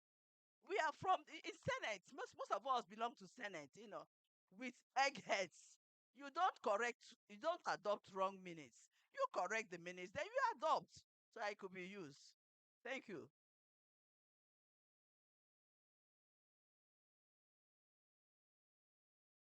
In addition, minutes is not, I don't think my name I'm Dr. Babalola Aziz. I don't think minutes is always in summary. It's student, it's report of a meeting. So if it were to be summary, such to be reviewed in future situation. While I commend the secretary, the registrar for a job well done, I wasn't at that meeting. Adoptions will come from those who were at that meeting after corrections, observations, and necessary or other necessary factors before we adopt the minutes. Thank you. Please give to Prof. Gulumbe. Thank you very much, Madam Registrar. Let's not waste most of our time on this thing. But the fact that the registrar has called for any correction in the minute, and there wasn't any correction, that's why she called for adoption of the minute. Had it been there are correction, we would have taken the correction certainly before adopting the minute. Because as Professor Nwabozi said, no minute can be adopted before correction taking place. Now, if there are no corrections, then we agreed, as you pointed out, and nobody has raised his hand that there are corrections, so we adopt the minute and forge ahead. Period. Thank you very much. So we already have a motion to adopt the minutes. If there are corrections before the motion is supported, please can we have it? In absence of any correction, can someone support the motion on the ground?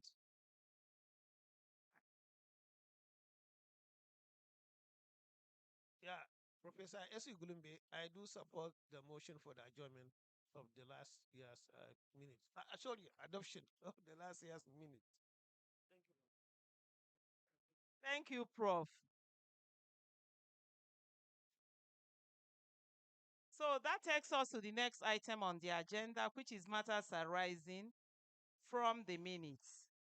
So we have a memorandum of understanding with NAPTEP that we are supposed to sign. This is still outstanding. However, the accreditation committee has almost completed its work. They will just cross the T's and dot the I's and submit their report. Then we have a accreditation implementing committee that we are going to form shortly after, in short, as we rise from this conference, we will form that to implement what the accreditation committee has done. So that is where the signing of the memorandum will now come in.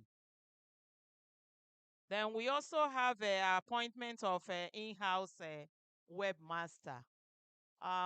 Those of us that have been active on our website and even WhatsApp platform, you must have noticed that we put for system analyst. That is in line with this. So we are in the process of hiring one, which we'll do as we rise from this conference also. Then that brings us to the presidential address. My president.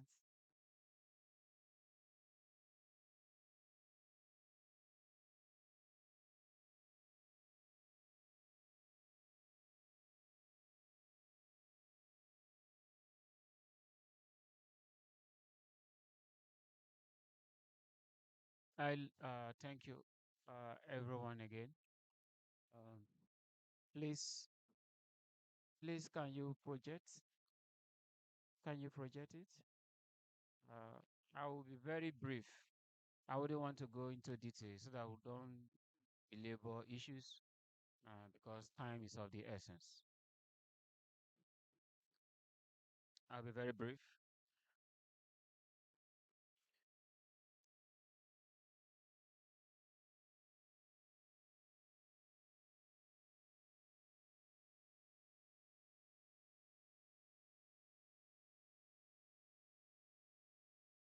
Uh, Dear esteemed council members and inestimable chartered institute of statisticians of Nigeria, professional colleagues from the length and breadth of our nation, I welcome us to the second annual general meeting of Cison here in Asaba, Delta State.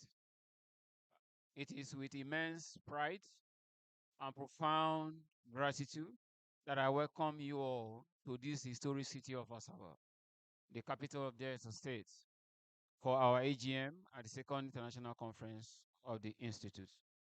Your presence here today, whether you have traveled from the bustling commercial centers of Lagos, the academia hubs of Ibadan and Zaria, the Federal Capital Territory of Abuja, or from institutions across Africa and beyond, demonstrates our collective commitment to advancing the statistical profession in Nigeria and positioning our nation as a leader in the global data revolution.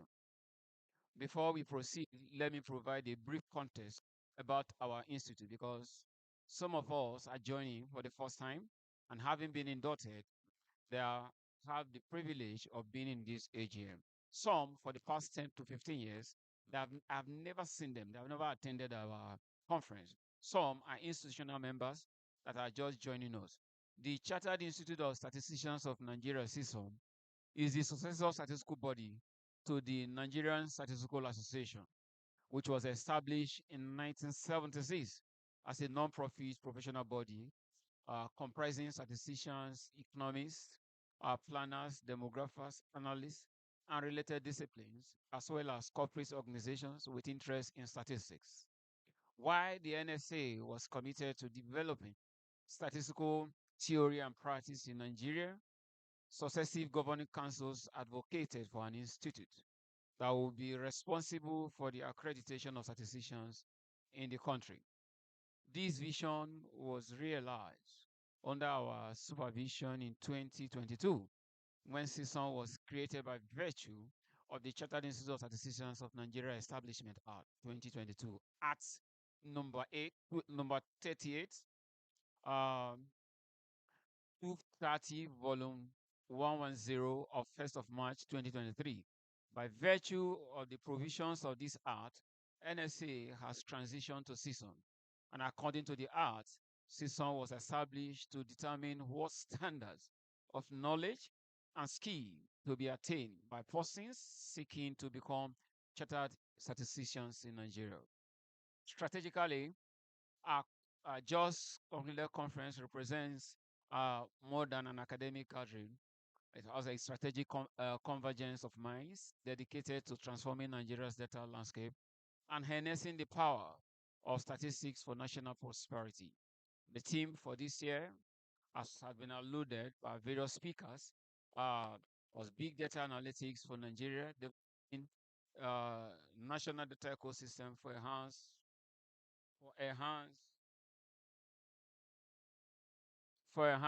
prosperity, chartered a practical course towards a data-driven Nigeria that can compete effectively in the 21st century global economy. However, just like as has been read in the course of presentation of the last AGM minutes, key milestones has been achieved.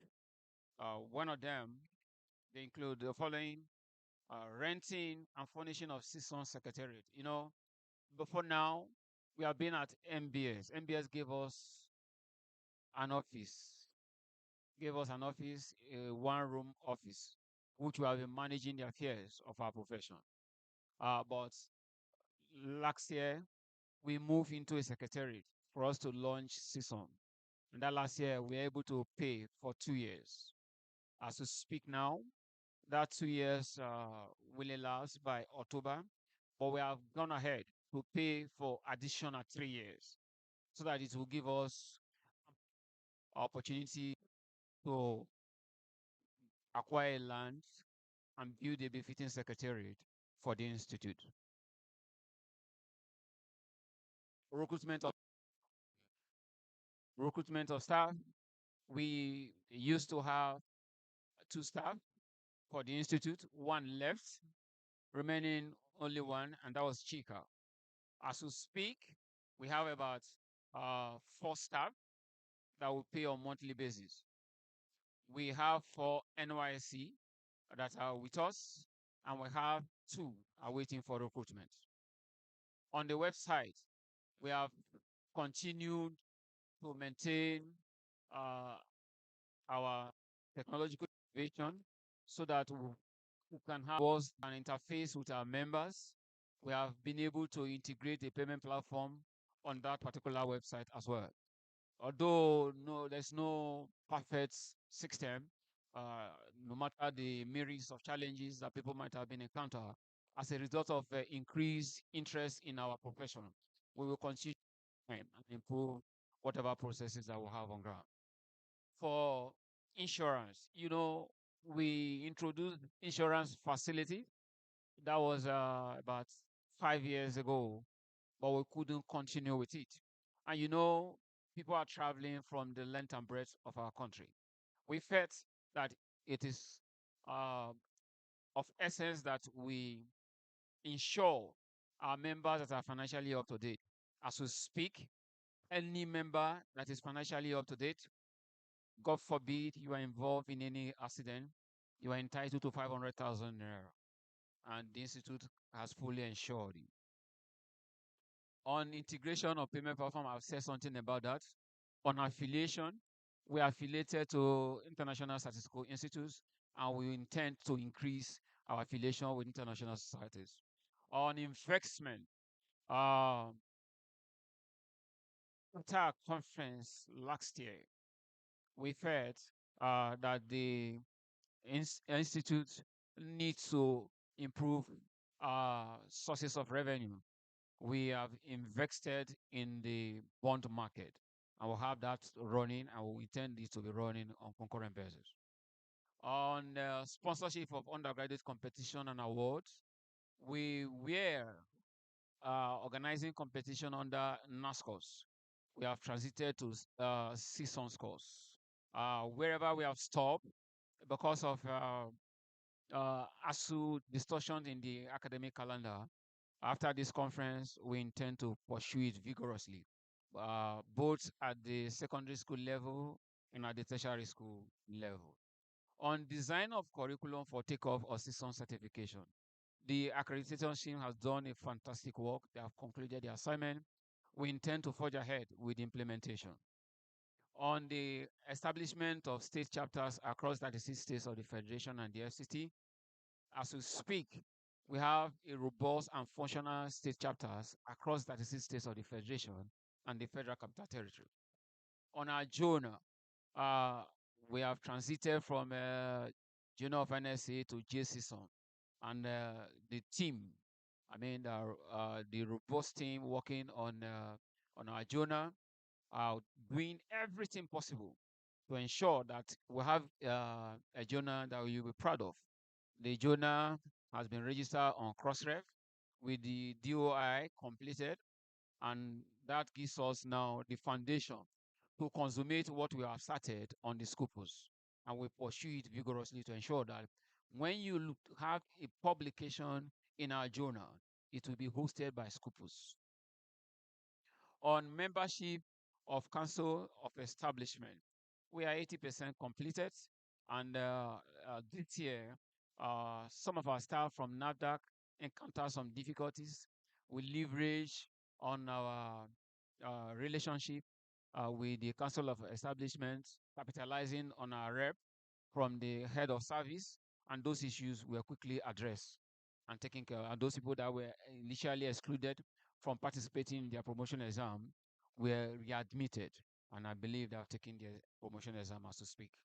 On reintroduction of statistics at secondary school, we are 60% uh, uh, completed as we speak. We had an engagement with the Minister for Education, and he asked us an express question. Do you want statistics to go jointly with further mathematics? Our erudite professor that accompanied us, the president of Professor Sanae, we put heads together and we agree that if Chinese could be included in the secondary school curriculum, why not statistics? And the minister sought to reasons with us that statistics is going to stand alone. It's a course in the secondary school level. And immediately he gave us one of his technical assistants on curriculum development. And we are working with him to ensure that the next revision that will come on board, statistics will be a course at the secondary school level. On acquisition of building of a befitting secretariat for Cison, we have our project team in place, and we are working assiduously to ensure that before the payment that we made on the secretariat that we currently occupy, before that payment, elapses, by the grace of God. It's not of him that willeth, that of him, that runneth, but it's of God that showeth mercy. We believe that before we hand over, we are going to hand over a befitting secretariat for Cison.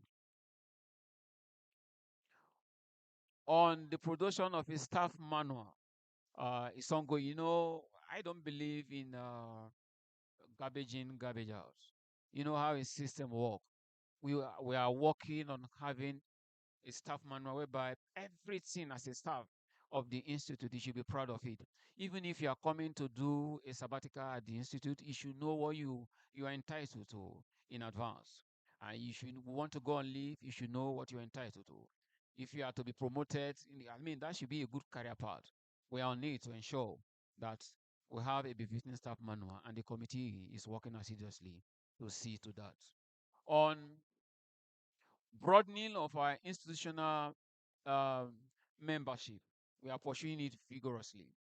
We were at the National Population Commission, and the chairman called the Director General to liaise with the registrar that everything it will take to ensure that our register as corporate member and mobilize their member to compete favorably with MBS, that they should initiate it and get it sorted out. On production of history of NSA, which will commence, and the chairman of that particular book was a former registrar, person of CM Okafo, and his team. They have worked very hard to see that that book comes to fruition. We are about 80% completion to bringing that book to bear. Immediately after this particular conference, we will ensure that before we gather for next year, that book is published for us all to have and have history about our profession. On composition of various working groups, we have constituted various working groups, and we still constitute some, like the Women in Statistics, the Social Media Group, and so forth and so on. We'll ensure that as many working groups that we enhance our capacity to perform and efficiency of the institute, will bring them to bear. On external auditing of the Cison account as enshrined in the arts, we are privileged to have commenced that. And as we speak, we have an external auditor that have audited the account right here seated with us. So at the appropriate time to present, when the accountant is going to present the account, we'll have that taken care of. On drive for membership, you all will attest to, as many that belong and are active at their various state chapters, you will see that you see they say what a man can do, a woman can do even better. You see the vigor with which our registrar leveraging on the 36 chapters that we have across these various states, and that is he's pursuing uh, drive for membership. And even in the course of this conference, we all saw the number of those that came out for induction. And may I use this opportunity to let you know the initial list that I saw that apply for membership, we had over 1,500. And of course, most of them could not attend the conference. And you can attest that the way they attended this conference, but that next gathering that we are going to have, more will actually identify with us. On growing our system balance sheet, may I thank each and every one of us. When I took over as the president of Nigerian Statistical Association, I had in the account of NSA 6 million, some hundreds of thousands. I think about 6,300,000 naira. But as we speak, we have been able to grow the account balances in the Cison account by over 800%.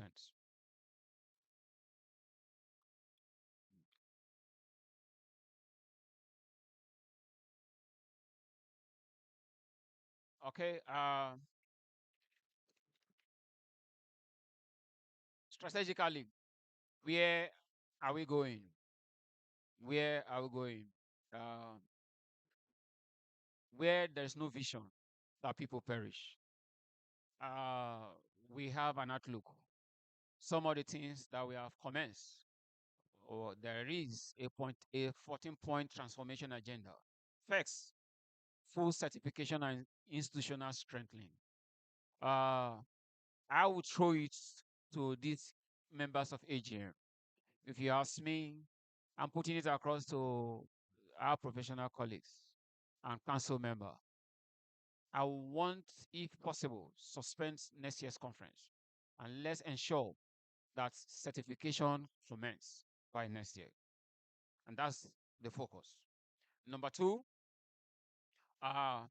curriculum revolution and nomenclature standardization. Like I said, we have commenced that, and we are going to pursue it vigorously with the National University Commission as directed by the Minister for Education. We pursue it vigorously. Statistics in secondary schools, as already discussed as well, with the Minister for Education, with the technical partner that he has given to us. We pursue it vigorously to ensure that before our gathering again, you would have heard, or your wards will be taking statistics at the secondary school level. On a befitting secretariat, uh, a robust and well-dedicated committee are working behind the clock.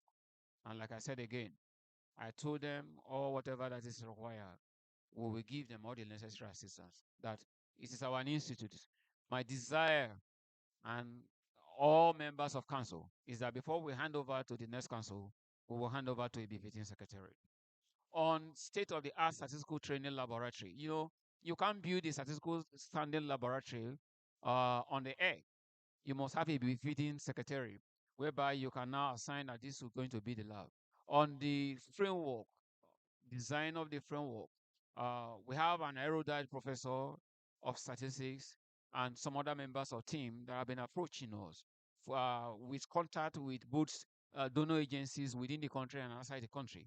But I said, look, we must have a befitting building before we can talk about the lab. But contacts has already commenced to that effect.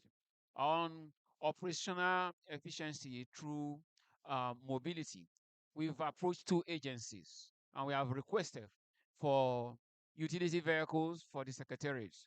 And we have received positive feedback.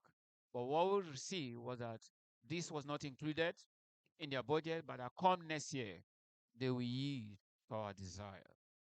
On national statistics competition, we are going to pursue it vigorously as well. On media advocacy and public awareness, of course, we now have our social media handle. We have a social media committee that's working assiduously to ensure that we have presence, as can be attested by even this our conference. We saw ourselves on YouTube, we saw ourselves on being open, and the rest of our people to access. And we have open discussions with three agencies, open discussions with National Bureau of Statistics, open discussion with the National Population Commission, the Ministry of Education, and Central Bank, of course, with Cison itself. We are going to be having panel discussion on policy discourse around topical issues, both within and outside the country. And we intend to commence that of this year with World Statistics Day. On uh, strategic institutional partnership, I've just listed that. Ethics committee and professional standard. Of course, as many that have copies of our arts, we are enshrined as enshrined in the art. We empower to constitute ethics committee, so that our profession will not be bastardized. We are going to look for those wise men and women of repute that will man that committee. And we are equally expected to constitute a tribunal that if there is any case, we'll refer those people that flaw enabling acts to those tribunal to adjudicate. We ensure that those things are actually operationalized. That's number 10. On number 11, uh, uh, what is source for the goose is source for the gander. We have our fellows of the Nigerian Statistical Association.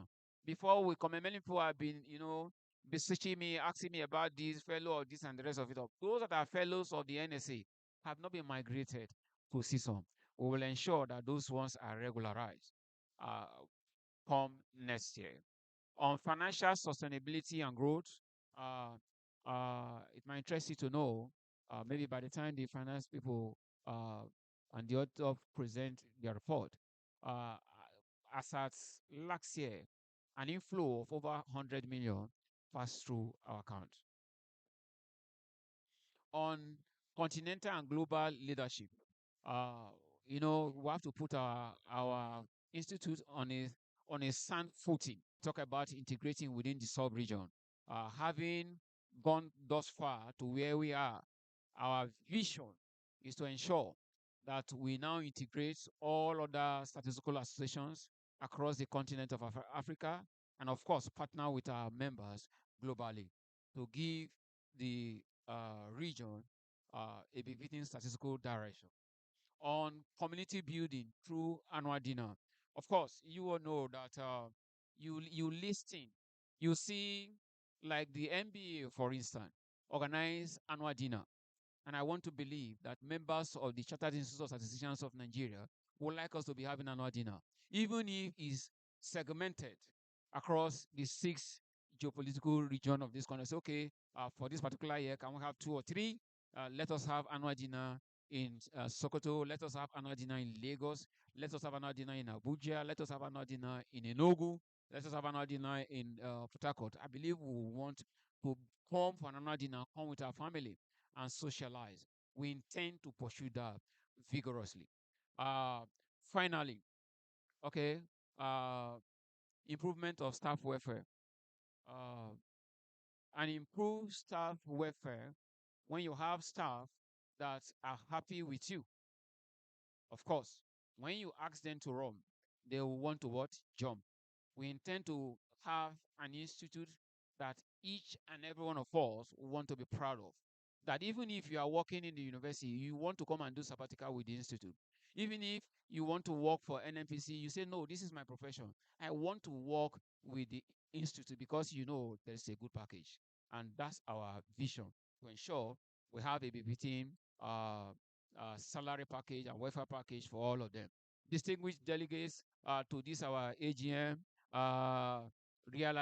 distinguished members of the AGM, realization of these particular laudable objectives or vision as they may be is not a teacup party. I hope you understand that.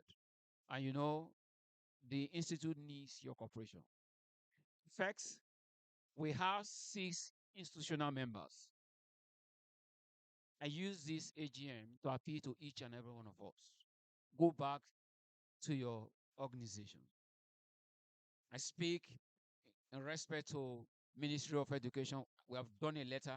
I know Matthew Ngajozo, who is representing the Ministry of Education, do a follow-up for the institute and let them formalize their corporate membership and have a subvention that they give to the institute. A member from budget and economic planning, Doc. Okujele, you know, we have had conversation. You told me you are working on it. It will be a thing of joy if by before end of next year, we formalize your corporate membership of the institute, and we have a subvention from the budget and economic planning. And when we have that subvention, be rest assured that I'm going to announce it. Our representative from National Population Commission, yes, we've had that discussion. We have fine-tuned. The central bank is already giving to us, and we thank the central bank, representative of the central bank, and we thank the central bank for the support they have been giving us, and they have continued to give us, and even the expanded one that the Department of Statistics is now trying to what extend to us. We thank you, Central Bank of Nigeria, for all the support that you have given to the institute. Representative from the head of service. Honestly, money is not everything. That's key fundamental things, especially on the welfare of our members. You know, our members are in both state and federal civil service. We have the privilege of having the rep from the head of service. And the head of service, we can leverage on that relationship with the head of service to achieve so many things. One of those things that we are already, like I said, 180% completed is the being listed in the Council of what? Establishment. And once we are listed in Council of Government, there are statutory promotion level or even entry level or qualification or position. If you are not a member of the Chartered Institute of Statisticians of Nigeria, you will be denied of that right. And be rest assured that we make sure that that benefit that people in the national and the NMA, Nigerian Medical Association, Nigerian Bar Association, call them Kuren and the rest of it all, we will achieve that in the course of this our institute. On that note, ladies and gentlemen, I want to thank you once again and please that look, when we beckon on you, please open your door. And the door we are talking about for you to open is not open your door to give us food. When we call for your financial support, it is not because we hate you. We understand what the economy is like. It is because it is a statutory commitment that will elevate the status of this our institute, that you will be proud that you're a member of the institute. Thank you very much.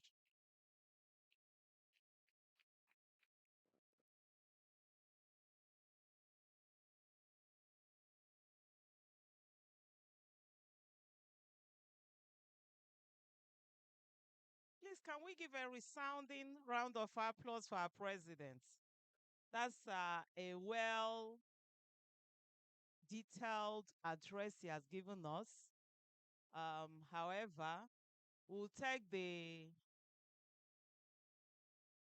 registrar's address now, which will also even throw more light on what the president has given us.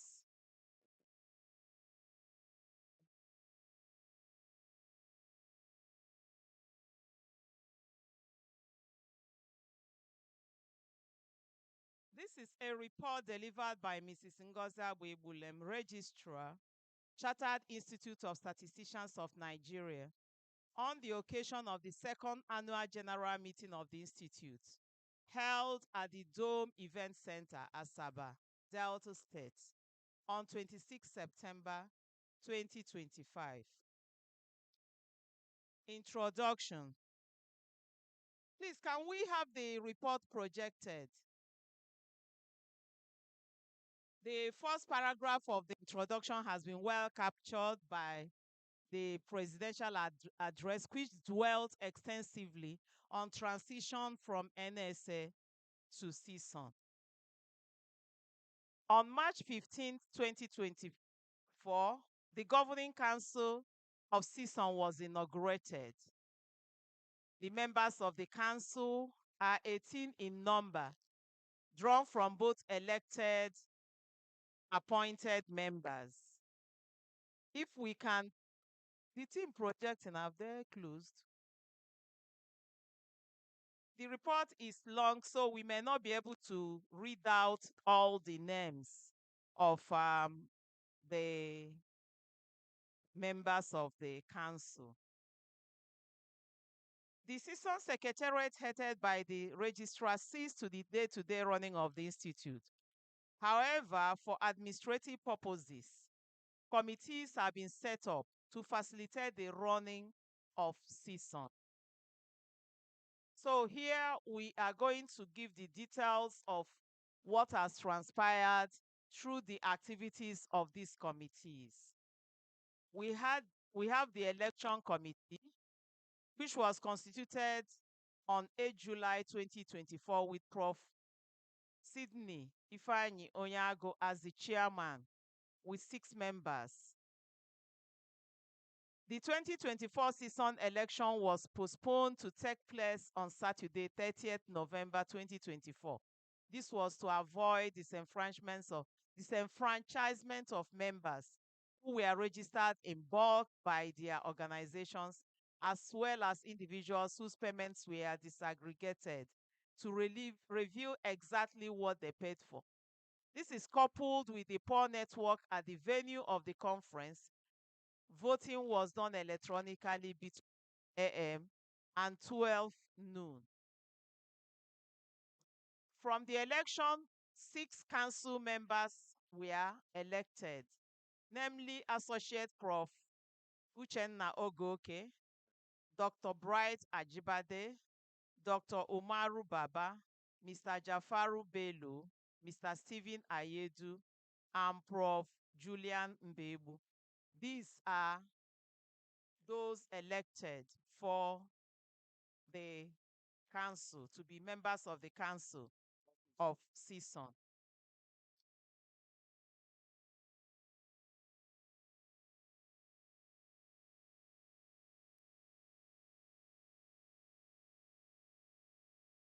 A total of 191 voters cast their votes out of 273 eligible voters, indicating approximately a 70% voter participation.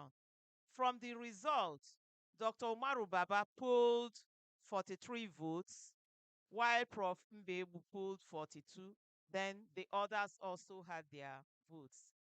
The next committee is Women in Statistics Committee, which was inaugurated on 10th August 2024 with Prof. Joy Nwabweze as the chairman, and it comprises of 14 members.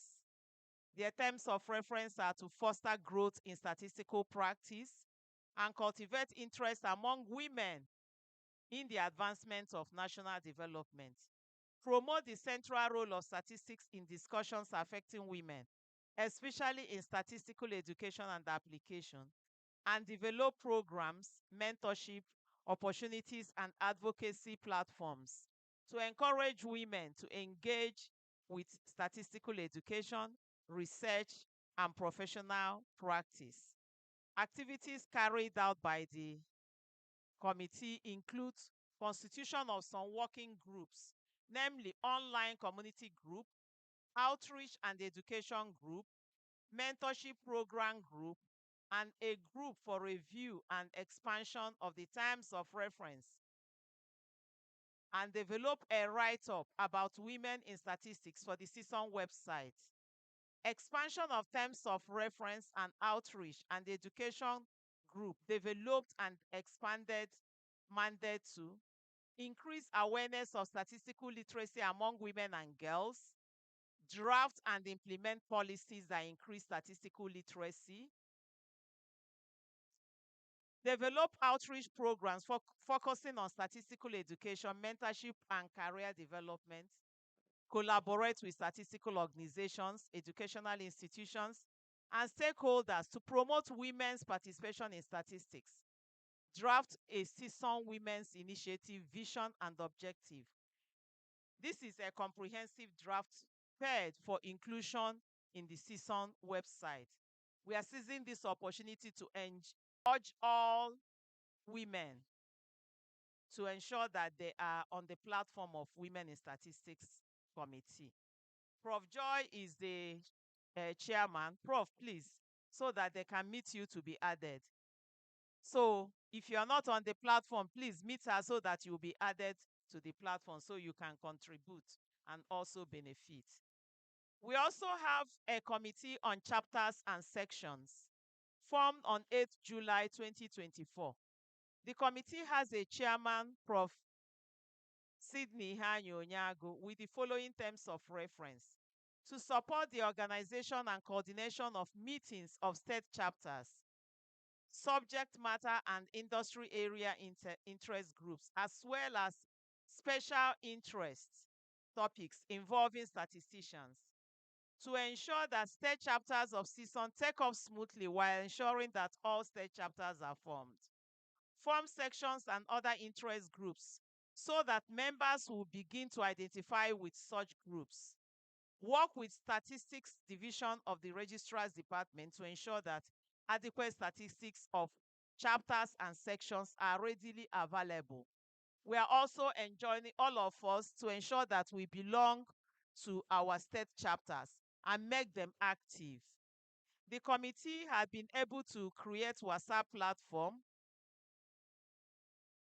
for state chairmen and all the states of the federation, including the Federal Capital Territory. They all have WhatsApp platform. And they gave the following terms of reference to the step chapters: hold an election of officers, hold meeting periodically, monthly, or at least quarterly. Meeting could be physical or virtual or hybrid. Hold activities quarterly or at least annually. Activities suggested were paper presentation, discussion on issues pertaining to states, such as state budgets, collaboration with other professional bodies, and be generally visible in the state. Identify Cison members in the state and generally grow state chapter membership. Create a new WhatsApp platform for members who have registered with Cison. Target of 50 persons and 20 persons from each state chapter to attend the international conference and pre-conference workshop respectively. We have the election of state chapter officers. Officers to be elected for the state chapter must be registered, active, and members of Cison. Have participated in at least 2 consecutive preceding national conferences of Cison to be financially up to date at both state and national levels. Have been member of the state chapter for at least 5 years. However, currently, due to the age of the professional body, we are just starting Cison. Every member is eligible to contest. The committee has also formed sections of statistics. If we visit our website, we'll see these sections and let us try to join.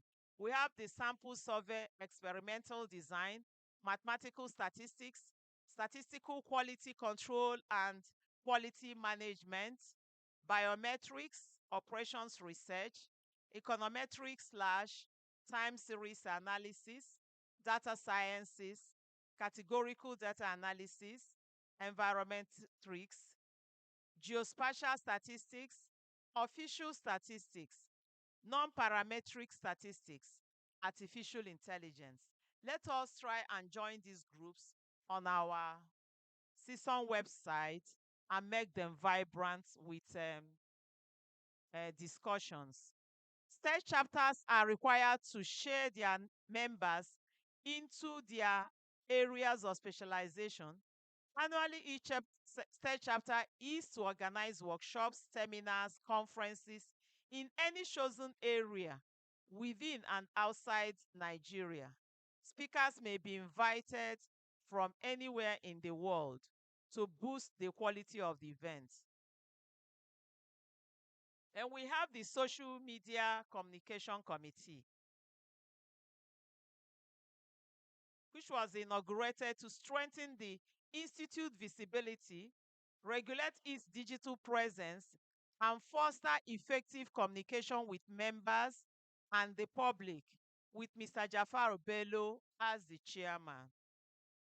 The committee's mandates cover creating, managing, maintaining, and regulating all social media platforms of the Institute, ensuring that only registered and financial members of the Institute belong to select platforms such as WhatsApp groups, ensuring that the Institute's messages reach the widest possible audience, and effectively marketing Cison through social and digital platforms, monitoring the Cison web portal and ensuring that its contents are regularly updated, and managing e-platforms, including WhatsApp groups with membership restricted to duly registered and financially up-to-date members.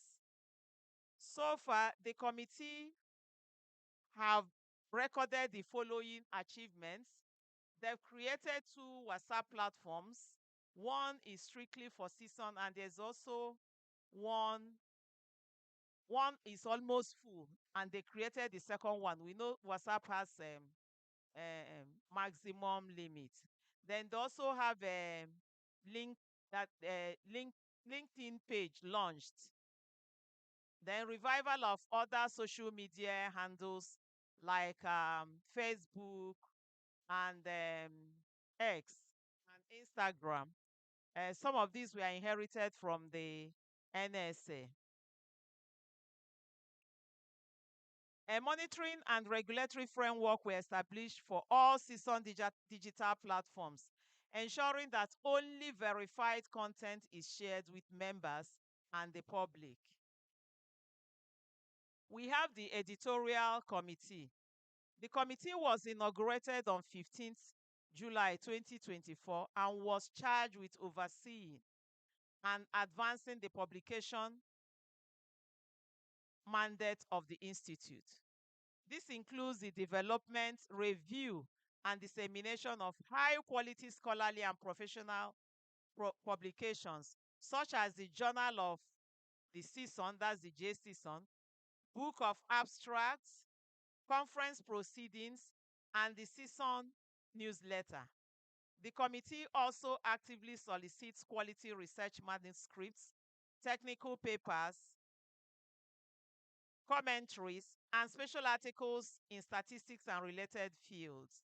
These are subject to rigorous peer review and published in both electronic and print formats, ensuring relevance, integrity, and impact.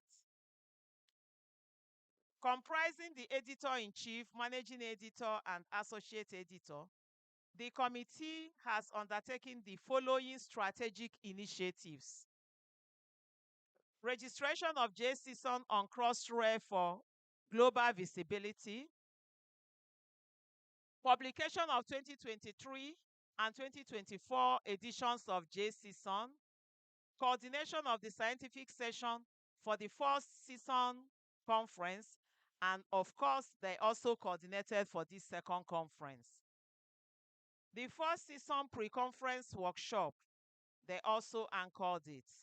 The first Cison conference proceedings, they have also published it. Initiation of non-eating subscription process and this second Cison pre-conference and conference workshop. Pre-conference workshop and the international conference itself. Then we have the accreditation committee, which is under the chairman of Prof. Sunday Obowan. Produced a draft accreditation document which was reviewed by the then Cison registrar, Mr. C.M. Okafo. The committee then constituted a small group to carry out a thorough review of the initial document and incorporate all necessary changes based on the comments of members and the Cison registrar and other engaging issues. Some members of the accreditation committee were appointed to work with the committee chairman and secretary to carry out the review. The group met in Abuja to restructure the earlier draft document produced by the 18-member Cison Accreditation Committee. After a page-by-page review of the draft document, some of the changes made on the document include changing the document title, the procedure for institutional accreditation in the collaboration with educational regulatory bodies to implement institutional accreditation of statistics and related programs in tertiary educational institutions across Nigeria. Restructuring of professional examination requirements for the various levels and the module structure for each level. The requirements for professional accreditation, restructuring of the professional certification level as follows: foundation level, which is ordinary certificate; intermediate level, the higher certificate; and graduate level, the graduate certificate. Ethical guidelines for the practice of statistics in Nigeria, and recommended business process model for operationalizing the accreditation process by the Cison registrar. Further on the operationalization of the accreditation document, the committee chairman advised Cison president to consult with council members in setting up a smaller committee to work with the registrar on the next step. Membership committee. The mandate of the committee is to provide support and services to members of the institute, as well as encourage membership drive. It was also to feed the statistics divisions of the registrar's office with membership registration statistics in all its ramifications. The committee considered list of newly registered members of Cison in order to screen them for eligibility of membership based on qualifications, place of work, and other conditions.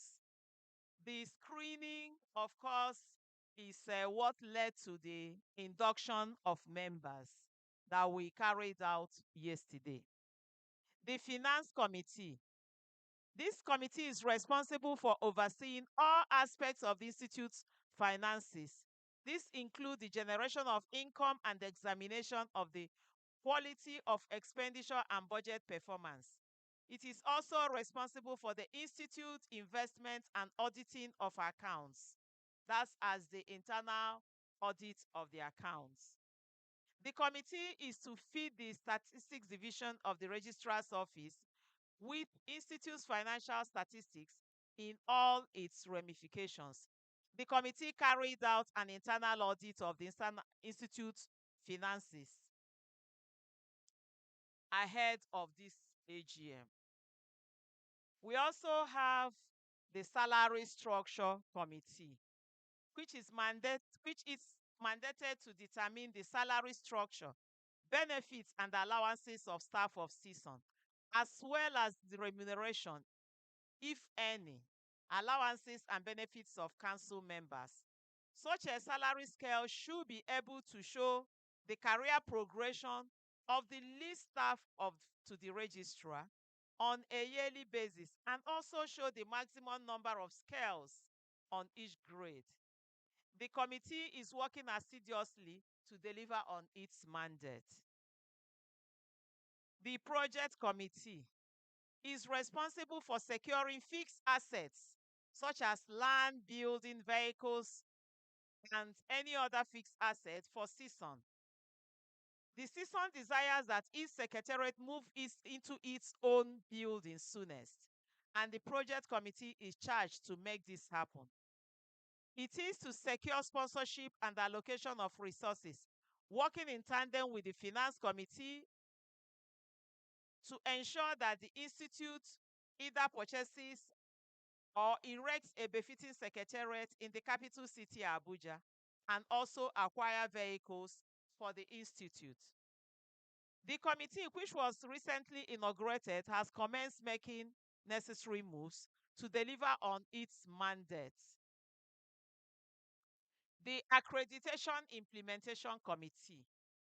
The committee, which will soon be formed, is to implement the outcome of the Accreditation Committee. It is the committee to see to the certifying of members. We also paid the courtesy visits. The president has buttressed on the outcome of some of those courtesy visits. We paid courtesy visit to the Federal Ministry of Education, National Bureau of Statistics, National Population Commission, and also we also came to Asaba here to pay courtesy visit to the Delta State government. We also visited some tertiary institutions as a way of sensitizing them and mobilizing them for this conference that we've just held. As the president mentioned, group insurance policy was taken for all certified members of the institute. Finance of the institute.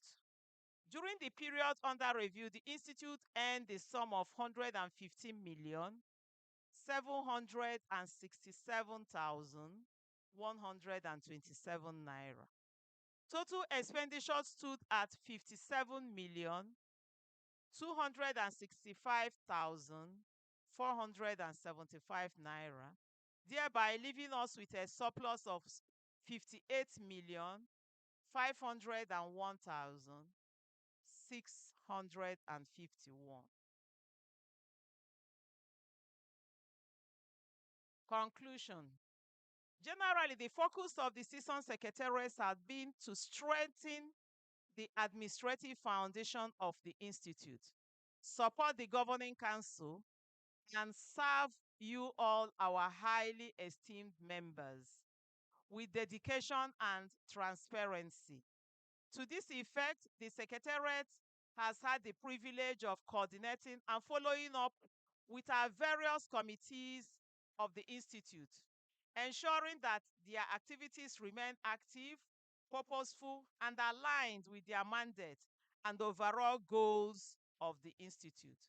Thus, we have worked closely with committee chairmen to monitor progress, resolve bottlenecks, and keep us moving forward together. We have also made it priority to listen to our members. Through our social media platforms and other communication channels, we have followed up and resolved issues raised because every member's voice matters.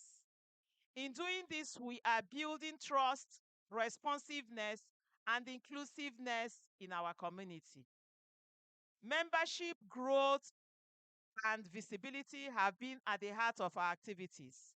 We have championed sensitization and awareness campaigns, reaching out to prospective members and reminding existing ones of the value of belonging to a professional body like Cison. These efforts are already bearing fruit as more professionals see the need to register, participate, and contribute. In representing the Institute, we have joined our leadership in several courtesy visits at both state and national levels, where we continue to foster collaboration with government agencies, academia, professional stakeholders, etc. These engagements are critical to positioning Cison as a central player in advancing statistics for development of Nigeria. We have also worked with our teams to coordinate events, including this conference, webinars, and sensitization programs. Each event have been an opportunity to showcase the strengths of our profession, exchange knowledge, and advance the practice of statistics in our nation.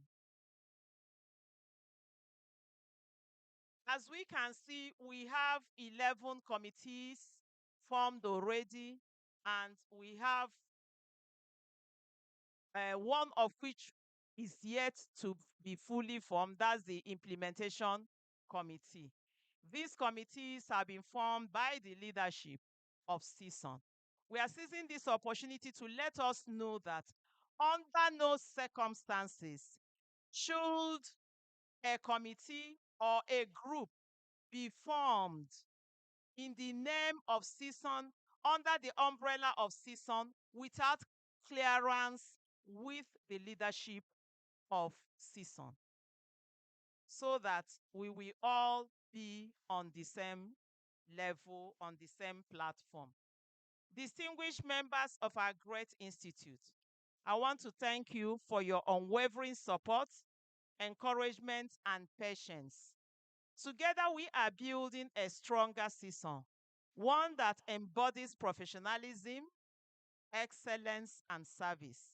We assure you that we will continue to give our best. We look forward to working closely with all of you to achieve our shared vision. Thank you very much.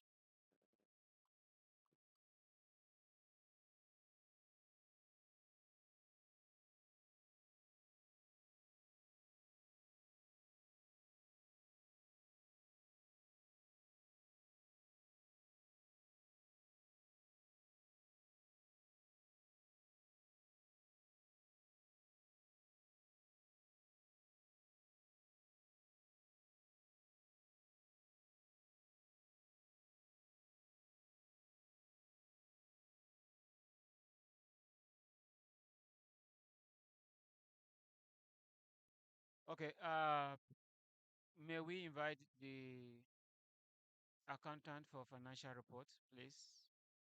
The accountant is coming. Okay.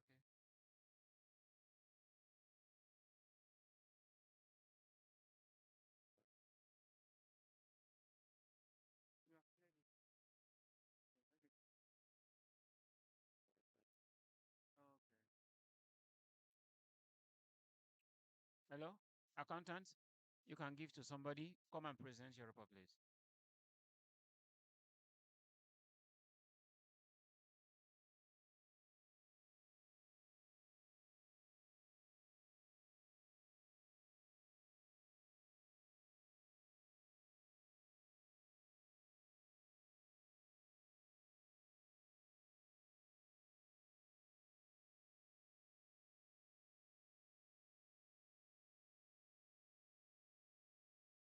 Good evening, the President, Chartered Institute of Statisticians, the Governing Council, and the Registrar, and ladies and gentlemen. My name is Audu Abba Matthew, the accountant of this great institution. I hereby present to you the financial statement of the year 2024 as at December 31st. The financial statement has been prepared in accordance with International Financial Reporting Standard and the requirement of the Company and Allied Matters Act 2020. They are presented in Nigerian Naira, rounded to the nearest Naira and prepared under the historical cost convention unless otherwise stated. Revenue. Revenue was also recognized from various incomes such as subscription, subvention, transfer of funds from NSA account, service and other income received during the year 2024.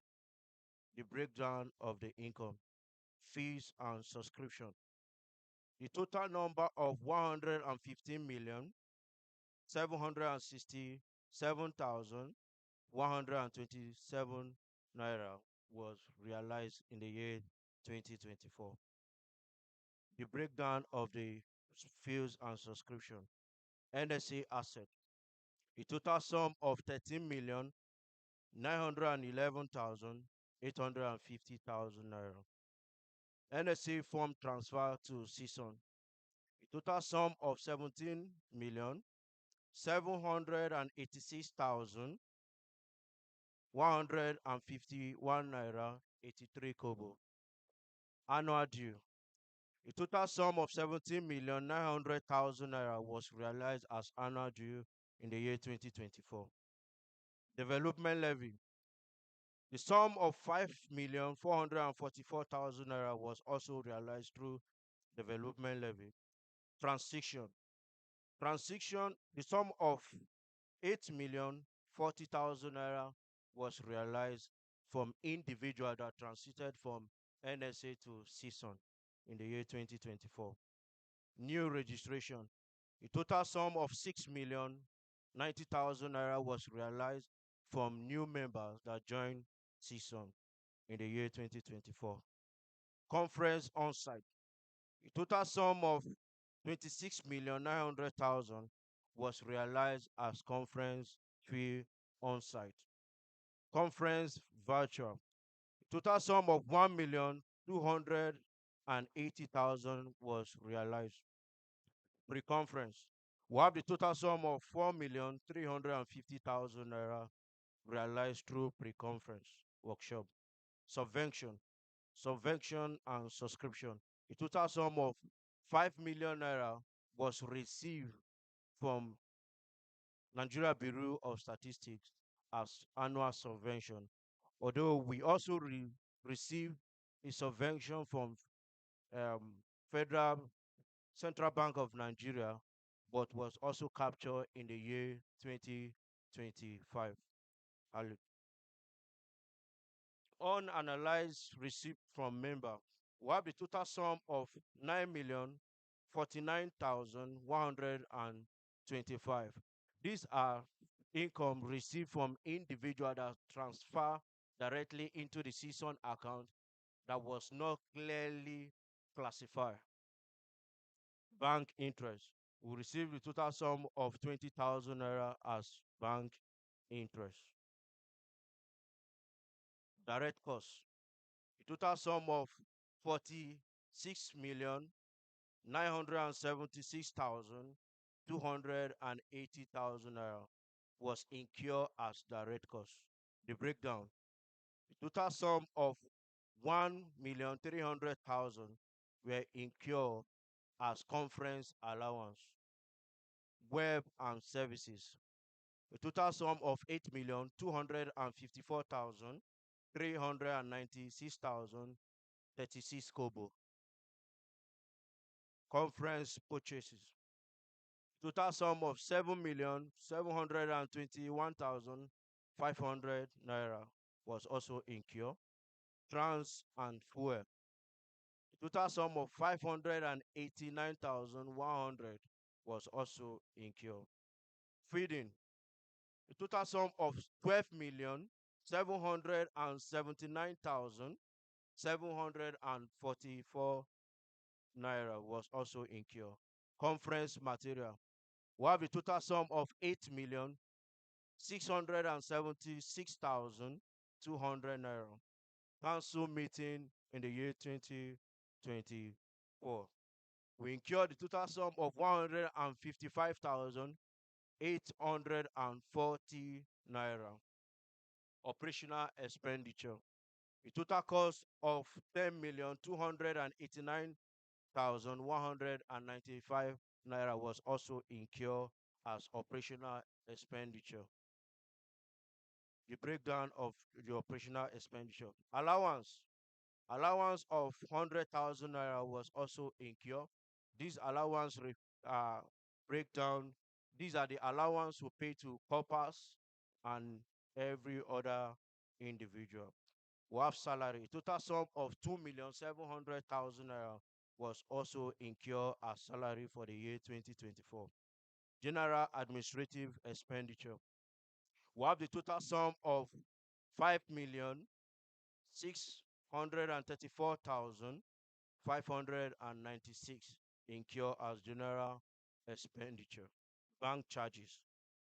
73,561 naira 2 kobo was also incurred as bank charges.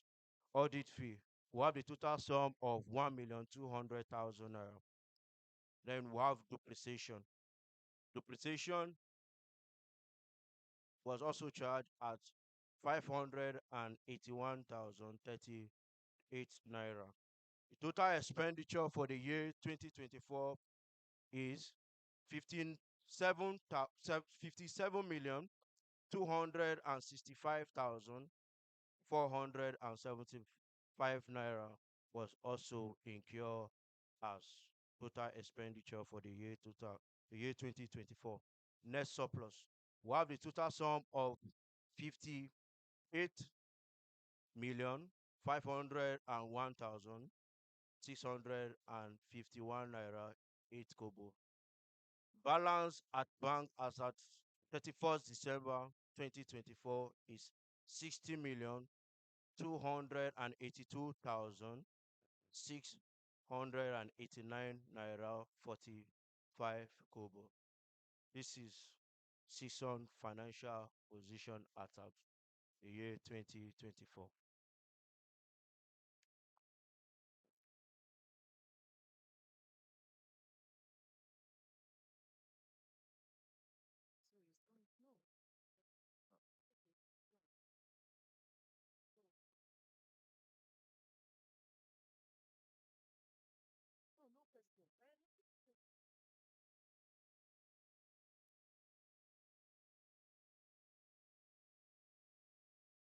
Thank you, the seasoned accountant.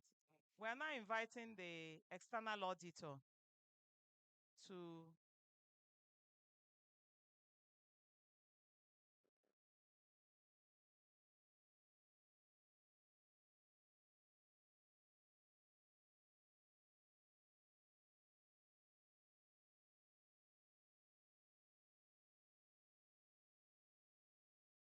we will give time for questions and answers.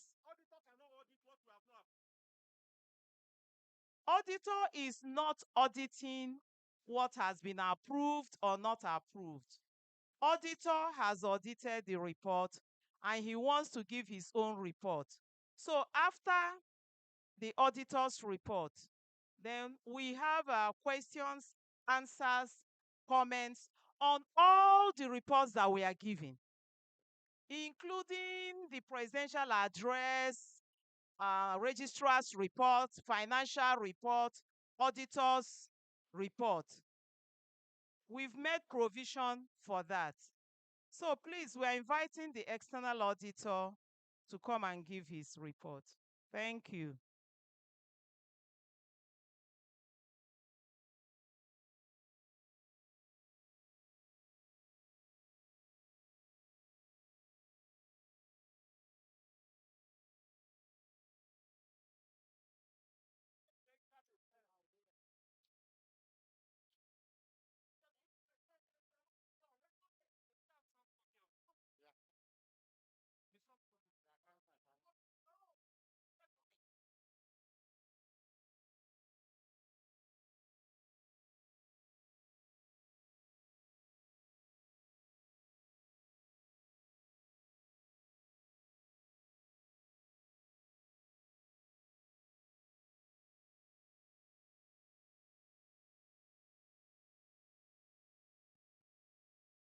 There's no need for any rowdiness, please.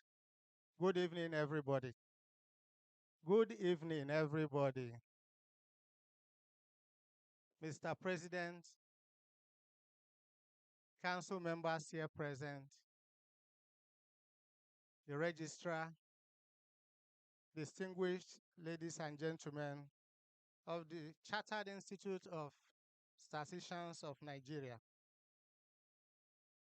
Because of the matter I just raised, let me address it a little before I go to give my report. You are a very young institute, and if you ask me, the president has made a very good outlay of how you want to move from here to the future. And I congratulate you because you have leadership that is ready to serve you. So let us not bring in any dissent or rancor just because the paper has not gone round. It will go round, I assure you. We as auditors cannot do anything under the table. Now, you will soon know why. You will soon know why we cannot put it on the screen. So please listen to me.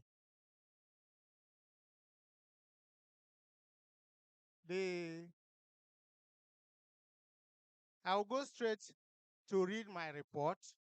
And when I'm done reading my report, I will tell you some things you need to know because of your age as an institute and the conditions for signing accounts of an institute like yours, which your institute has not complied with.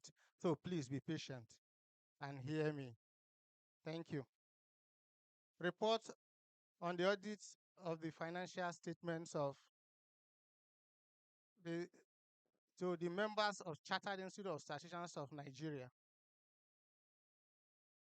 As independent auditors, my first paragraph here gives you our opinion. In our opinion, the Chartered Institute of Statisticians of Nigeria financial statement gives a true and fair view of the financial position of the institute as at 31 December 2024 and its financial performance and cash flows for the year then ended in accordance with the International Financial Reporting Standards. The next paragraph asks, what have we audited?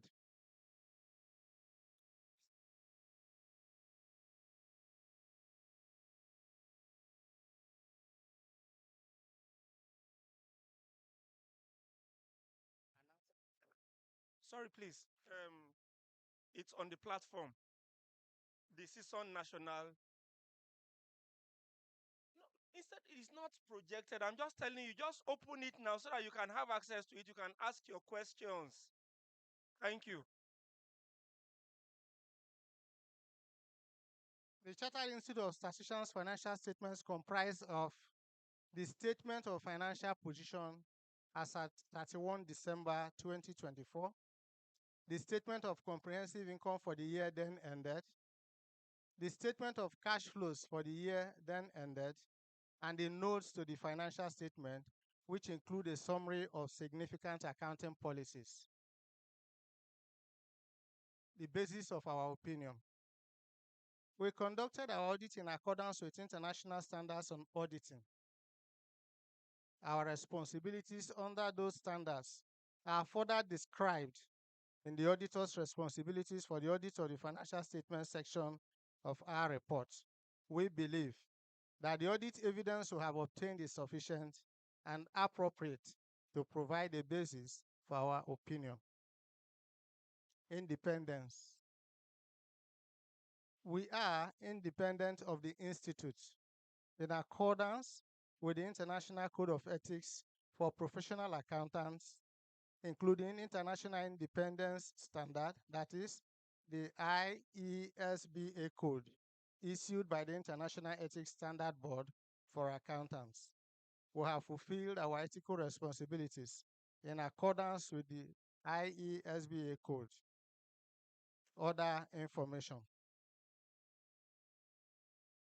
Other information are the things that the president and the registrar have addressed, so I'll leave that out and go to the responsibilities of the institute and those charged with governance for the financial statements. The council is responsible for the preparation of the financial statements that show a true and fair view in accordance with the International Financial Reporting Standards and make sure that every internal control measure is set in place to ensure that the financial statement is free from material misstatement, whether due to error or fraud. In preparing the financial statements, the council is also responsible for assessing the institute's ability to continue as a going concern, disclosing as applicable matter related to going concern, and using the going concern basis of accounting unless the council either intend to liquidate the institute or to cease operations or have no realistic alternative but to do so. Those charged with governance are responsible for overseeing the institute's financial reporting process.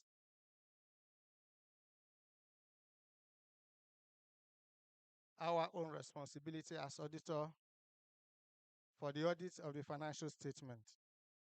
Our objectives are to obtain reasonable assurance about whether the financial statements as a whole are free from material misstatements, whether due to fraud or error, and to use an auditor's report that include and to issue and to issue an auditor's report that include our opinion. Reasonable assurance is a high level of assurance, but it's not a guarantee that audit conducted in accordance with ISAs will always detect a material misstatement when it exists. Misstatement can arise from the fraud or error and are considered material if individually or in aggregate they could reasonably be expected to influence the economic decision of users taken on the basis of these financial statements. As part of an audit and in accordance with the ISAs, we exercise professional judgment and maintain professional skepticism throughout the audit. Maybe I should add to you that that audit continued even as we were in this conference because it did not start at the right time. We also identify and assess the risk of material misstatement of the financial statements, whether due to fraud or error. Design and perform audit procedure responsive to those risks and obtain audit evidence that is sufficient and appropriate to provide a basis for our opinion. The risk of not detecting a material misstatement resulting from fraud is higher than for one resulting from error, as fraud may involve collusion, forgery, intentional omissions, misrepresentations, or override of internal control. 2. Obtain an understanding of internal control relevant to the audit in order to design audit procedure that are appropriate in the circumstances, but not for the purpose of expressing an opinion on the effectiveness of the institute's control. 3. Evaluate the appropriateness of accounting policies used and the reasonableness of accounting estimates and related disclosures made by the council. 4. Conclude on the appropriateness of the council use of the going concern basis of accounting, and based on the audit evidence obtained, whether a material uncertainty exists related to events or conditions that may cast significant doubt on the institute's ability to continue as a going concern. Our auditors report to the related disclosures in the financial statements, or if such disclosures are inadequate to modify our opinion. Our conclusions are based on the audit evidence obtained up to the date of our auditor's reports. However, future events or conditions may cause the institute to cease to continue as a going concern. Lastly, under that responsibility, we evaluate the overall representation, structure, and content of the financial statements, including transactions and events, in a manner that achieve fair presentation. We communicate with those charged with governance regarding, among other matters, the planned scope and timing of the audit and significant audit findings, including any significant deficiencies in internal control that we identify during our audit. And I do this on behalf of our firm, Asaba Bright & Co. Chartered Accountants in Abuja, Nigeria. We ought to put a date, but I will not say any date yet, though I'm reading it today. The date will be done after what I'm going to discuss next. I am the engagement partner and the management partner. My name is Ifeanyi Osagbobo. Below my name, I am required to disclose my Financial Reporting Council allocated number to sign accounts such as this after audit. And my number is FROC stroke 2014 stroke professional stroke ICANN stroke 004 stroke 707023. Now, this is our report for your 2024 financial statement as audited. Well, let us now go to the real matter that I started to talk about earlier. There is an institution of government, and yours as an institute is an institute created or established by an act of the National Assembly of the Federal Republic of Nigeria, as everybody is aware. And that means you must obey every instruction, every rule, every law that government gives. There is another body called the Financial Reporting Council of Nigeria. And this body is set up to monitor audits and to control how accounts are signed in Nigeria.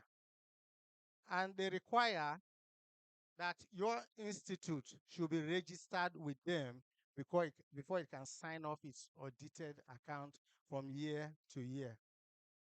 In addition to registering your institute with them, the people that will sign on behalf of the council, these accounts that are audited, 3 people, must also be registered with the Financial Reporting Council of Nigeria and renew their registration every year by paying subscriptions for them to qualify to sign accounts like this.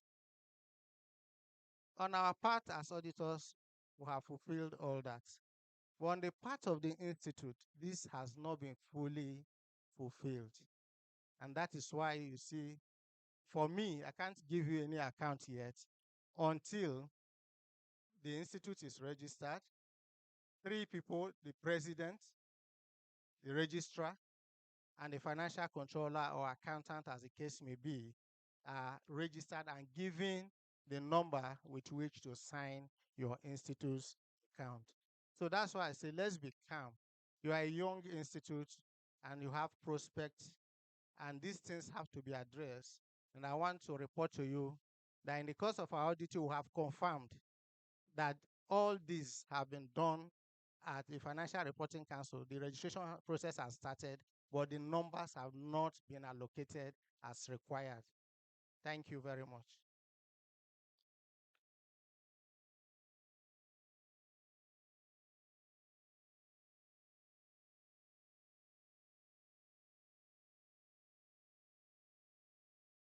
Thank you, our external auditor. So we are now on comments, observations, questions, and answers. Yeah. Please introduce yourself. By name, I'm Dr. Babalola O. Aziz.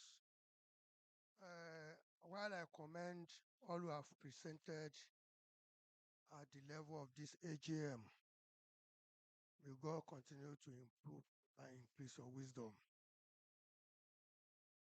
By and large, nothing is good that doesn't require improvement.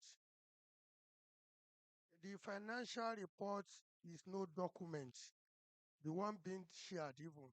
Not to talk of even getting to everybody, but it's no document as at now, because nobody issued that report, because there's no name or identities there. 2, just as this very institute is, professionally, at least simple Excel spreadsheet for just income and expenditure account is simple enough for us to assess and review the accounting system. The typing and some other things is not all that much okay to measure our level as far as professionalism is concerned. Thank you very much.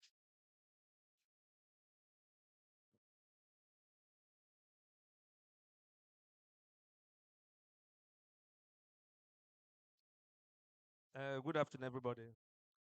My name is, once again, my name is Dr. Abu Musa from Federal Polytechnic, Ida. I just want to make 2 special comments. One, to the remarks of Mr. President. President, sir, I want to appreciate you for all the program outlined. You've mentioned certification of this institute.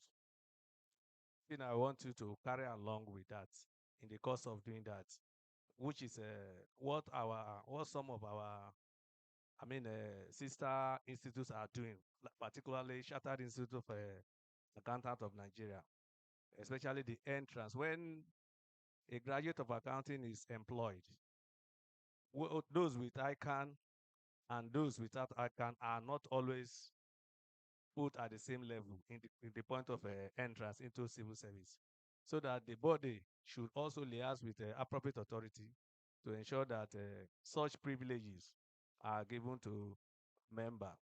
That is that. Then on the second remarks, remark goes to the registrar. Registrar, ma, you see that this institution is coming up, just as you rightly pointed out. We are just 2 years, and it is necessary that the leadership of this institution should, this body should build confidence on members. If you look at the income presented, over 115 million, I think apart from that subscription of 5 million, then substantial amount of that money was generated from members through various subheading, attendance of conferences and the rest. So if over 80 or 90% of this fund is generated by members, it is pertinent that members are put to confidence by being explicit in presenting this type of reports. Then the auditor just mentioned something that there are things that we have not done that has prevented them from giving out this type of account. And for so far, he said, and finally he said the process has been completed and the number is ready and the number is not been given to us. I don't know what we should have done before now to bring that such letter out, such number out, so that it would have enhanced transparent, presentation. Then on the issue of minutes, we are not in haste. Registrar, if it, I want to advise you, the presentation on both people are not there. This work, you say you are trying to do away from paper presentation. But in this type of minutes, if you are not giving us paper minutes, such things should be sent, the soft copy should be sent earlier, so that we'll have at least 12 hours to go through these minutes. And this type of report, we run union. And even at union level, we send soft copies of minutes and financial report like this to members. We run cooperative in our various organizations that worth over billions of naira.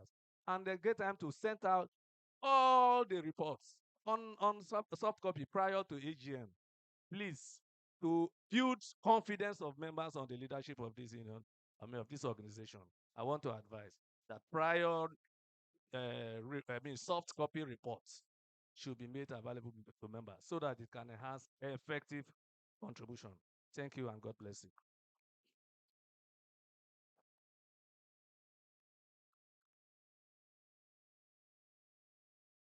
Good afternoon, everybody. Mr. President and the whole house. My name is Arowolo. Although most of the things I want to say have been mentioned, but I need to make clarifications. And the issue at hand is mainly concerning the secretariat. Like most of the reports presented, like the earlier speaker said, should have been sent to platform. No, we are not dealing with papers again. And the auditor can clarify me why I raised my hand the other time. If the auditor have approved this report and said it is okay, I don't think we can discuss it anymore. So, and that's the more reason why the account should have been presented before we discuss it. Because if the auditor said it's okay, then there's nothing to be discussed again. It's like a Supreme Court giving a verdict and say you want to contest it again. Thank you very much.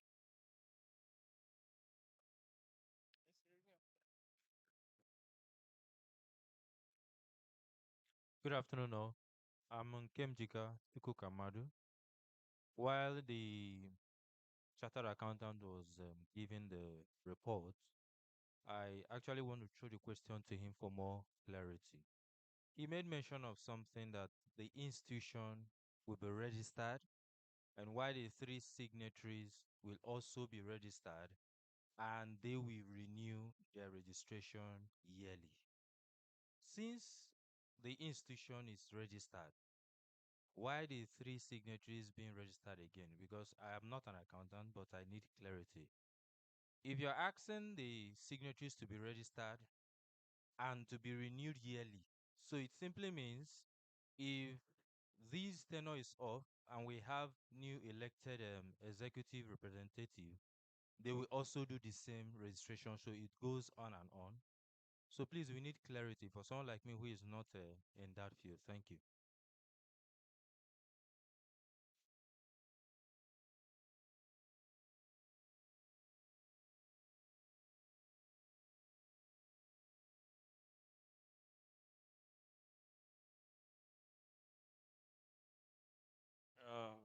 Good evening, all. I am Professor Mohammed Bamanga from Kaduna State University and a former Vice President of NSA, now Cison. Mr. President, Registrar, and distinguished AGMs, I have three things. Okay, I said I have three things. First of all is commendation. Mr. CM Okafo, when I joined CBN then was one of our mentors and he trained us. And majority of the people that participated, starting from the NOC chairman, the members of the editorial board and the rest of them, I've worked closely with them. I'm very happy with them and I know they are hardworking. So I commend all of you for a job well done. We have been in the association for a long time and then we have seen the significance improvement. That's number one. Number two, if you observe majority of the people that came here, I want to talk about my constituency and an appeal. The salary of a professor, if we say you come and talk about it here, when you go to the ministries or some of these parastatals, it will not be more than the amount of a manager. So by the time we fix this, what do you call it? The annual conference fee of 100,000. I think we need to review that to allow, as we said, we don't want to disenfranchise some people. The academics find it difficult to make true to this kind of thing. We can plant certain things. For example, you can say, come to the conference, no lunch. Come to the conference, no bags. We know how to manage that in our academics. But the way we have it now, majority of our academics, we left them behind and they supposed to be the key or half of the members here.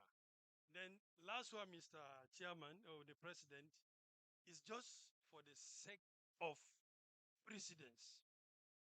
You see, we knew CM Okafor as the registrar. All of a sudden, he was no longer there. All of a sudden, we see another person, they say is acting, and she see her office, see my own. I know how hardworking it is. The politics in Nigeria today is that we should be reaching across, lobby, tell groups, let us communicate to the people. So what I wanted to say you have forgotten is that I want to move. We should adopt Mrs. Ntia Ngozi as our substantial registrar because of our hard work. When you look at what she presented, we've never had. I was once a secretary general of NSA, but the lady, the way she was working, responding in the platform, attending to these things, we need her as our registrar. But the process of bringing her, I think we need to formalize it. That's what I'm saying. CM is now the SGF, and then Mrs. NTI Abogbulam is our substantial registrar. Because what is happening now is that the former president of Nigeria is from the north. Let's say he did whatever he want to do. Now who are crying is the northerners. Because tomorrow you might not be there and then another person will come and say, okay, let me follow this way and do whatever he wants. So let us be carrying people along, whatever things that we will do that is in relation to the association. You know, if you look at the president, the team he has, you work with people that you know. Just present to the council, look, this lady is good, is a hardworking lady. We need her to carry on from where Tiff CM Okafor left. Me, personally, I know her. I know her capabilities. So if it is something that you have forgotten, I'm calling for the adoption of making Mrs. Ntia Agbobula as our substantial registrar. And then calling on, let us be reaching out and communicating to our members. Thank you very much, please.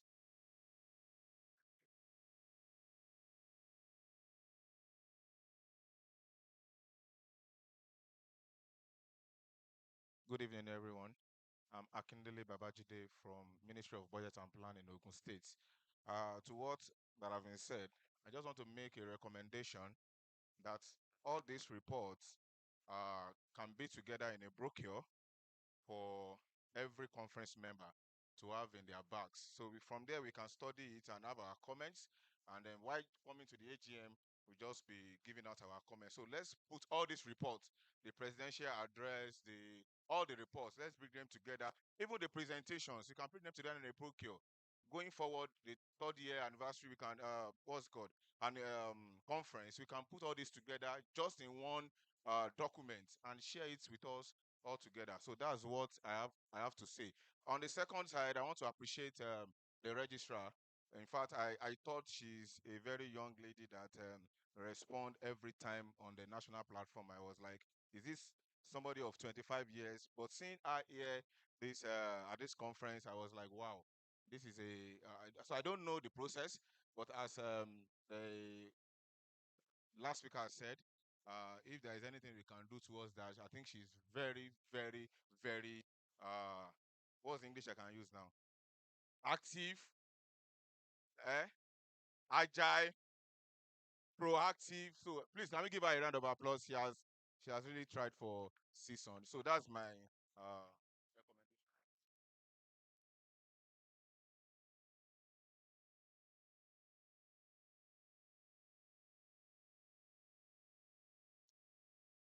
Thank you. My name is Professor Igwenago of ESUT. I have two observations here, and I need a little bit of a clarification. I don't know whether it's because of the environment I am coming from. I am having a little confusion regarding who presides over the meeting as it is now, because I heard the registrar read the minutes and every other thing. I was thinking on a normal that the president will now start dishing out other agenda. But I discovered that the registrar continued with other issues. So I don't know whether that is how it is in our institute here. I don't know whether that, I'm sorry, that's in my where I'm coming from. I see the registrar as the secretary of the body and the president as the convener.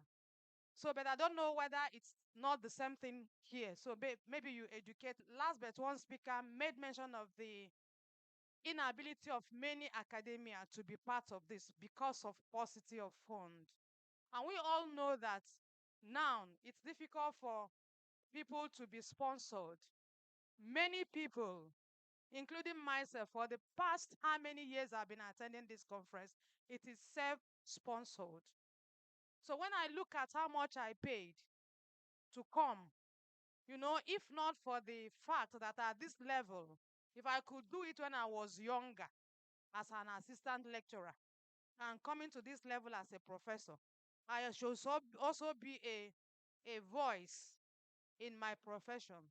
That's why I had to come to be part of what is happening. Otherwise, I think they should review the conference fee and the virtual fee as well, because the only difference is 20,000. Somebody that is presenting virtually, he is not eating your food, he is not with your bag, and so many other things.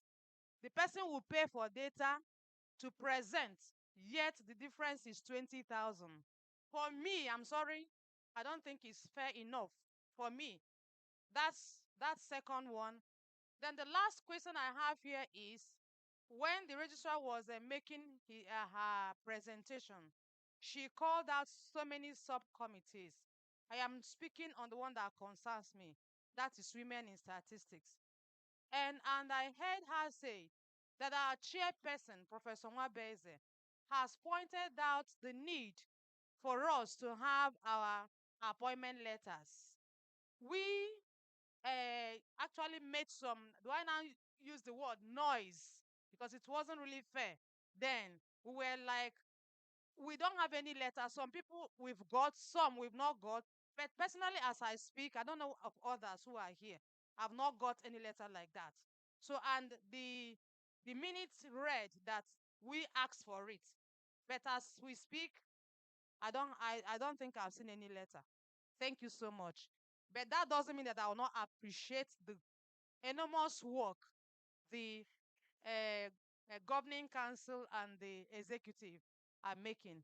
I give it to you. You are doing well. Thank you so much.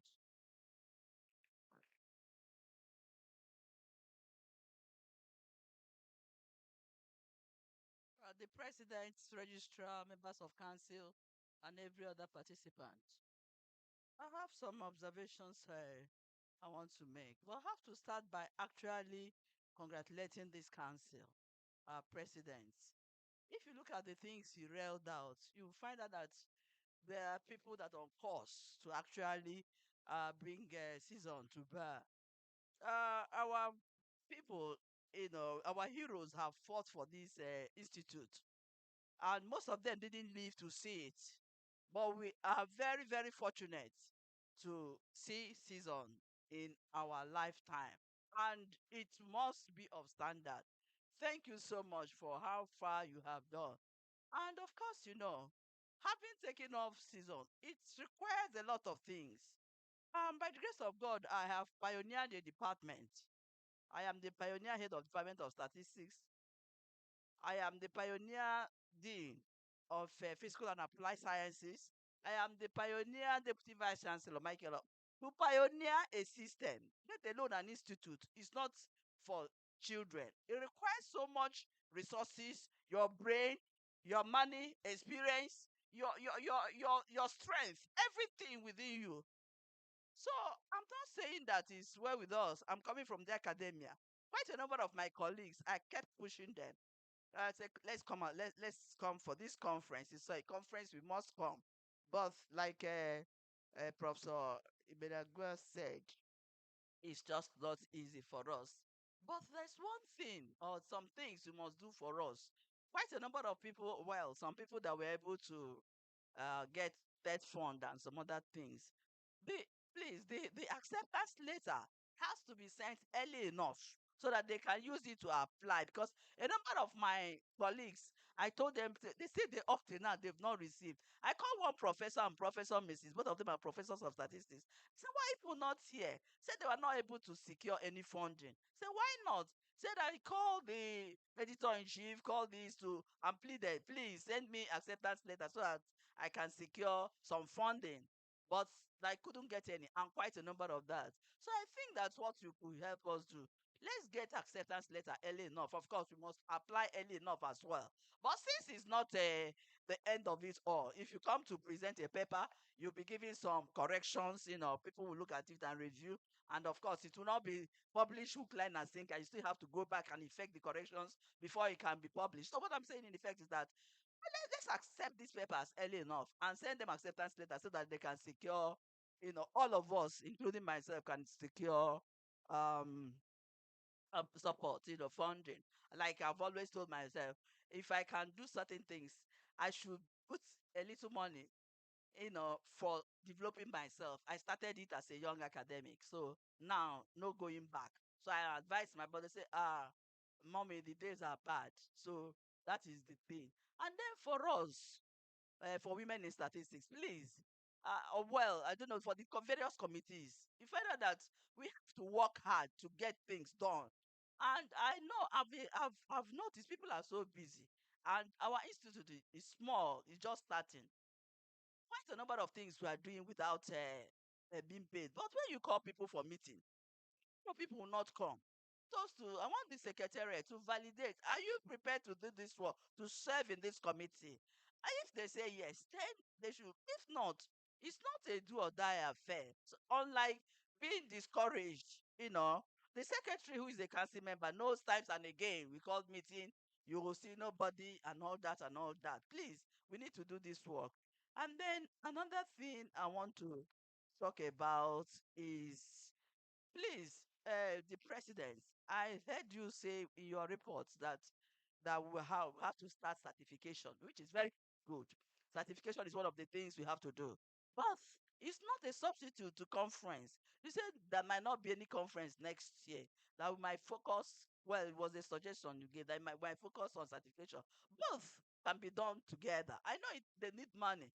They need money. And, by the grace of God, if you know what institute, of course, most of us know ICANN and these other institutes and how they get certification and all that. It requires quite hard work and money. And by the time we get established, everybody will be very, very comfortable working in our institute. One of my colleagues back in my university finished serving as the deputy vice chancellor academics and got a job with his institute as the registrar of his institute in Abuja. You know, it was such, if you see his salary they placed him on, everybody was like, can this happen? So, and we're looking forward to a time this our institute will be like that. And most of us, we go there for sabbatical. But this is the time of sowing. Let's bear with the management, the council, and things will be well with us. Thank you. Hello, please, can you stop? Let me respond to all the issues that have been raised, please. We will give opportunity to entertain some other questions, please.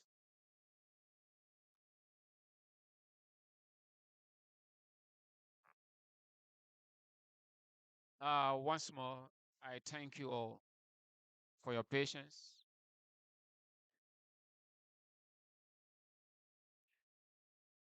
And I've been on this journey for over, I was elected 2012 into the profession. And before my election, uh, I ran for secretariat 2010. I contested with, where is Professor Bamanga? Where that was at Concord Hotel in Owerri. But even at that, before the commencement of this work, I worked with the council even when I wasn't an elected person for about 4 years, piloting the affairs of the journal. I was like doing all the dirty jobs as far as the journal was concerned, including the pre-conference. That I even had to, as a lecturer in the university, I had to travel to participate in international workshops and, got the knowledge. And in some instances, I will buy the manual and come back to Nigeria. I will burn my midnight candles to have a hands-on understanding of the practical, and I'll go for the pre-conference to teach our members. You see, the journey didn't commence today. And as many that have come to know me, I believe we all know the principle that I stand for. On that note, let me address all the issues that have been raised. First, in no sequential order, I'm the president of this institute and the chairman of council. And that presupposes that I'm the chair of the AGM. I want to put it right. I chair the AGM. However, you can delegate. The secretary plays a very critical role, but I'm the chair of the AGM. Let me now go to issues raised one after the other. Register and renew registration with IFRC. Um, you know, we had the first conference, who was the former president of their profession, CM Okafo, as the pioneer registrar, and the whole of last year, we ran the institute together. He was appointed as the Statistician General of Enugu State. And of course, automatically, you know what that means. Like you pointed out, the signatory to account, we have to change everything. And I mean, if we have been doing, you know what it takes to change the signatory, and for them to dust the I's and the T on the report for them to forward it. And when the external auditor called our attention, because I've been issued, we didn't know we needed to register with the IFRC, but he said it's a major requirement. And that process has to be commenced by the accountants. As we speak, he has initiated the registration, but we have not gotten the registration. We don't have the number. So personally, as we speak, he said it's a major requirement that you can't sign the report except you have a number. Otherwise, we will be found wanting by the IFRC. And I don't think we want ourselves to be found wanting. I want to assure each and every one of us that, look, I'll be the last person not to present the report to anybody. As we speak, even in the course of this conference, the app we have an app where everything is updated. We have barcode for everybody. You can be rest assured once that process is consummated, the detail of the account will be on our website and it will be circulated. As I even telling you, this thing is not available. So, but once it's available, we will disseminate. Certification of our institute. Yes, issues have been raised that look, yes, it's a good thing. You need to certify. Counter issue have been raised that look, certification should not cut short our conference. Look, we will take it to council. And even some of our members have made some proposition that we can be running the institute and still be running for scientific conference and the rest of it all. But that thing is before the council. We deliberate on it. You can be rest assured it is because of the burning desire to see to the fact that look, the certification is fully commenced. Not that we are saying that we are going to jettison, but however, if we are empowered to say within now and the next 8 months or 10 months, commence the certification. And as soon as we commence the certification, which means the primary responsibility is about certification. The once that takes effect, we'll have the conference.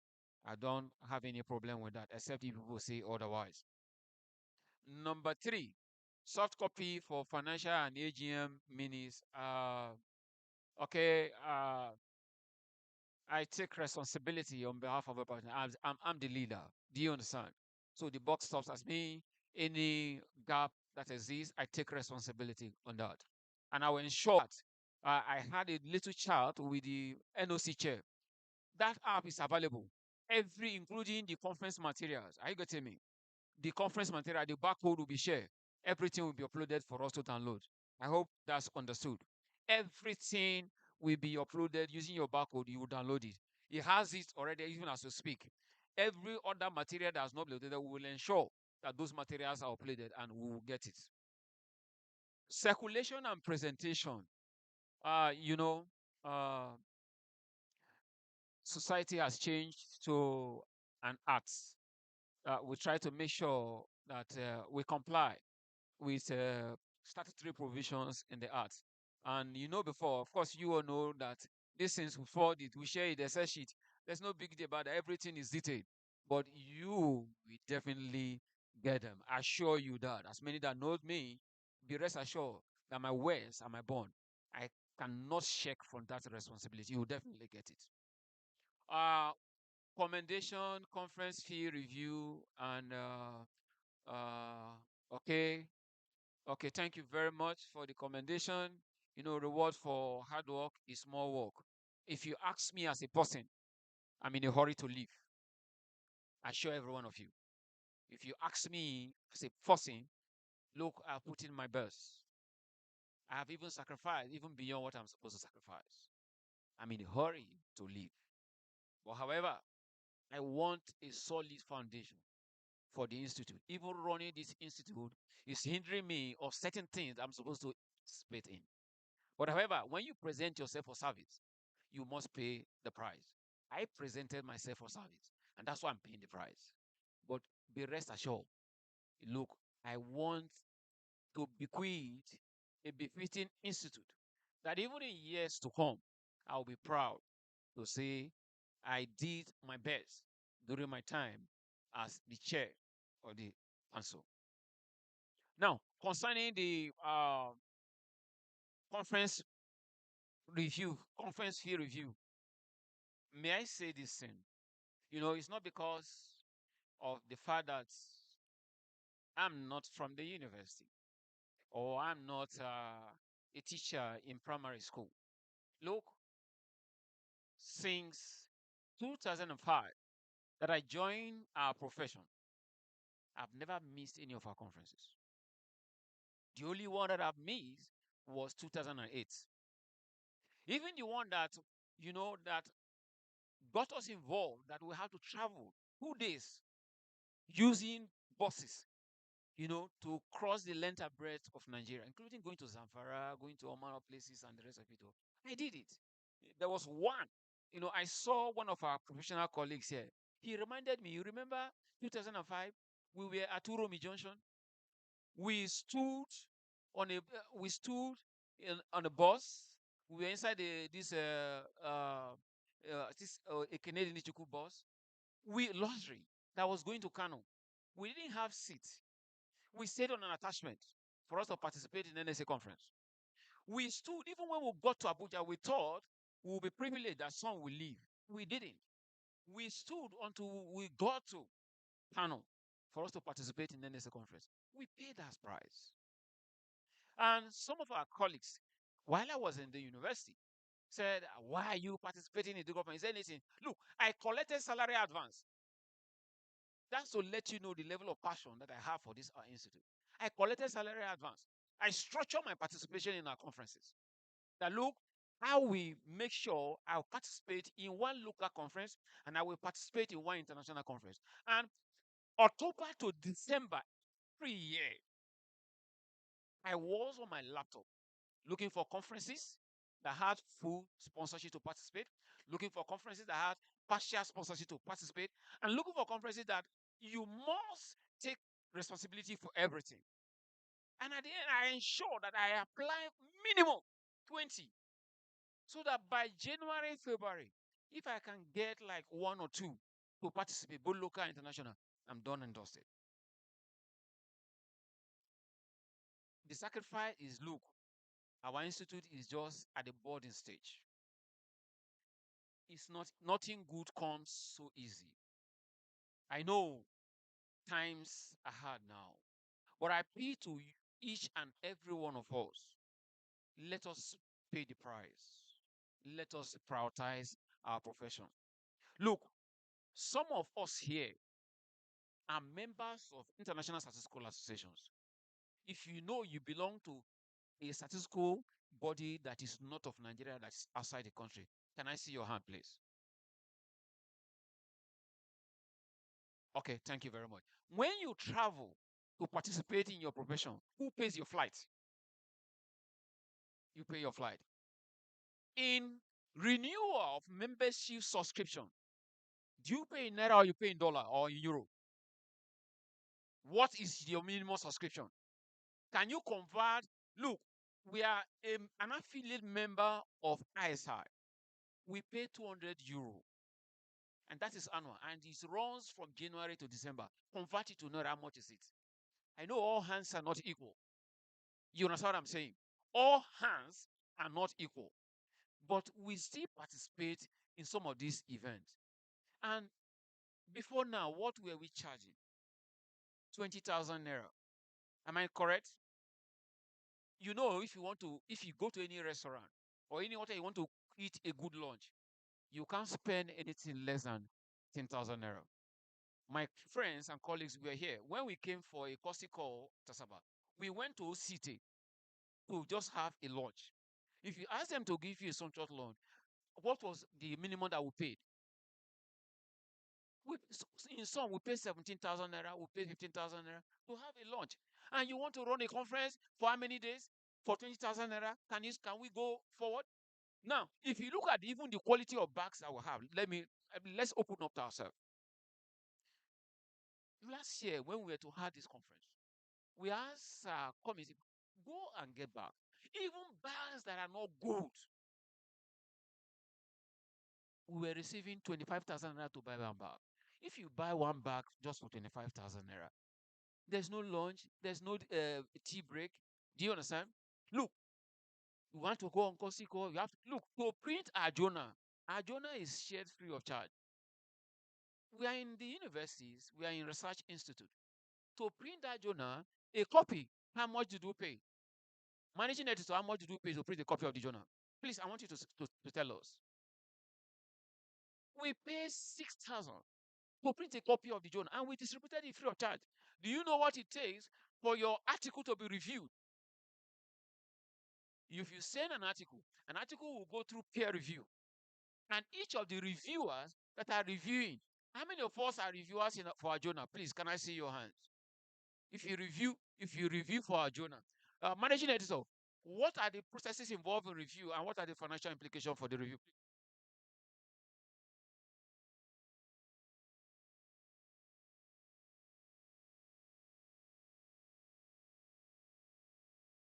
Thank you very much, Mr. President.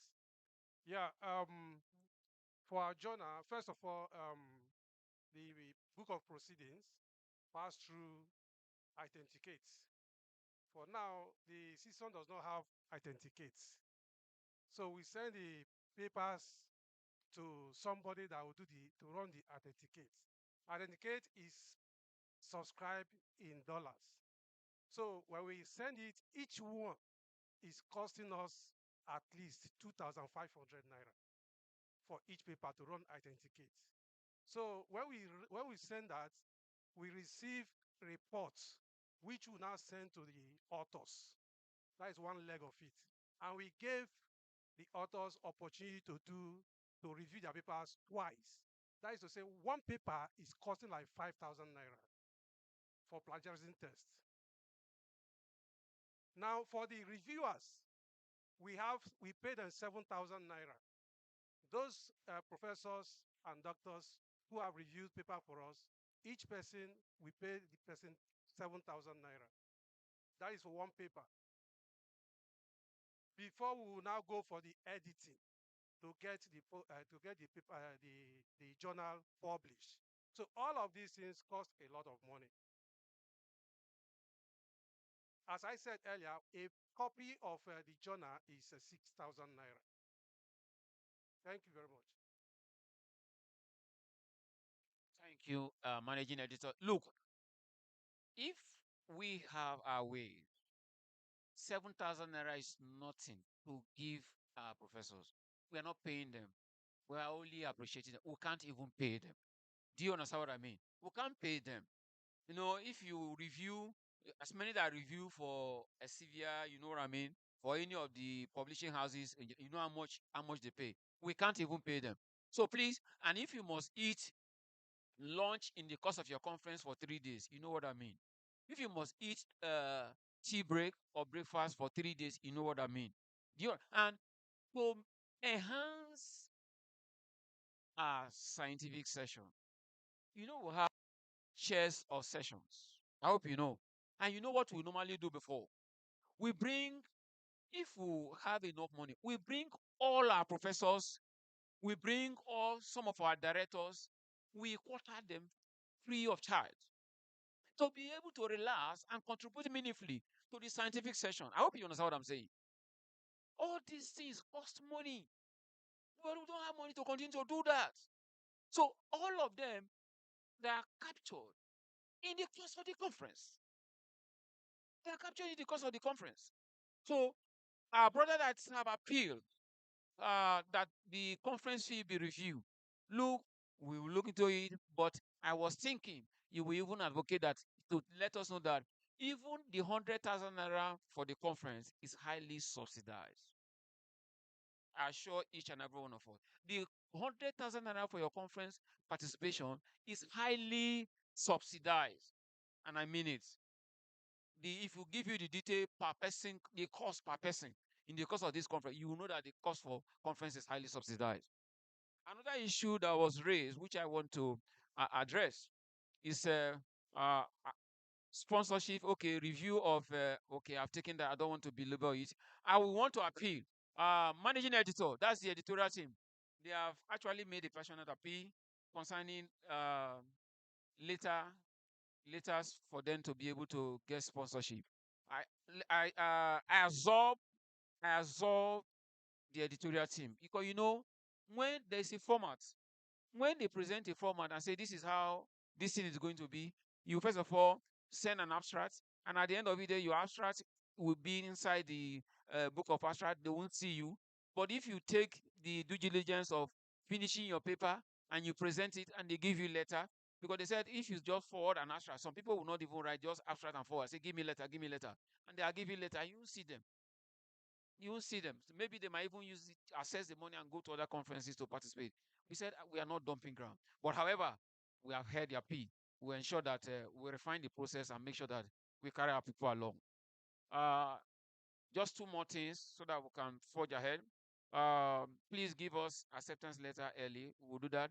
No response of committee member. Please, we understand some of us are very busy. If you are included in committee I want to believe our registrar normally make consultations, especially looking at us that we are all committed towards enhancing this process. But if for any reason you are included in a committee and your name is Ford and you feel, don't occupy space when you know you cannot be committed, please let the registrar know. Do you understand? So that that committee can be rejig. Registrar, I think what you do, even after a year, if you feel that that thing is making, you can review membership of that particular committee.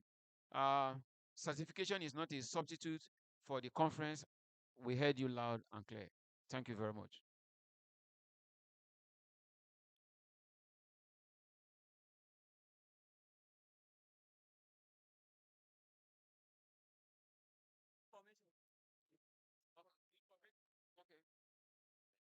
Thank you very much. The information I want to give to the editorial committee is that our major sponsorship for those of us in the institution is third fund.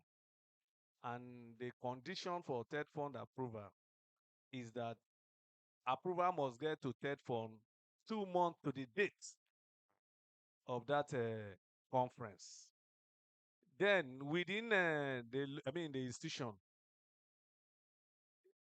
it will take them some time to do their internal whatever. So if what I'm trying to say that if the editorial committee can issue later, date of conference at least 3 months, at least 3 months to that date of a conference, it will help us in securing such a sponsorship from there. Thank you.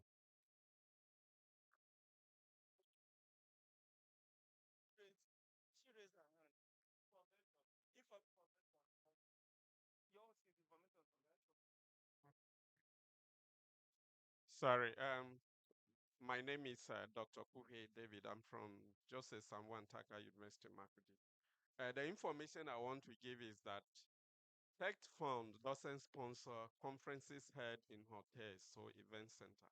It must be held in either a research institute or in an institution.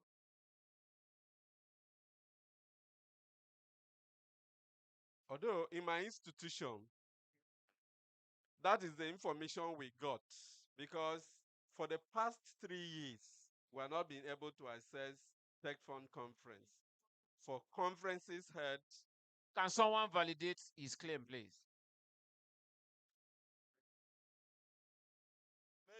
Maybe this case is peculiar with his institution.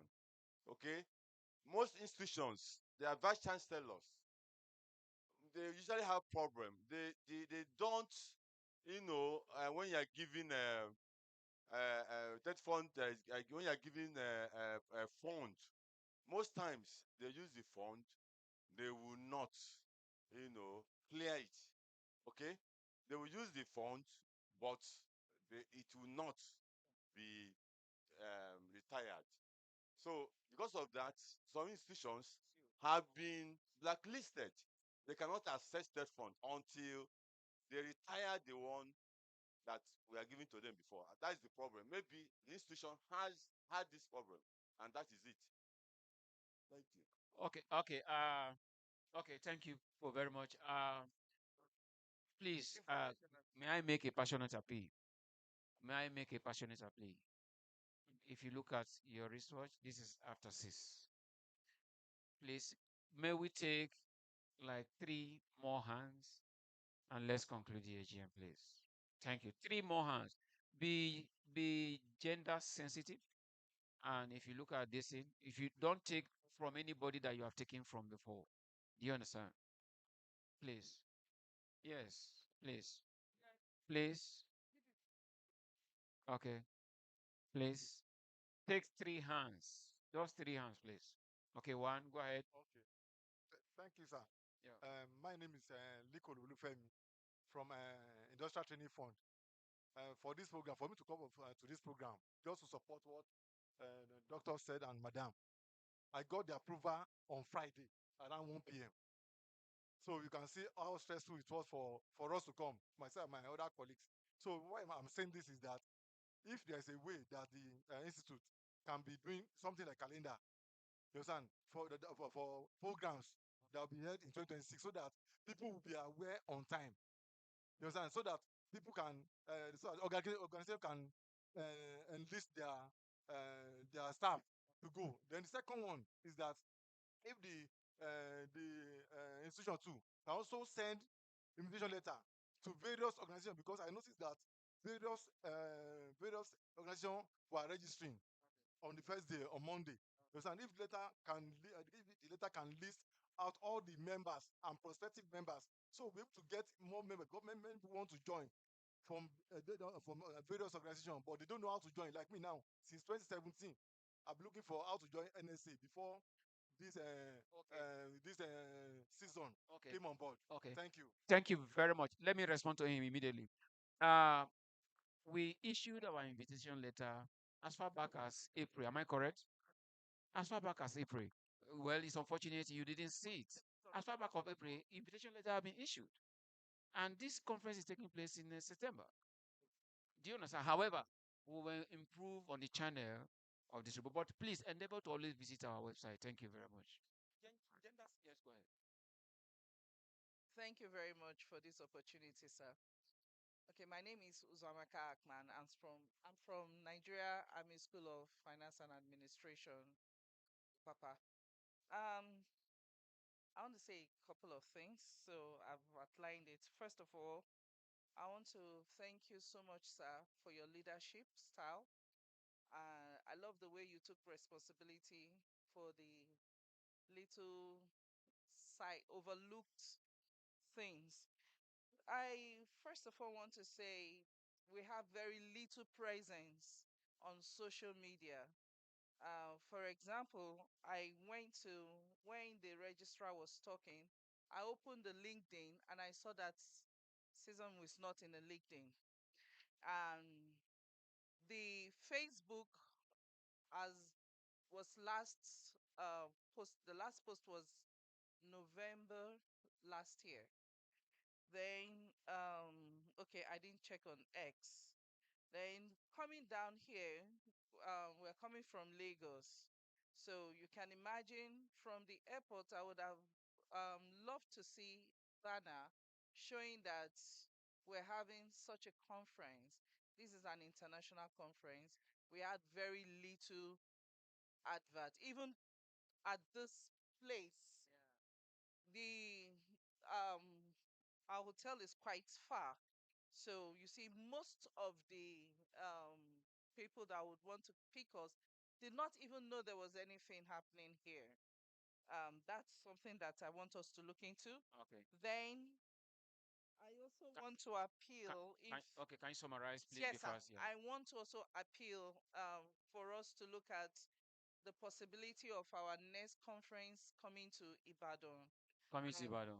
Yes, sir. No, Sir, is that I all? want to also ask. Okay.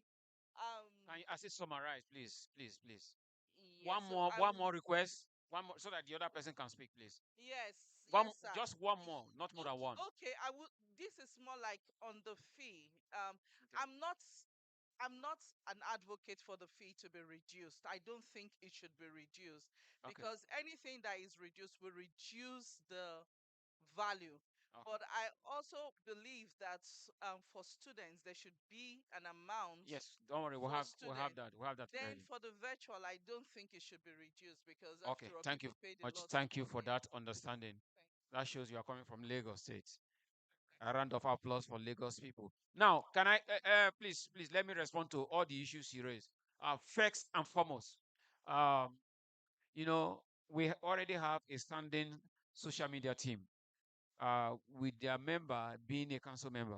Jafar, incidentally, you are from Lagos State, and your Lagos people is indicting your committee that you didn't have any problem. But however, I can speak for you. Hello, madam, are you listening? So I can get the feedback. I commend media team. In some instances, 1 a.m., 2 a.m., 3 a.m., they will be working as if it was equally daytime. I commend your team for the marvelous work you are doing. Uh, they had some challenges. For instance, to register with MTM, they insisted that minimum of 15 staff must be available at the disposal of the institute for them to give them corporate lines. You can imagine that type of something. It's not everything that we discuss. And we try as much as we could to rigor, around it until eventually now we have gotten the lines. And so I assure you that going forward, some of those lapses you observe will not be there.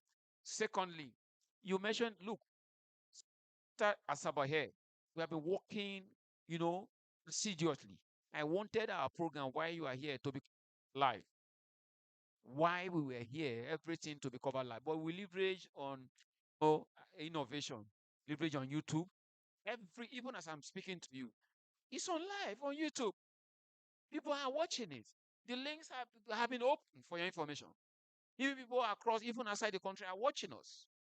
People will soon share your video for you to see. We went to Arise. I asked them to leverage on Arise, coming even if it's 1 hour to cover our live program. They said we must pay 20 million. Do you want us to pay 20 million to cover this program live for 1 hour? Do you have the money? Yeah.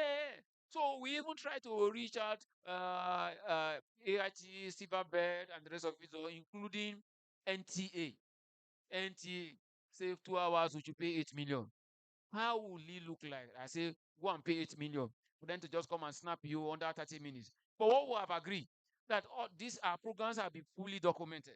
We will leverage on paying for airtime for them to be here and giving them envelopes. And I assure you that between now and the end of next week or even next 2 weeks, you'll be seeing your programs everywhere. Is that okay? Thank you very much. Then the other one that you mentioned, don't worry.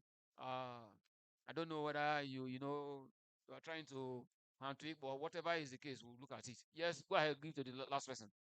Okay, good afternoon, Mr. President. Thank you very much. I want to commend the efforts of all governing council. I have the intention of asking if there is going to be AOB, but as the case may be now, I realize it's come to That's my end. exactly what you are doing now. You are doing AOB. Okay. Now, I want to solicit from the governing council to look into the positive side of taking the next conference as No problem. requested. Wait. Then, Okay, that's your more, prayer. more emphasis Okay. about the parts. Yeah.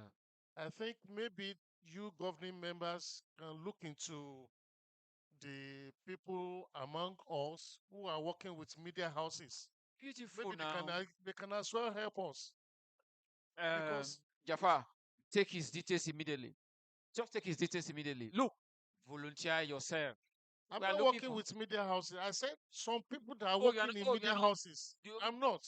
Okay, you are not working in I'm only media. giving the advice. Okay. That's what I want to say. Okay, don't worry. Thank Don't you. worry. We have been doing that. We'll continue. Please, we appeal to as many working in media houses or have friends that are in media houses. Please avail us with those details. Thank you very much.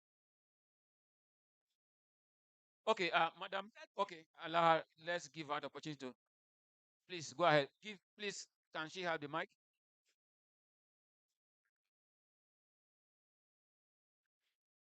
Thank you so much. Just to make a point, one is on the induction yesterday, it was a bit unwieldy. Please look at a way to do it better next time by making sure that the inductees are seated together and is done properly. What we did yesterday was not an induction. We can do better than that. But also to commend this council. I've been in NSA and now Cison, and this is the best conference I've ever attended. Please, let it be on record. Thank you so much. Uh, uh, uh, uh, Prof, I'm always proud of you. I'm always proud of you, and you have worked for this profession.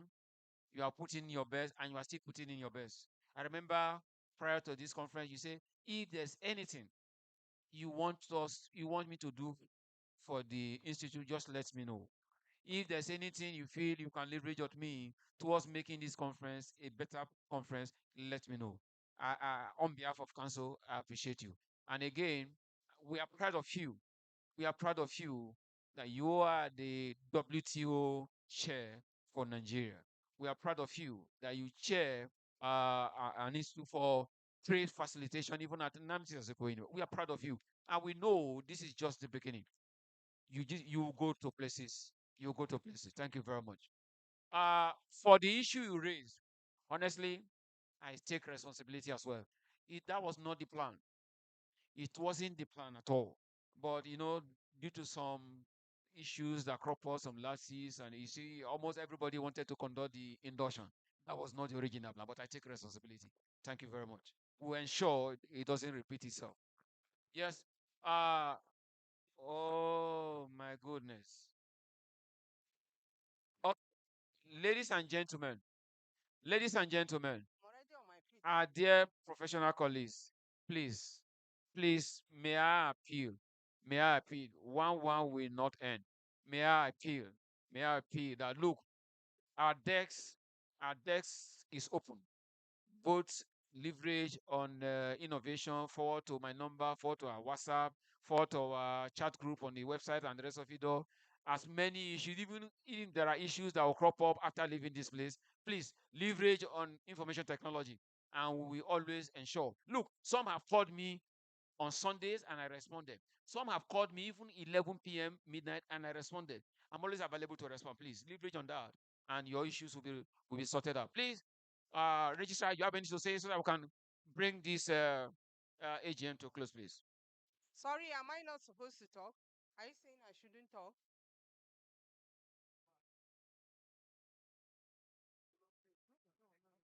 Yes. Um. Please, I want to commend your leadership style and the council.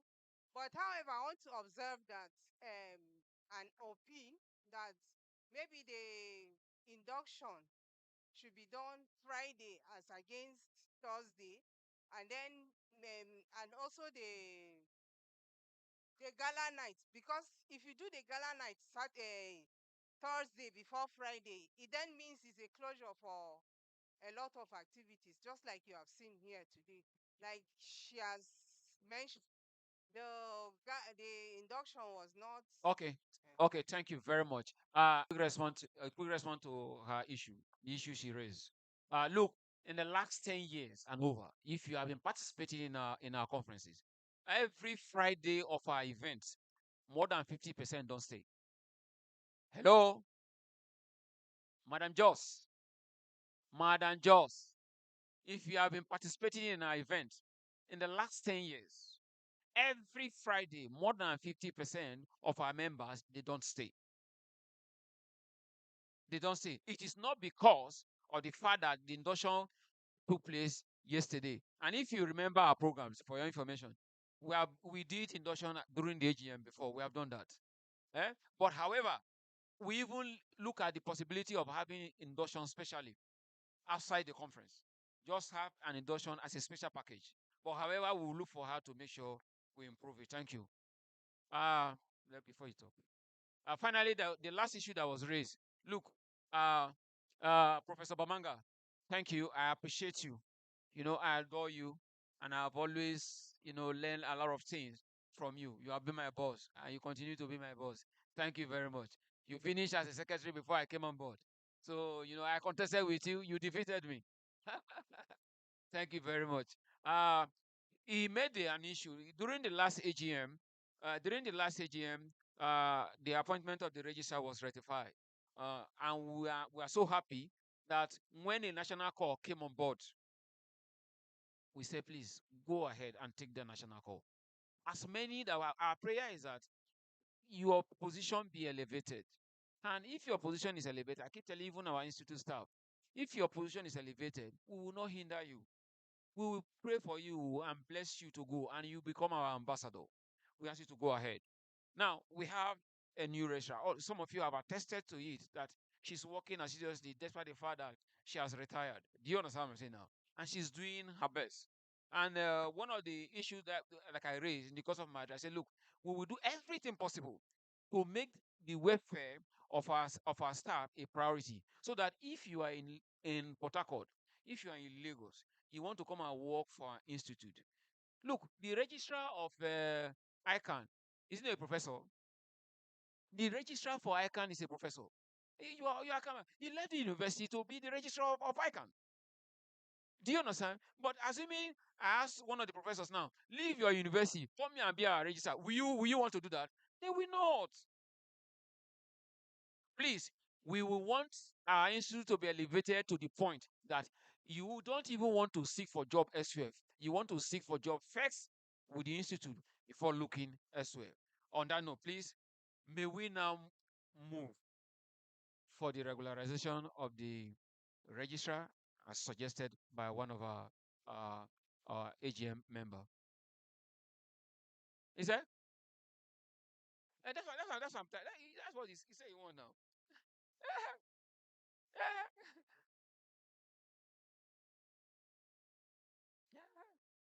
Okay.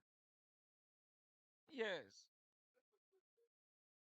That's what I'm telling you. That's what I'm telling you.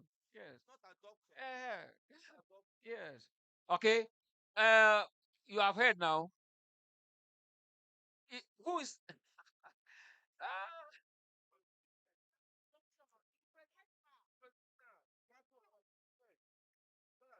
Okay.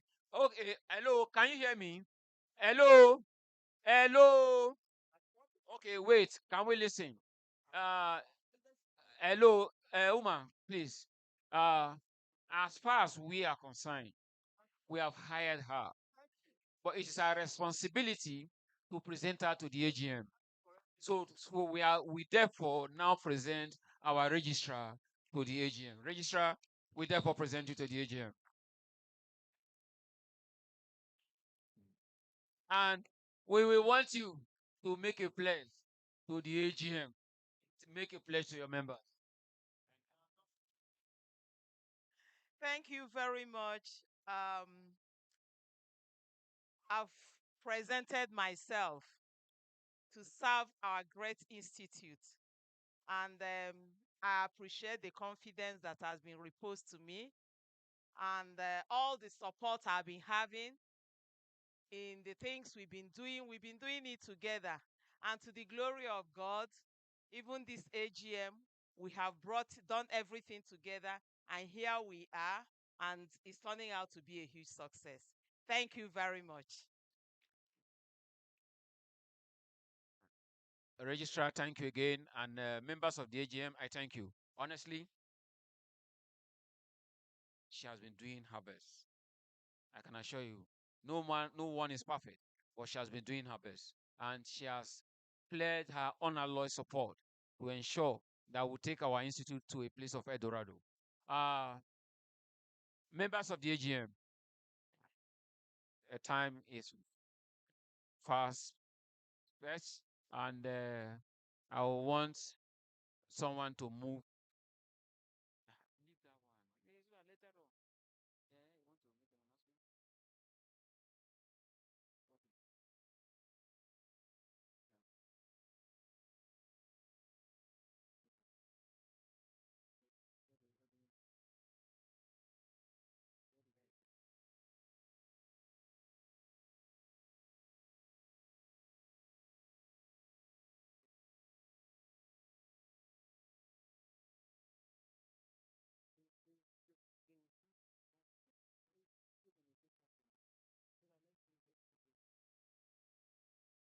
Okay. Hello. Okay.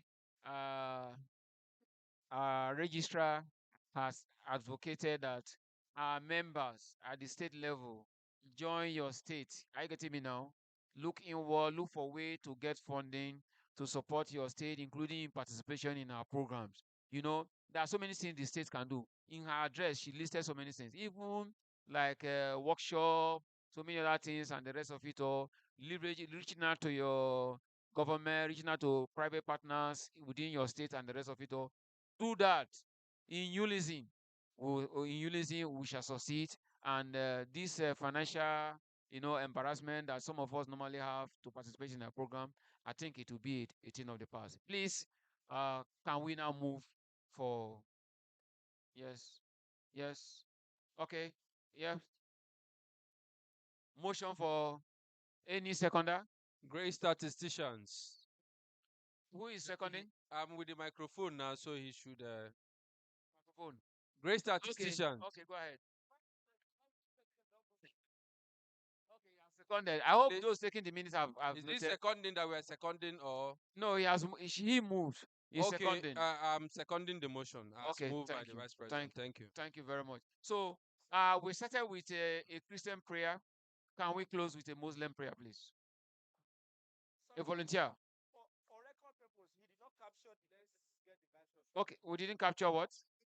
Hold on first. He was not captured. Okay, it wasn't captured. Okay, the person that moved. Okay, Yeah. move now so you can be captured, please. I'm Professor S.U. Gulumbi. Okay. I do move the motion for the adjournment. Okay, so let's close because we don't have dinner to give to our members, please. We thank Almighty Allah for giving us the opportunity to be here this year. Having traveled far and wide from different places to reach here, nothing happens to us. It's not by our power, but by His grace. And for us to have such opportunity, we should be thankful to Him. May He continue to guide us aright. To all or to whoever, we are all moving and departing. By today or tomorrow, may Allah continue to protect us. By this time of tomorrow, most of us, by God's grace, will be doing maybe whining and dining with our respective families in peace, without having a very bad message of sorrow. May Allah continue to be with us. May He provide for our needs. May He continue to grant us all these successful trips to and fro, years in, years out. May we continue to prosper. Bi'akila hawla wala quwwata illa billahi lazim. Thank you very much. Once more, I thank everybody, for patiently waiting. Thank the council. Thank our local organizing committee and our national organizing committee. Thank you all. Thank you all. And the DJ, the media crew and the technical crew, I thank you all. I appreciate you all. Our event planner, Jakwe, I thank you. I thank you. I thank you. And I thank you again. Thank you very much. Yeah. Come, please, can you give us the one more dance good music for us to forget all the issues that were discussed? And some might even decide to stay with you here in the hall. You never can tell. Give us a good music, please. Yeah. People they say my name is Ethan. Okay. You're welcome. Where is the director? Has he gone? Okay. There is one that said that you know they want more flag. More. More flag that would put the hostel. They want what? More flag. More flag and rappel. I can't make picture now. I will be here.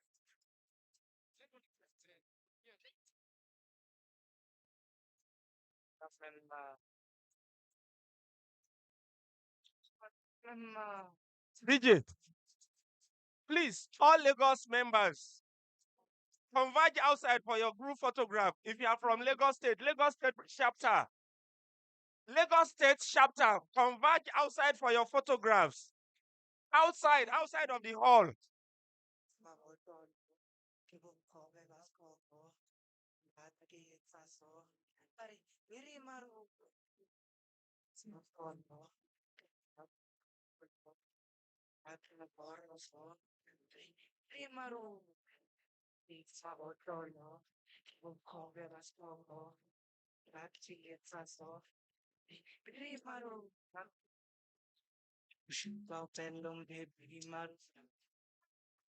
Council members, please come. Let's have group photograph here.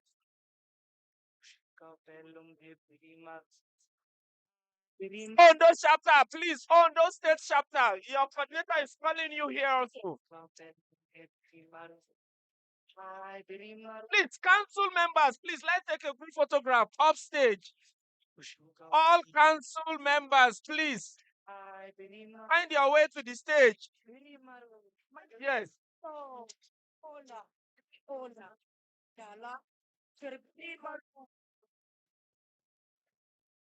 All council members, please make yourself available on the stage now. Dr. Roy.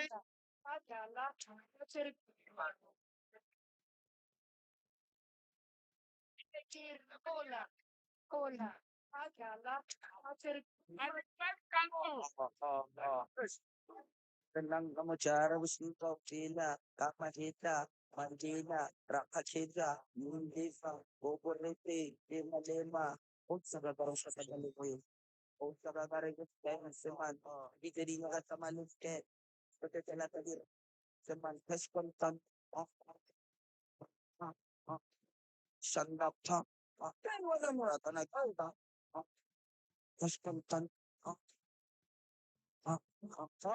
sandapa, aramarata nagta, Ay man. Oh, Nacho. Esa levia.